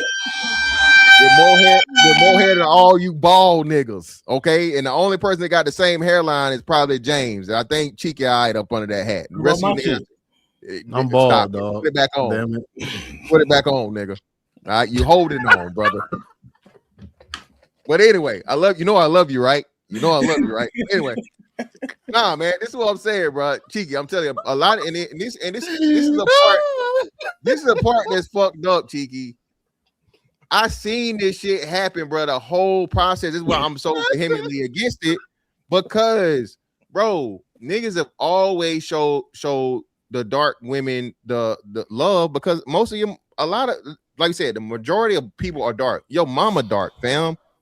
You know what I mean? So this thing that's, well, y'all just hate dark skinned women and la. You're not never gonna pick them, and you know, not to make the weird ass, Oedipus complex thing or whatever. But I'm just saying, act like black men have never showed love to darker skinned women, bro. It's just like he said, bro. It's propaganda. It's all the way capped, bro. So you know what? Okay, let me ask Cheeky this question because Cheeky been asking all the questions. Men. So let me ask him this question: which gender brings up skin color the most? the terrible black men or the women? The women. Kills your whole argument. No, it doesn't, but okay, I'll let you have it, bro. Let me read this and y'all can go in. DJ Don, what's popping with the $5, man? Thank you for all the comments, man. That helps the algorithm big time. I appreciate the love. You heard? With the $5, said fantastic is 99% right. Is right 99% of the time. That this is the 1.1%. So Rules was goody. Congrats on 60,000 subs, bro. Appreciate you, man. This stream we was at like 59.98 or something, so we surpassed it this stream. Salute. Mr. Research in the building. OG Mr. Research with the $2 says cup of OJ for the DJ. Thank you, good brother. T was popping with the $2 says HAMP, turn on the bounties, please. They on, man. They beg for them. Irvon Hunnit, is that how you say it? Salute with the $10 says, I thought we was pro-black and wanted to build the community. Sherelle tripping on this one. Nas with the $10 says, I think people attaching their esteem solely based on their skin pigmentation reduces them to the perception of other people. They end up overcompensating for other people. That's what Mr. Research was saying in the beginning about the esteem thing being probably the biggest crux. Fifi with the $5 says, fantastic is on the show with Mr. Let Go. When you was drunk, you said black men prefer light-skinned women simply because they are more rare. I think it was drunk a little bit. Nah, but no, that's not brother. Don't defend yourself, bro. Don't defend yourself. Put him in the fucking bedroom. Get him out of here. No, hold on. And now hold up. The context. He moved on. Let me read these. Yeah, we'll definitely come back. Let me read these. Fifi trying to get. Hey, Fifi, hey, baby, if you want, hey, Fifi, I still like the red bones, baby. He on the next one. He on the next one. He on the next one. Nas with the $10. Fifi came to the A black man saved the founder of the Me Too movement, Tarana Burke's gene pool, and a daughter doesn't look bad either. Could be the exception, though. At least it can happen in-house. Escobar with the $5 says, Taral, what's her name? Taral Hicks. Yeah, you got it right, Taral. Okay. Taral Hicks of Belly, DMX girlfriend is fine as hell. Every man was in love with her. That's a fact. That is a fact. That's a fact. I was looking for a blue light to put in my house. I said, Thanos with the $5 says, congrats on this 60K. Thank you. I appreciate you. I read this one. OG Nick Taylor with the $2 says, 80% of women beauty can be washed off with soap. Mount with the $2 says, Cardi B is a 3. Nobody is attracted to her. I like that. I gotta steal that one. I gotta steal that one. Indeed. L.I. was popping. But the 20 ball says, Lotto and most celebrities pay for their features. They ain't natural. Yeah, I don't think Lotto. Mount with the $2 says, Lotto ain't no 9 or 10. She is a 7. Mount with the $5 says, Ice Spice is not a 6 with her orange hair. Her problem was switching up her hairstyle. Now she's a 6. Before she was thick and had cool hair. Perfect. Says, I seen big dark black women get married and big light-skinned black women get married. Behavior matters, especially in the South. They definitely getting married. You will see brothers holding hands with the big black women in Walmart. It is normal. Perfect. Shit like that. Nah, he showed us we see it. Perfect. Just was sent a little bit earlier. That's why. T with the $2 says, HAMP call for major backup. Oh man, look, Mr. Fantastic. He on the phone. He got on the phone. Nah, he can't answer. You know what it was? He could see the super chats along with me, so he got on the phone real quick. No, I'm back. Brother. So first off, Fifi, I see that you're light skinned, baby. I still love y'all too, baby. If you want to hop in my DMs, you can hop in my DMs, Fifi. I think you met Fifi, right? I ain't left you. No, I don't think I met. I don't know her. She was in Atlanta. I ain't see her. Nah, ain't shit. I don't remember Fifi. Yeah, I ain't see Phoebe. Either way it go, baby. Let's but listen, Mr. Let Go was the one that said, oh, dark-skinned women, light-skinned women are for the streets, so whatever the fuck, and all dark-skinned women are just for marrying and shit, right? Lo and behold, what's the example he used? Candy, and then a week later, fucking Candy announced fucking divorce. So I'm fucking talking about the fact of the matter that the reason that dark skin, it's not they light-skinned women just off the strength of they light skin, is what y'all was saying here earlier. When something is more rare, that is the reason for the attraction, not because it's simply better that he sees the fucking light-skinned woman is better than the dark-skinned woman. It's exotic, it's rare. So that's what I was saying. I'm not saying that the motherfucking light-skinned woman has automatic carte blanche and she's automatically better. Well, you look light, and y'all be fucking these. Yeah, she look light as hell. I don't know what she thinks. Thank you, UT. I get tired of these dark niggas that don't like being dark. You like my complexion. Well, she definitely light in that motherfucking picture. But and she look, and her daddy look like he Chinese or some shit. So she got the exotic shit going on, Fifi. So I don't know what the hell you. Were you kicking Cheeky off with this, DJ Don, or are you saying? Let me know in the comment. I don't quite get it. You know, to offend. Oh, go ahead. Go ahead. You got it. Nah, he was the last one to speak. No, nah. Oh, okay. Cap. He asked me a question. I gave him an answer. He said that's defeat your argument. He was wrong. Don't defeat shit. The reason why black women or women bring up skin complexion or whatever is because they're aesthetically primary. Like they're going to bring up their looks or things about their looks well before men do. Most niggas don't care if you light skin or dark. Then I'm dark skin ass nigga. I don't give no damn about that. Women gonna bring that up because that's something to do with their looks, not because they have a issue or whatever the case may be. That was the difference. But that was it, Ms. Let me ping-pong that real quick. So that goes to the fact that a lot of that is in their heads. Go where you're celebrated. And that goes back to Marvelous' earlier point. Go back to where you're celebrated. So if you a woman and you going through all this issue, jump on a Greyhound for $65 and go to another county and get celebrated by some different dudes. Jump on the airplane for $300, $400 and go to another state and get celebrated. You can't sit there and just, as a woman, complain about these dudes who've been teasing you through high school. You go get around some different Miami dudes, some different DC dudes, some different Louisiana dudes. Those dudes might be feeling you. And I'm going to end right here.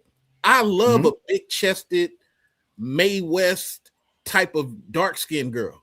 I love all that. But guess what? It goes back to what we said earlier. The behavior, the presentation. Can she deal with what Celie, Mr. Researcher, got going on? If not, go holler at DJ. Go holler at William. I'm just not for you. Doesn't mean I hated you because of your skin. Your behavior doesn't fit the framework that I've built. And earlier I was going to say to DJ, there used to be something called the Bachelor Girls. Okay, there used to be something right after World War II. There used to be something called the Bachelor Girls, where black women used to go around looking for eligible guys who were unmarried, and they had a whole club behind it from East Coast to West Coast. And these are just it was just a culture of women seeking out, hey, that's an older man, his wife has passed. Hey, Sarah unmarried, let's go talk him up. Hey, here come a young dude. He's about to come into his father's money. The problem with all of this is that women are no longer strategic. They're letting their vajayjay do the picking, and then they blaming all men because they picked wrong. She knows where the boring dentist is at. She knows where the boring engineer is at. She don't want to go there. She wants the fun boy to change his mind. And that's where these dating conversations tend to go left, because the fun boys are not going to change their mind. She's going to have to do like every other demographic of women, go where she's getting celebrated, and then she'll have a better chance and a better outcome. But we all say that. What if she's celebrated by white men? Go. Oh, then we on the same page. That's a dub. Yeah. Okay. We all said that earlier. Go. We would prefer it not to happen, but go. I'm just saying those children tend to come back to the black community because we have all seen a black stepfather being a parent to a BLK woman who had a misadventure with the Mexican dude, the Asian dude, a mayonnaise dude. We've all seen that. So go do what you need to do as a woman, but hey, you got to be responsible for who you picking out here. Yeah, okay, so yeah, I'm not for the race mixing shit. Yeah, That's I just you, want to add to this hint because I'm looking at this. I don't want to. Well, real quick, because I'm not trying to dismiss what Mr. Reacher said. That part in particular, like for instance, here's the part where we agree. You'll see in a more of a prominence and abundance of like the natural hair archetype in like a Washington D.C. as an example. So let's say you're embracing that part of you, right? If you go to that area, you may find more access, more positive results. So that part is true. So okay.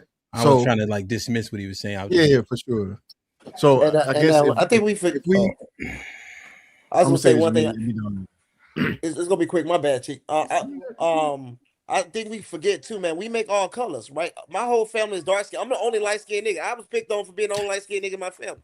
You see what I'm saying? So we produce. If you looked at my granddad and my dad, you'd be like, nigga, you need to go get a DNA test. You see, like that's how bad it is. You know what I'm saying? So we got to stop with the colorism. Like we produce all different types of colors and hues and stuff like that. Whatever. So that's all I had to say. My bad. Yeah, that's true. That's true. And if you ugly, you ugly. You right. and you know what? My stance is if you can find a way to produce some better looking children, all right, then do that. But if you can't, or you have a hard time, like perfect example, Zendaya parents, they both look weird. She don't look weird. She look weird. You think she look weird? I thought she looked Yeah. weird. Oh no. Have you seen her parents? The little bony, little bony person. Yeah, the super skinny girl. Yeah, the skinny girl. Yeah. They say she like a supermodel shit. But I never what's to blow her away. What's fuck out of here. What's the journey, the Smollett girl, the girl that played in the she always been cute. The girl that played Great in Debaters? No, Journey Smollett. That's her. Oh, you talking about what's her name, sister? I know you're talking about Jessie, right? Jesse's sister, she was in Roll Bounce. Yeah. Oh, Jessie Smollett. Oh. Yeah, it was. Yes, I thought she was in Great Debaters. That's not her. She was. Yeah, she's a little girl on Family Manners. Yeah, that same girl. She been cute. She look weird too. Be the same age. She so look weird that's too. Huh? She look weird too. You crazy? You smoking dope? But anyway, Not dope. No, I let you have it on fucking. I let you have it on fucking what's name? Because she, but Journey Smollett finds motherfucker. Journey Smollett finds motherfucker. I don't care. No man, hey, let me just say to Mr. Fantastic, there's something about that skin tone too. So like James, he right next to it, but then there's that real light, like light skin. Like the albino shit, the damn near albino. It's not albino. Like talking about like the Asian. Hold on. No. Let me show y'all. Hold on. Where is it? I had a picture. I was like, can we name Chuck said that shit lame, right, Chuck? Chuck don't want to be with you. You see that light right there is like they look dirty a lot. There's Asian. But he's damn stupid. I think Big Baby is. I'm out here looking. I'm out here still looking for what he's talking about. I'm like, what the hell is You heard me? Huh? I think Big Baby is the light skinned one. Yeah, she light too. But oh yeah, look, Rebecca right on time because she knows she right. Rebecca. Yo, it's like you always want to wipe their face. You know what I mean? Chill out. That's crazy. Hey, that's my whole childhood, nigga. Yo, but I had a premise for Sherelle though, because I think her doing a little extreme. Talking about, trying to go out your race to get some beauty, whatever. I look at it two ways. It's like you can go out your way and do all that, get you a white dude, or whatever race you think will make your baby look better. But who's to say that baby keep the looks up? Who to say that something don't happen to that baby, remain them some type of way, some type of disease or something? And then on the flip side, right? I thought about that. I said, why don't you just like everyone else is doing? No, why you want my baby to catch a disease? No, I'm just saying, like, because yours is so That's extreme. why I have a kid. Y'all will wish diseases on niggas. I'm just saying it's so extreme that you might as well just go get surgery for all that, because everyone's doing it already now. You know how many people in Asia is getting surgeries to look a certain Okay, way. I can get surgery. I'm talking about my children, that's what I'm giving saying. my children a better life. So you understand what I'm saying? And I don't understand why y'all keep on bringing it back to y'all, because y'all are defeating the purpose Who's of y'all? I'm saying black men are keep bringing it back to, well, we'll marry them if they're ugly. We'll deal with them at 3 o'clock in the morning. But the women, yeah, all of that goes into her experience, how other women treat her, how the people would treat her in the workplace. There are women who make millions off their beauty. There are women in this country who are millionaires strictly off how they look.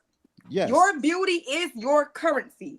There are places you go, you will never see ugly. You ain't never seen an ugly bottle girl. You ain't never seen a bottle girl that wasn't a bad bitch. Bottle girls make money. Okay? I'm just saying, like, just do bottle what girls make money. did.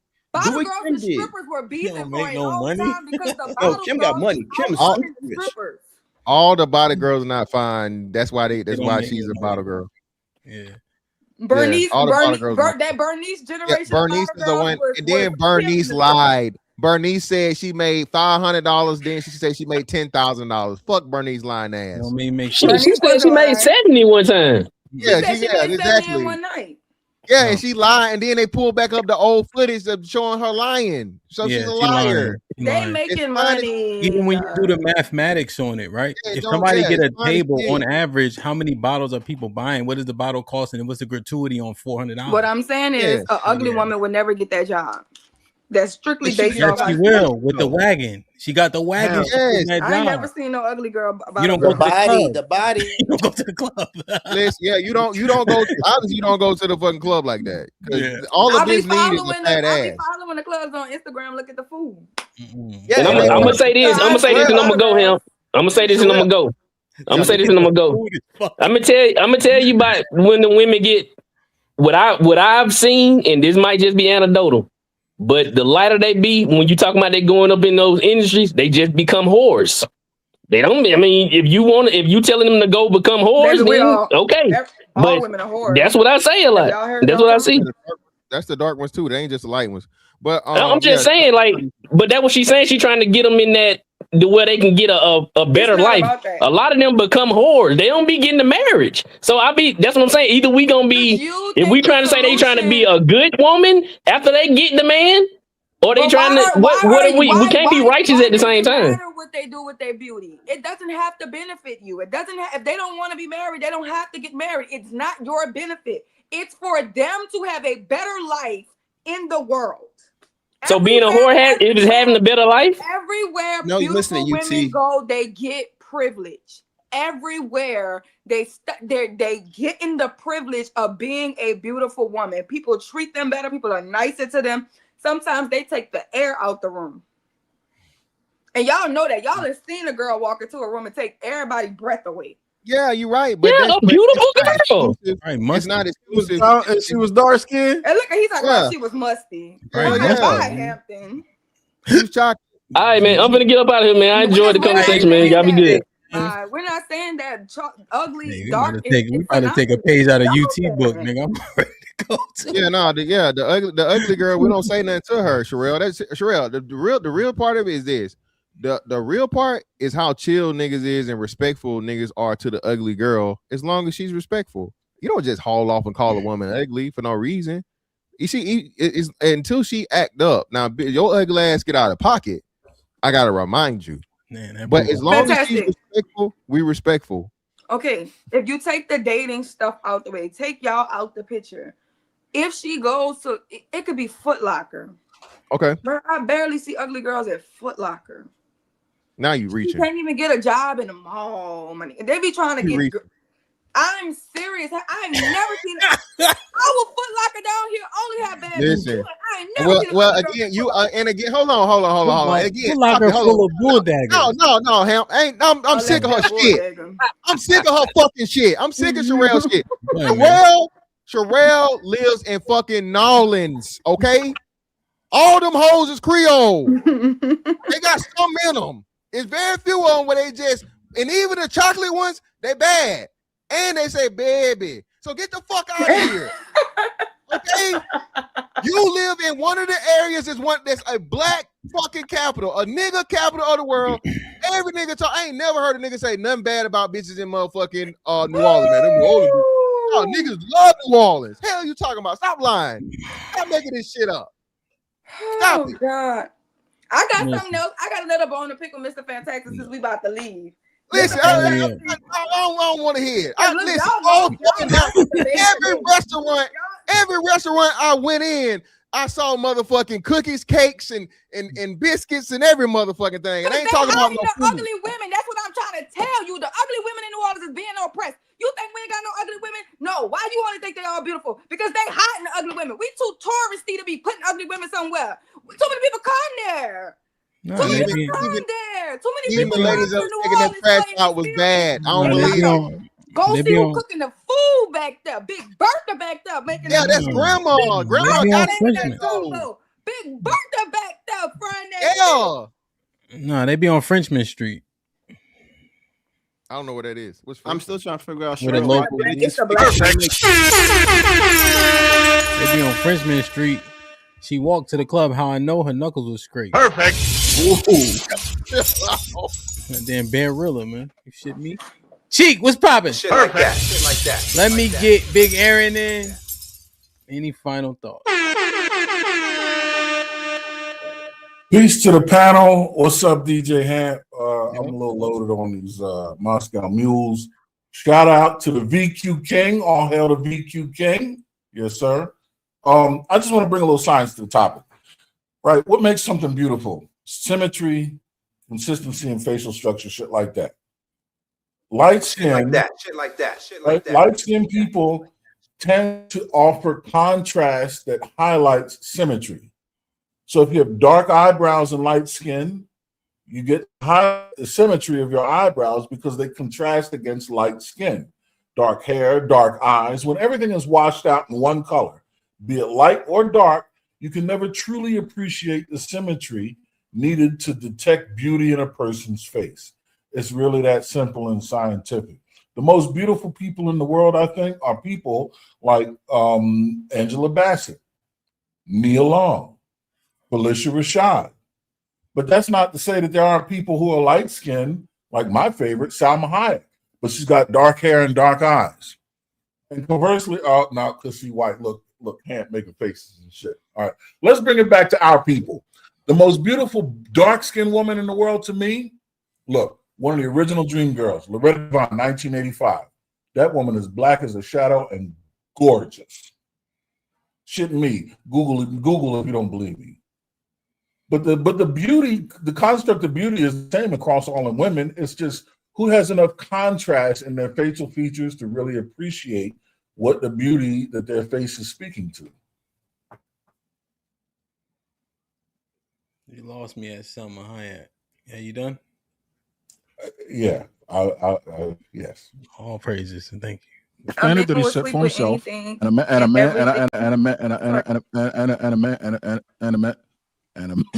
ceiling. Have you ever had a glass of red wine? Red wine? Yeah, Cabernet Sauvignon. I think so. Shit. All right, there we go. I think so. Marv, what you think? Perfect. Man, I'm thinking, man, people got it. Like, if she's, I'm with Sherelle. I submit to that. You know what I mean? You got that because you know what? Beauty does run things, it does come with power. I'm just simply saying the cure for ugly women is fake it till you make it. Cake up the makeup. Do what you got to do. You know what I'm saying? Like, I just see that's how you got to do it. But you got to do something as extreme as you talking about. You know what I'm saying? I think that's a little too extreme. You got to go out there and say, go get you a man that can pay. Because he might not ever give you no girl. He might give you shit up boys for that matter. You know what I'm saying? So if you want it for yourself or just women in general, do what all women are doing. Fake it till you make it. Put the makeup on. It's that simple. Cheat. Perfect. Yeah, I think there's been enough studies. I think there's been enough understanding throughout history in the world that when it comes to colorism or skin color, darker tends to be uglier, and tends to not equate to lower or lesser class. These are things that are still happening in India, Asia, the African American community. all over the world. Literally, it's just any melanated area, the lighter the better. Right. So, to the premise of Sherelle's question, should you breed out? I think it makes logical sense if you're trying to align to that beauty standard and mark. Ethically or morally, I don't agree with it. Right. I think Black people generally are just pretty or beautiful people. No homo, men and women. But as far as the logic, yeah, what she's saying makes sense, right? If you want to more appeal or appeal to more a general audience, like the light skin or whatever the case, mix up, and the likely chance is higher that your daughter be picked up by somebody, I guess, with more status or whatever the case, because that's how the world sees it. So yeah. James? Perfect. Hey, good talk, man. I think it was a good thought experiment, and everybody was giving good points. Only thing I would add is I think I wouldn't condone Black women doing this, but if you're gonna do it, please make sure you fit, because if white women love you with natural hair and they love you skinny, if you on the YouTube channels, most of the women that's married to white men and stuff like that, they're always gonna be skinny. You rarely see a fat Black woman with a white man and stuff like that. So I think this it wouldn't go too far. But I think if you weaken in one area, go to another one and get better at it. What I mean? That's how we've been taught our whole lives. So I wouldn't say to run away and go get something else. I would just say, hey, get better at another area so you can be a better person. That's how I would say. Word. Mr. Fantastic? Brother. Hey man, y'all gotta stop all this cap out here. If you're ugly, you're ugly. It ain't your skin tone. It ain't nothing else. It's just that. Okay. If you ugly and you marry that ugly ass white boy, you're gonna have an ugly ass mixed baby too. Okay. Again, somehow, some way, genes are just the genes, man. Listen, love yourself. Okay. Learn to love yourself. I'm sorry. I got this big ass nose, these big ass lips, this dark ass skin, and hey. He conceded for no reason. Listen, hey, baby, hey, listen. The amount of kids I could have had out in this world in a very, very short time tells me that I'm just all right. You feel me? I'm okay. All right. But listen, man, love yourself, man. All right. Black women, we love y'all, but it'll never matter if you don't love you. Boy, nigga just so love you. Ugly, bitch. We love y'all though. What's his final thoughts? Let him get it. Mr. Williams. Perfect. Yeah, man, this was a dope show. Salute to the panel, the chat. Hey, y'all, TMBR 60K. Congratulations, HAMP. Proud of everybody involved, y'all. Hey, let's keep doing the damn thing. Yeah, man. It's a team effort, man. Love somebody you love. Be nice and kind to someone you've never met. If you go out, I want to say happy birthday to my oldest. He would be 33 tomorrow. Salute everybody. Indeed, man. God bless. Nas with the $2 says, featureism is another conversation. DJ Don with the $10 says, Cheeky, you need a drink. These dudes about to stress you. El Myers with the $5, come on, Hant, why are you doing this? So we trying to move dark-skinned women to light-skinned big bird type? Come on, let's get serious. I don't really know what you mean. Mm-hmm. DJ Don with the $5 says, nah, Cheeky stays. Just offer him a drink because these brothers were bugging.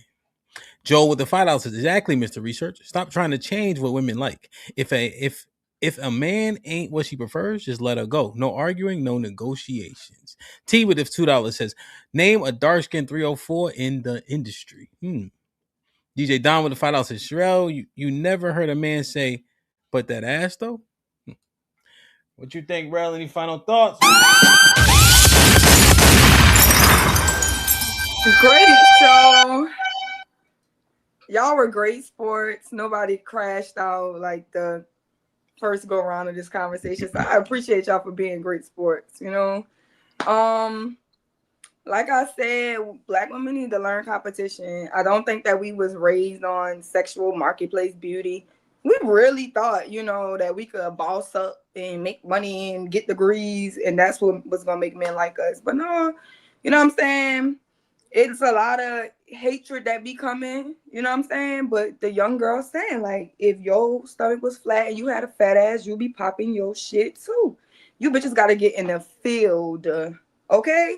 If you want the money from the niggas, you gotta get in the field. You can't be sitting on the sidelines because nobody feels sorry for you no more. They black fatigued. They told us we gotta get over slavery. They tired of our shit. You fat, you're unruly, you're ugly, you're dark. They got every excuse. Stop giving them niggas an excuse. Stand on every mission you need to stand on, you need to complete them. So these niggas don't got nothing to say, because I'm tired of niggas having something to say about us.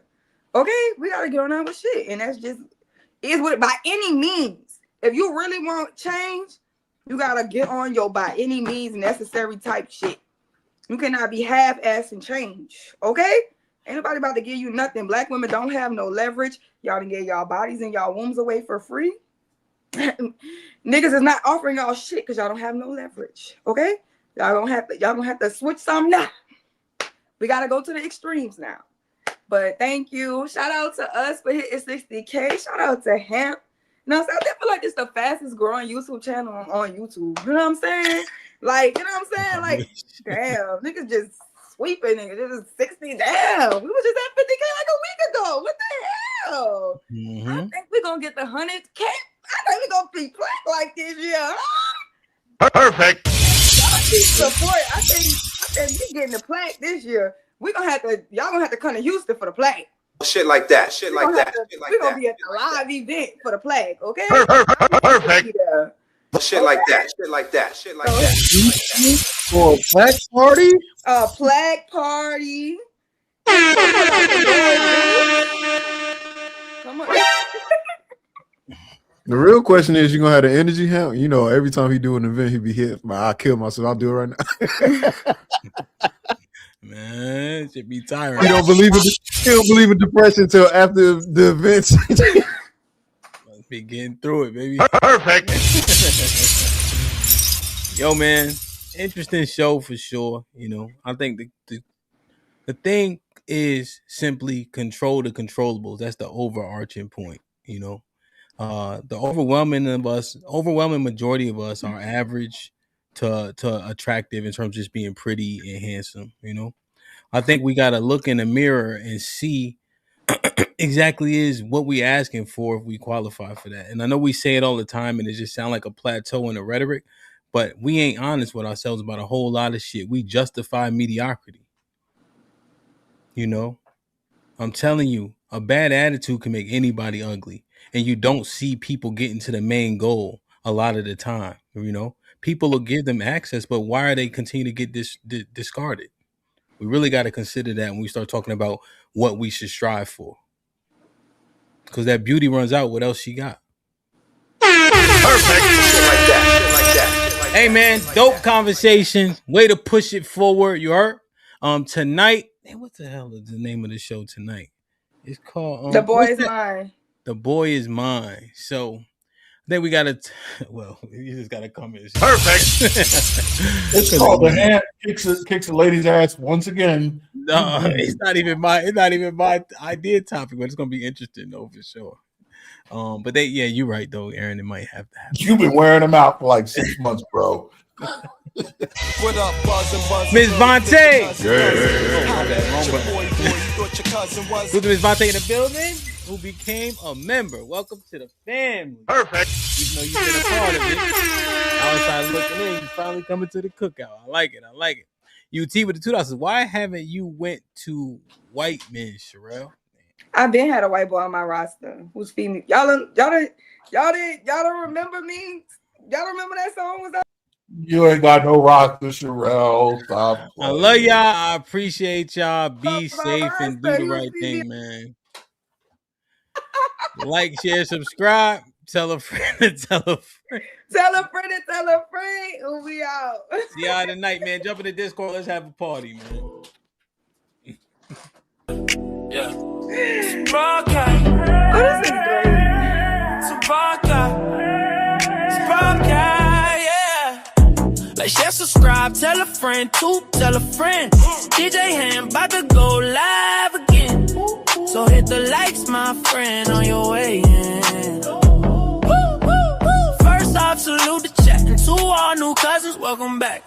searching for the real. Well, this is where it's at. The latest topics and panels and brother, don't get sent to the bathroom. We got all the stats, too, back to facts in the morning or the afternoon. Tuesday, women's POV, 2 Fridays, dance a jamming tune. It's a community of real, and we better than the world news. This might be risky, I hope you know. This might be risky. Let's go, let's go. This might be risky. No, I love you, real, I love it. This might be risky.